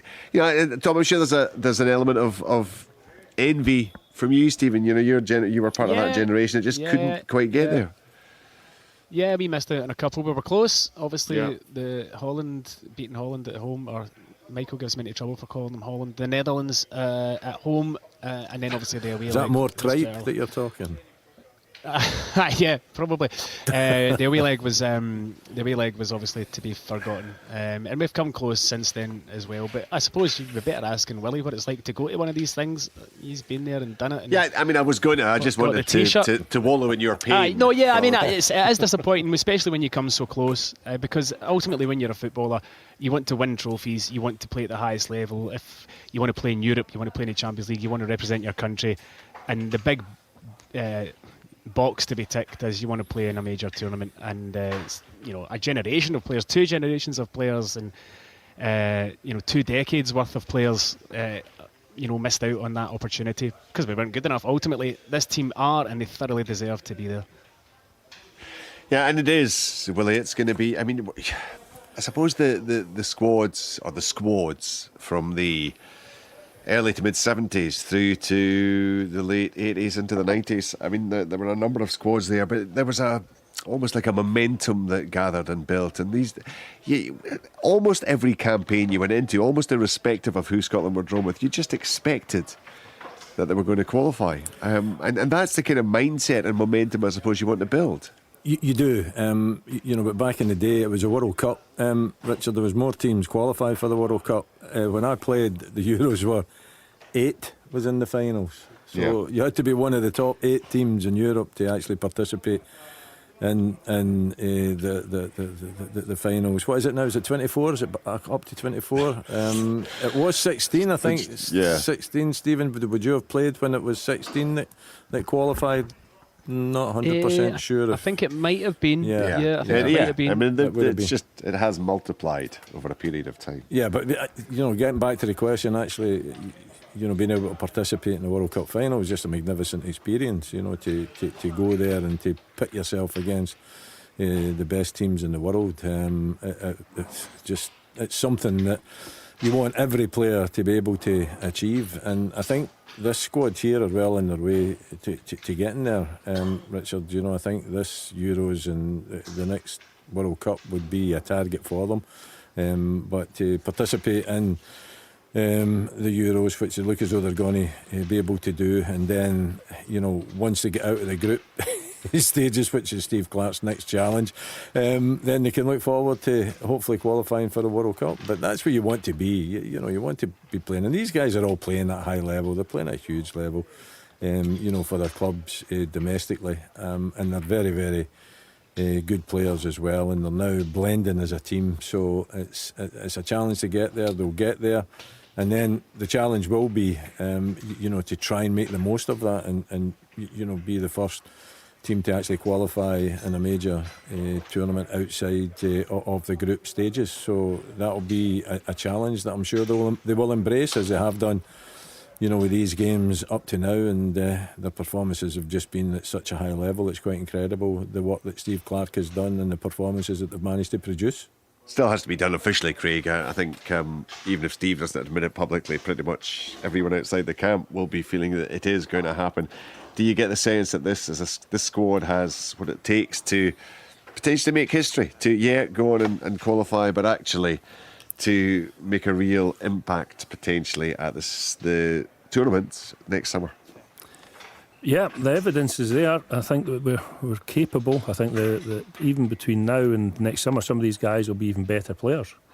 The improvement in a lot of them, particularly if they're playing week in and week out against top players, then they're going to continue to get better. And so the exciting thing for me is that for the next 2, 4, 6, maybe even 8 years, there's enough there for me to think that we're going to be much better than we are just now, which seems a bit crazy, but I actually believe that to be true. We need to find a striker for somewhere, though. That's the only. Yeah. That's the only thing that worries me. Who needs strikers when you've got midfield players that can score goals, goal machines from midfield? But you're right. Yeah, if you could add that, then that would be quite a frightening thought, wouldn't it? Mm-hmm. Well, since Shea Adams got the 4th goal against Armenia. That was in June 2022. Since then, we have played 9 matches. There was a friendly against Turkey. There was a draw against Ukraine. That apart, we've won the other 7. And there hasn't been a single striker scored other than Dykes with the equaliser against Norway. So 1 goal in the last 9 matches from a striker. And we've scored plenty. There's only been 1 game we haven't scored in. We've had 3-0 against Ukraine, 2-1 Ireland, 3-0 Cyprus, 2-0 Spain, 2-1 Norway, 2-0 Georgia, and now 3-0 Cyprus. So, actually, Willie, I mean, you've said this a few times over our coverage of the national team in the months since we did have strikers who were scoring goals. And kind of tongue-in-cheek, but actually it's entirely true, isn't it? What is it? The fact that, if you've got McGinn, who's now almost within touching distance of both Miller and McCoist as the all-time top scorer. There are now, I mean, if you look at it's phenomenal. The all-time top scorers for Scotland, there are only 6 players ahead of John McGinn. Yeah, no, I think you need to have a discussion with Kenny Miller and Ali McCoist to ask why they only scored as little goals as what they actually did for the international team when it's so easy for midfield players now to score goals. Tongue in cheek, of course, but no, I think it's McGinn's almost at the same average. So McCoist was 19 goals in 61, and I think most people would look back and think Ali McCoist was a very good Scotland striker. Yeah, McGinn is now 17 goals in 58 and 57. McTominay's going to catch McGinn for sure. Yeah, the way he's playing. I mean, honestly, Steve's got to take an enormous amount of credit. I mean, he's moved them around. The thing about McTominay, he's played 3 different positions, hasn't he? He played centre back, playing a holding midfield player. Now he's playing as an attacking midfield player. Since he put him into that role, what has he scored? 6 or 7 goals? Six goals in the tournament. Yeah, unbelievable. Joint top scorer in the qualifiers. And he looks like he's just absolutely loving it, doesn't he? And Richard, you had a whole list of world-class strikers that he's got more goals in the tournament earlier. Yeah, so he's level with Rasmus Højlund and Romelu Lukaku. He's 1 ahead of Harry Kane, 1 ahead of Cristiano Ronaldo, 2 ahead of Kylian Mbappe, and 2 ahead of Bukayo Saka. Stop it. That's incredible, isn't it? You know, when you put these stats out there in the airwaves, it is quite incredible how impressive. And this is a guy that doesn't get a game for his, he's not even playing as well. And he was magnificent tonight. He was absolutely magnificent tonight in that role, as they all were. But I think he was a standout. So, and if we're talking about goals, what about Dennis Law? How many caps did he have? 55 caps, I think it was, for Dennis Law. 30 goals. Because Kenny had over 100, didn't he? Yeah. So, you know, the average, I think, is still up there with Dennis, isn't it? Dennis, outstanding, and will never, that will never be beaten. No. 55 caps for Dennis Law, 102 for Kenny Dalglish, both getting 30 goals. But at his current rate, McTominay's going to pass them all. If he keeps it up. Yeah. Oh, at his current rate, if he's scoring every game, I think it's fair to say that is going to happen, isn't it? I should point out that we are heading up to there will be a news bulletin at 10 o'clock. We'll pick up again off the back of the news. And then Stuart and Tam will be here with Off the Ball. So there's going to be coverage right the way through. We'll get some reaction to you from the stadium. If we don't get it all, then they'll maybe play some more out during Off the Ball. But it's there's a lot to look back on, a lot to be absolutely delighted about this evening. Scotland absolutely taking control of the game in the opening half hour. So Scott McTominay with the opener, Ryan Porteous smashing home the second. That was within 16 minutes. And then a wonderful Scotland move which ended with John McGinn firing the ball home from just outside the box. 3-0 it was then. It remained 3-0 at the full-time whistle. And with Spain beating Georgia by 7-1 earlier in the evening, it was wins for those two. In Scotland on 15 points are 9 points clear of Spain at the top of the table. Highlights, of course, on Sports Scene tonight at 10:40 on BBC One Scotland. So more reaction to come from Larnaca after the 10 o'clock news. Scotland in the Euro 2024 qualifiers. This is Sports Sound from BBC Radio Scotland. Reaction to come after what has been an excellent evening for Scotland in Larnaca. 3-0 victory. Goals coming in the opening half hour through Scott McTominay, Ryan Porteous and John McGinn, who has been giving us his reaction to the victory. John, congratulations. That looked easy, was it? No, the first half certainly wasn't. The heat and the humidity was really tough to deal with. Cyprus always give us a tough game, but the first half probably not the best we've played, but we scored goals at great times, and it probably was killed off at half time. But it didn't feel like that at half time. There was a sort of feeling we could play better, we could improve, and we had an open, honest chat at half time, and we managed to improve second half. Probably a little bit boring for the neutral, but we passed it around, we kept the ball, and the main thing was a clean sheet. The fact that you didn't play well yet come away with a 3-0 win, it says quite a lot about this team, doesn't it? And the kind of transformation over the last several months or so, probably longer than several months, 18 months or so. What does that feel like to be part of that team now? Amazing, the shift in belief, confidence. We're playing with a bit of swagger now, especially the second half, the way we're moving the ball a bit. I think that's what was missing the first half. I've probably been a bit harsh on us saying we didn't play well, being 3-0 up, but the second half we played with a lot more belief, kept the ball a lot more, and kind of looked like a pot 1 team, looked like a Division A team, and that's what we're aspiring to be. So we've got 3 games coming up against top class opposition, and that'll be a real test of where we are. On 15 points now, it was a significant win tonight, wasn't it? You're not quite there, but we are ever so close, aren't we? You're smiling. Aye, we're not there yet.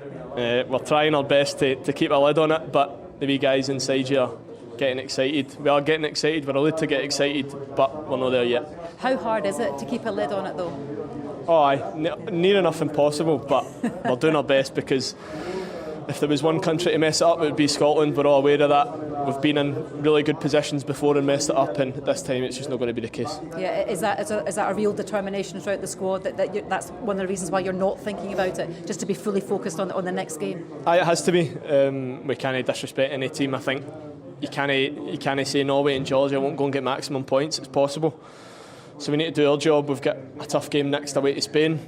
We've got a tasty friendly on Tuesday night, and to qualify during that obviously would be a bit of a dream, but we'll see how that game goes, and hopefully we can get the win there. Let's talk about you. That's now 17 goals for your country. How special does that feel, and how well do you feel you're playing for your country right now? Well, I hadn't scored in a wee while actually. Big McSauce is creeping up on me. But if he manages to overtake, then I'm happy. Listen, if the manager plays me left, right, a bit deeper, I feel as if I can play better, but as long as I'm contributing with goals and assists, then when you're playing higher up, that's really important. So pleased, but hopefully many more to come.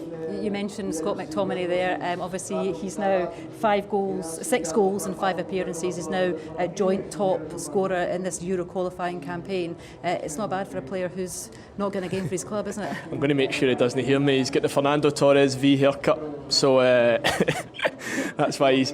No, you've got a striker's haircut. That's why he's getting the striker goals. Good stuff. Thank you. Cheers. John McGinn, he's just as bubbly as ever. Yeah, I mean, he was on a terrible run for his country. He'd gone 3 games without scoring before that one. It's amazing, isn't it, the confidence that they have, that he's talking about almost like a barren streak he was having. But he got that goal this evening. And also Big Mick Sauce. I think we've learned that McTominay, really, that's how he's known. I mean, have you ever had a player try so hard not to say, it doesn't matter what the statistics say, we've made it, we're there, we've qualified? I mean, he was so close to letting that go, wasn't he? Well, his manager would have been furious if he said that. And the message coming out from them all is that we're only over the line when we're over the line. And it's for me, that's the right attitude.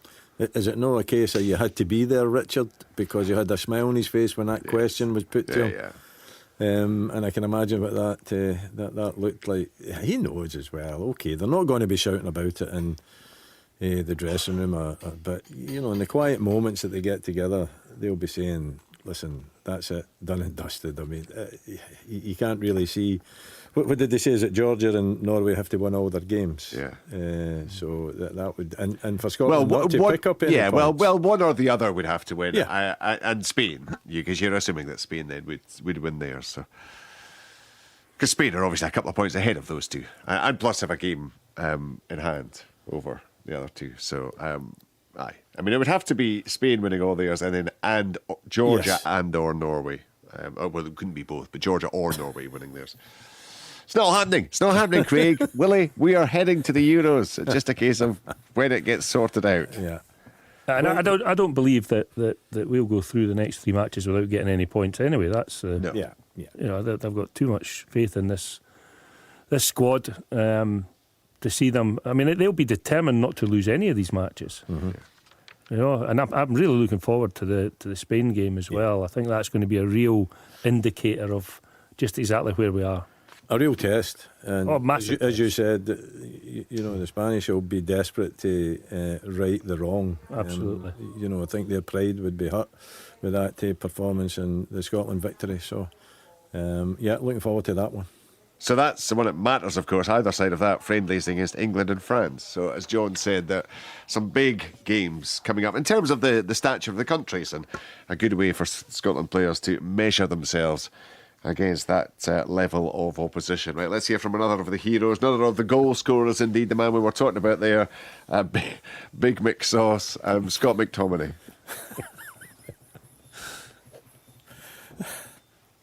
Oh, well, I was hoping we'd hear from Scott McTominay.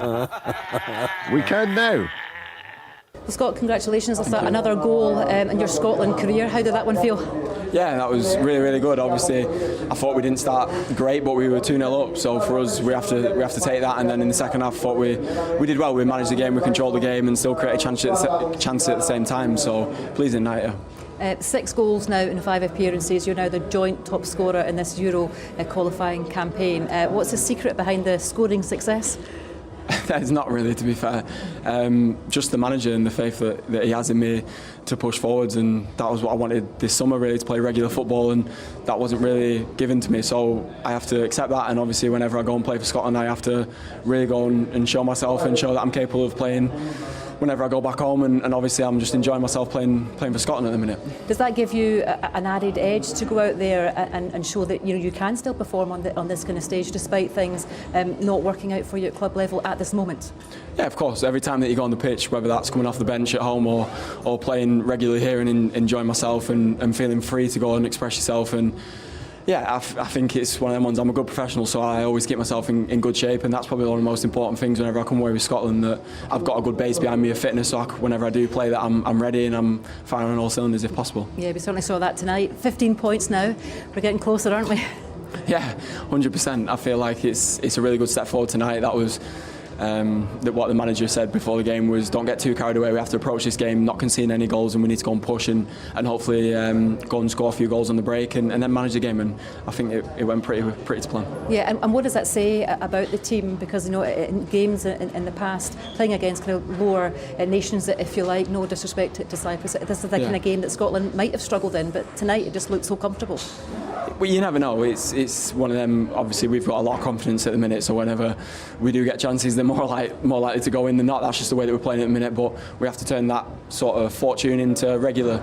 So we need to make sure that we keep doing that against the top teams, and that's a really good opportunity for us on Tuesday against England, which will be a really, really tough game. Yeah, that would be a good gauge as to where this team is at, of course, with Spain then in mind for the next qualifier. An important tie to be involved in.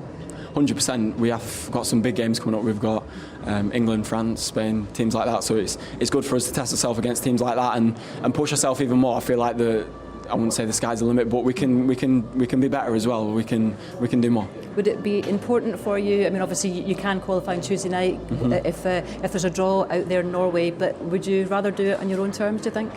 Yeah, it's difficult to say really. I feel the position that we're in, we'll take it any way that it comes, and the manager will be really proud of the players, whatever the outcome is, whether we do it on our own terms or whether it's Tuesday. We'll just have to wait and see, but there's a lot of happy faces in the dressing room at the minute. Yeah, I'm sure there are. There's a final question. John McGinn says you're scoring goals because you've got a striker haircut. Any truth in that? Yeah, there could be a little bit of truth in that. You never know. Maybe. Brilliant. That's my barber. Thanks, Scott. Brilliant stuff. Thank you. Nice to see you. Cheers. Scott McTominay, what a run he is on. 6 goals in the campaign. I mean, it's remarkable. Absolutely remarkable. And what's also remarkable is that given how Manchester United have been faring so far this season and playing so far this season, how they can do without Scott McTominay in that side. And in the kind of form that he's been showing is pretty remarkable in itself. But look, he seems to be in a very happy place, Craig, and obviously loving doing what he's doing for Scotland. I think he's in a happy place when he comes away with Scotland. I can't imagine him being in a happy place at Manchester United. But I'll tell you what, the manager of Man United have to sit up and take notice of the amount of goals that he's scoring. And, if he can afford not to put him in the team, this is a new position for him, and he's only going to get better playing in this position, this attacking midfield role. I'm convinced that Manchester United need that type of player. And I don't know, I mean, that's, of course, it's their manager, but I loved his attitude that he would come and work as hard as he possibly could to get back into the team down there. And the best way to do it is to score goals for your country.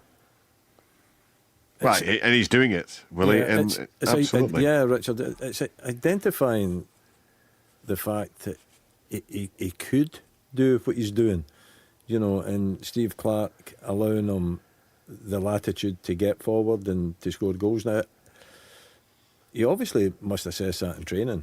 I mean, that doesn't just, you don't just think, I'll take Scott McTominay, who was a centre back not that long ago in the national team, and then a deep line midfield player, and then someone that can score goals. So I think Steve Clarke's got to take a lot of absolutely, praise for actually identifying that and seeing something in a player that perhaps none of the rest of us, or his own, coach at United has actually identified. Well, what's really interesting for me, Willie, he's Steve's brought the 2 sort of more technically gifted players lower.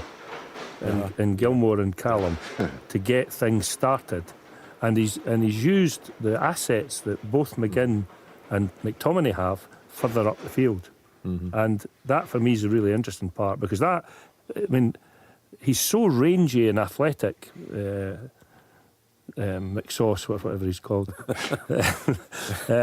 but he just gets the ball and he drives, and it causes havoc for the opposition, because once he gets by one player, then somebody has to leave their post to go and confront him. Yeah. And I thought it was brilliant tonight.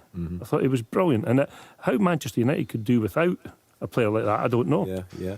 And McGinn's the same type of player. Oh, brilliant. Well. Very direct and difficult to pin down and get an eye for a goal as well if you give them any kind of a space or time. I think the surprising thing for me was that Cyprus didn't identify these 2 as being real threats. Real problems, yeah. And never at any time looked as though... Didn't track them at all. Back them at all, the runs from midfield. So that was a surprising aspect. But, both of them very good tonight, but McTominay outstanding tonight. Yeah. We've heard from 2 goal scorers. Let's hear from the third. Ryan Porteous got the one in between, and he too has been giving his reaction to Jane. Ryan, congratulations at your first Scotland goal. How special a moment is that for you personally? Yeah, really special.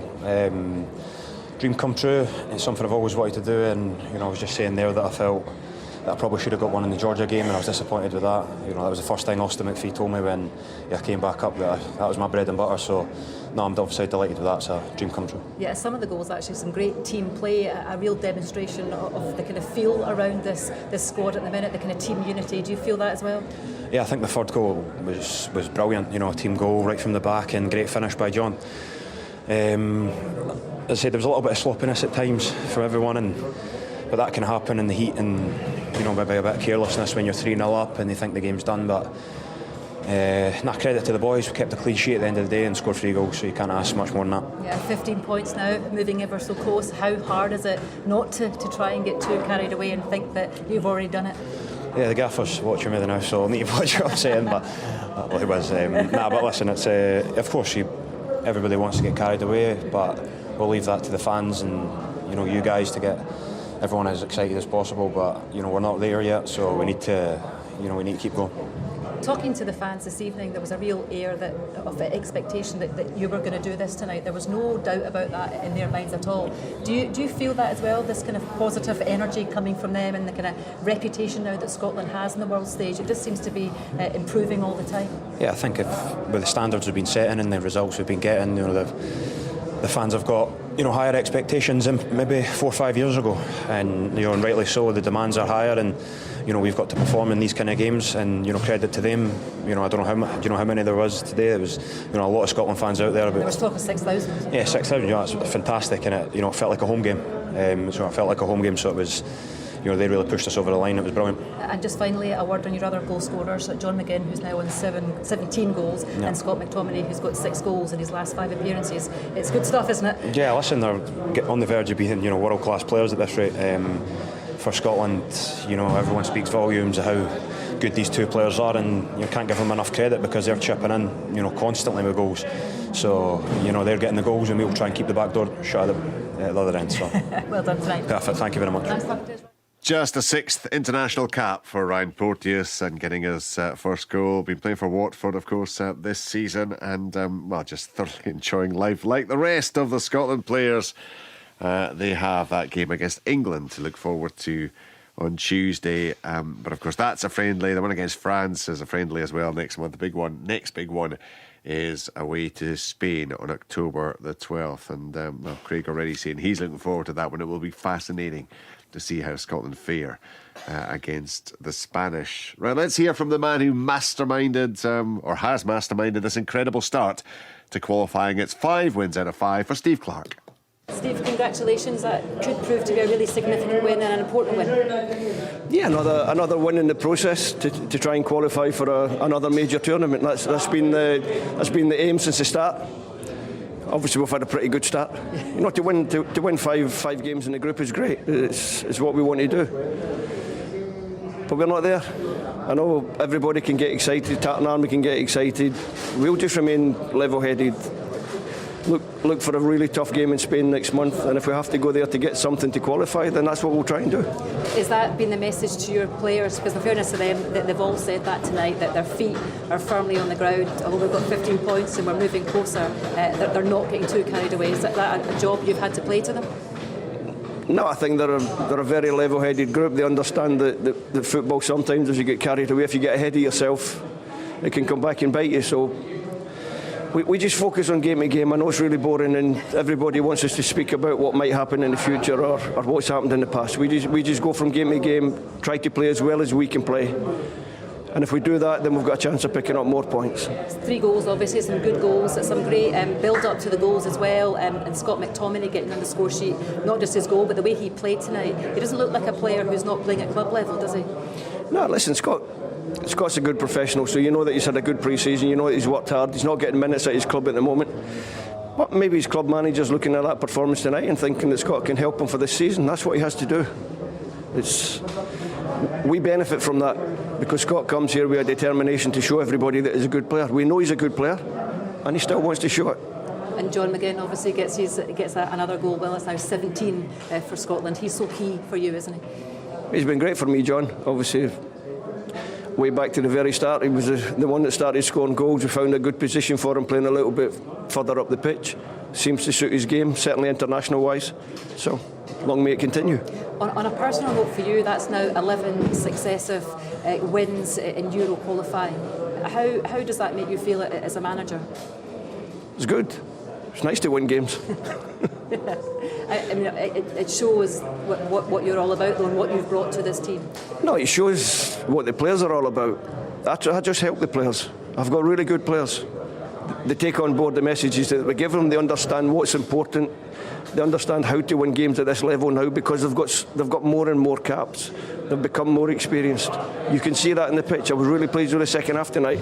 I know everybody probably wanted us to go and get 4, 5, 6. I told the players at half time it's more important that it finishes Cyprus nil, because then it means that we've controlled the second half, and that's what we did. Tuesday night is a big game, it'll be a special game as well. What's your thinking with that in mind? Is it to field a strong team? Is it to give others a chance to go out there and play? Let me digest this one first, and then I'll have a little think about what's a fantastic game for us on Tuesday night, and we look forward to the occasion. It's going to be a good gauge as to where this team is at as well against a top team. No, I think every time you go to the pitch, you get judged. We'll be judged tonight on a good performance. Let's see what we do on Tuesday night. Thanks for talking to us. Thanks, Jen. That was Steve Clarke. I mean, just to clarify that run, and of course it is 5 wins out of 5 in this campaign. The record that Jane was talking about there, and we've talked about it at various points over the course of the programme, the last 6 qualifiers in the World Cup qualifying campaigns. If we're talking about matches in the group, they won 6 in the bounce there. They had 5 clean sheets. The only game they conceded in was against Israel when they won 3-2. They've now won 5 in the bounce in this qualifying campaign and have conceded just 1 goal, a penalty, against Norway. So it's 11 group qualifying wins on the bounce with only 3 goals conceded. I mean, it is a remarkable run. It's incredible, the turnaround that has been. And yet, Willie Miller, you would have no idea. When you speak to the manager? Yeah. None at all. Well, he's not going to change, is he? You know, so I don't expect that any reporter asking him any sort of a questions is going to get anything other than a very boring answer. And long may it last, to be perfectly honest, Richard. Long may it last. You know, if you're turning in performances like he's managed to get out of this group of players and the record that you've just read out there, but you need to qualify. But they will qualify, and I'm looking forward to that challenge. I suppose I'm glad that the question wasn't posed, because I don't know what kind of answer you would have got from him. But bring on the boring conversations with Steve Clarke. I think that's what we're looking for, as long as it's at the end of another victory. And that record that you've just read out is quite sensational. So I'm sure deep down he's absolutely delighted with the job that he's doing. And he's right in the aspect that it is about helping the players as well, Craig. You know, as a manager, I think you need that raw. He speaks material. so well, yeah. Willie. You know, he says things that and that's what he is there for. Mm-hmm. You know, and to get the team to be better, he has to make the players better. Yeah. So he's there to support them, try and help them be better. And you know, he's done an absolutely amazing job. I mean, has anybody else had a record like that, Richard? Do you know? No. I mean, you go back through. I mean, it was certainly that or anywhere near it. Well, that run I mentioned when Scotland were qualifying for France '98 under Craig. I mean, we'd a run there, but there were a couple of 0-0 draws in the midst of that. There was a defeat against. I mean, they certainly didn't win 11 in the. Didn't get anything close to winning 11 in the bounce. I remember looking back that I think I'd found about 6 or 7 in the bounce in one, or perhaps across 2 qualifying campaigns.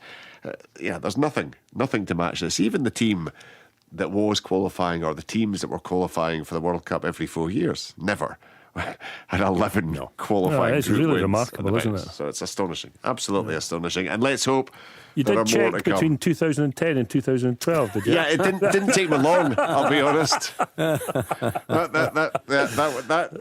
I'd have said before that you know, there are some campaigns of which we don't win 5 games in the whole. I can think of 2 campaigns put together that we didn't win 5 games. Nah, look, it's Craig. I know it means as much to you as it means to all the Scotland fans. It's brilliant to see the national team doing what it's doing right now, and we all look forward to this continuing, hopefully, and to those Euro 2024 finals when it is finally officially confirmed. Thanks so much. Always enjoy your company, guys. Great to get your insights and your thoughts right the way through. Willie Miller and Craig Levine, of course, Liam and Stephen Thompson brought us a commentary from Larnaca. As things stand, after Spain won 7-1 in Georgia and Scotland won 3-0 in Cyprus, it's Scotland on 15 points, Spain are on 6, Georgia and Norway on 4 apiece, and Cyprus without a point, 4 defeats out of 4. Scotland's oh so close. And it could happen on Tuesday night. It will indeed happen if Norway and Georgia draw in their match on Tuesday. That, of course, is when Scotland are playing England in the friendly. We'll have live commentary of that. There's coverage of the football and the Rugby World Cup across the weekend. Stay tuned to Sports Sound here on BBC Radio Scotland for all the best coverage of all the action. And stay tuned to Radio Scotland right now, because Stuart and Tam are here with Off the Ball.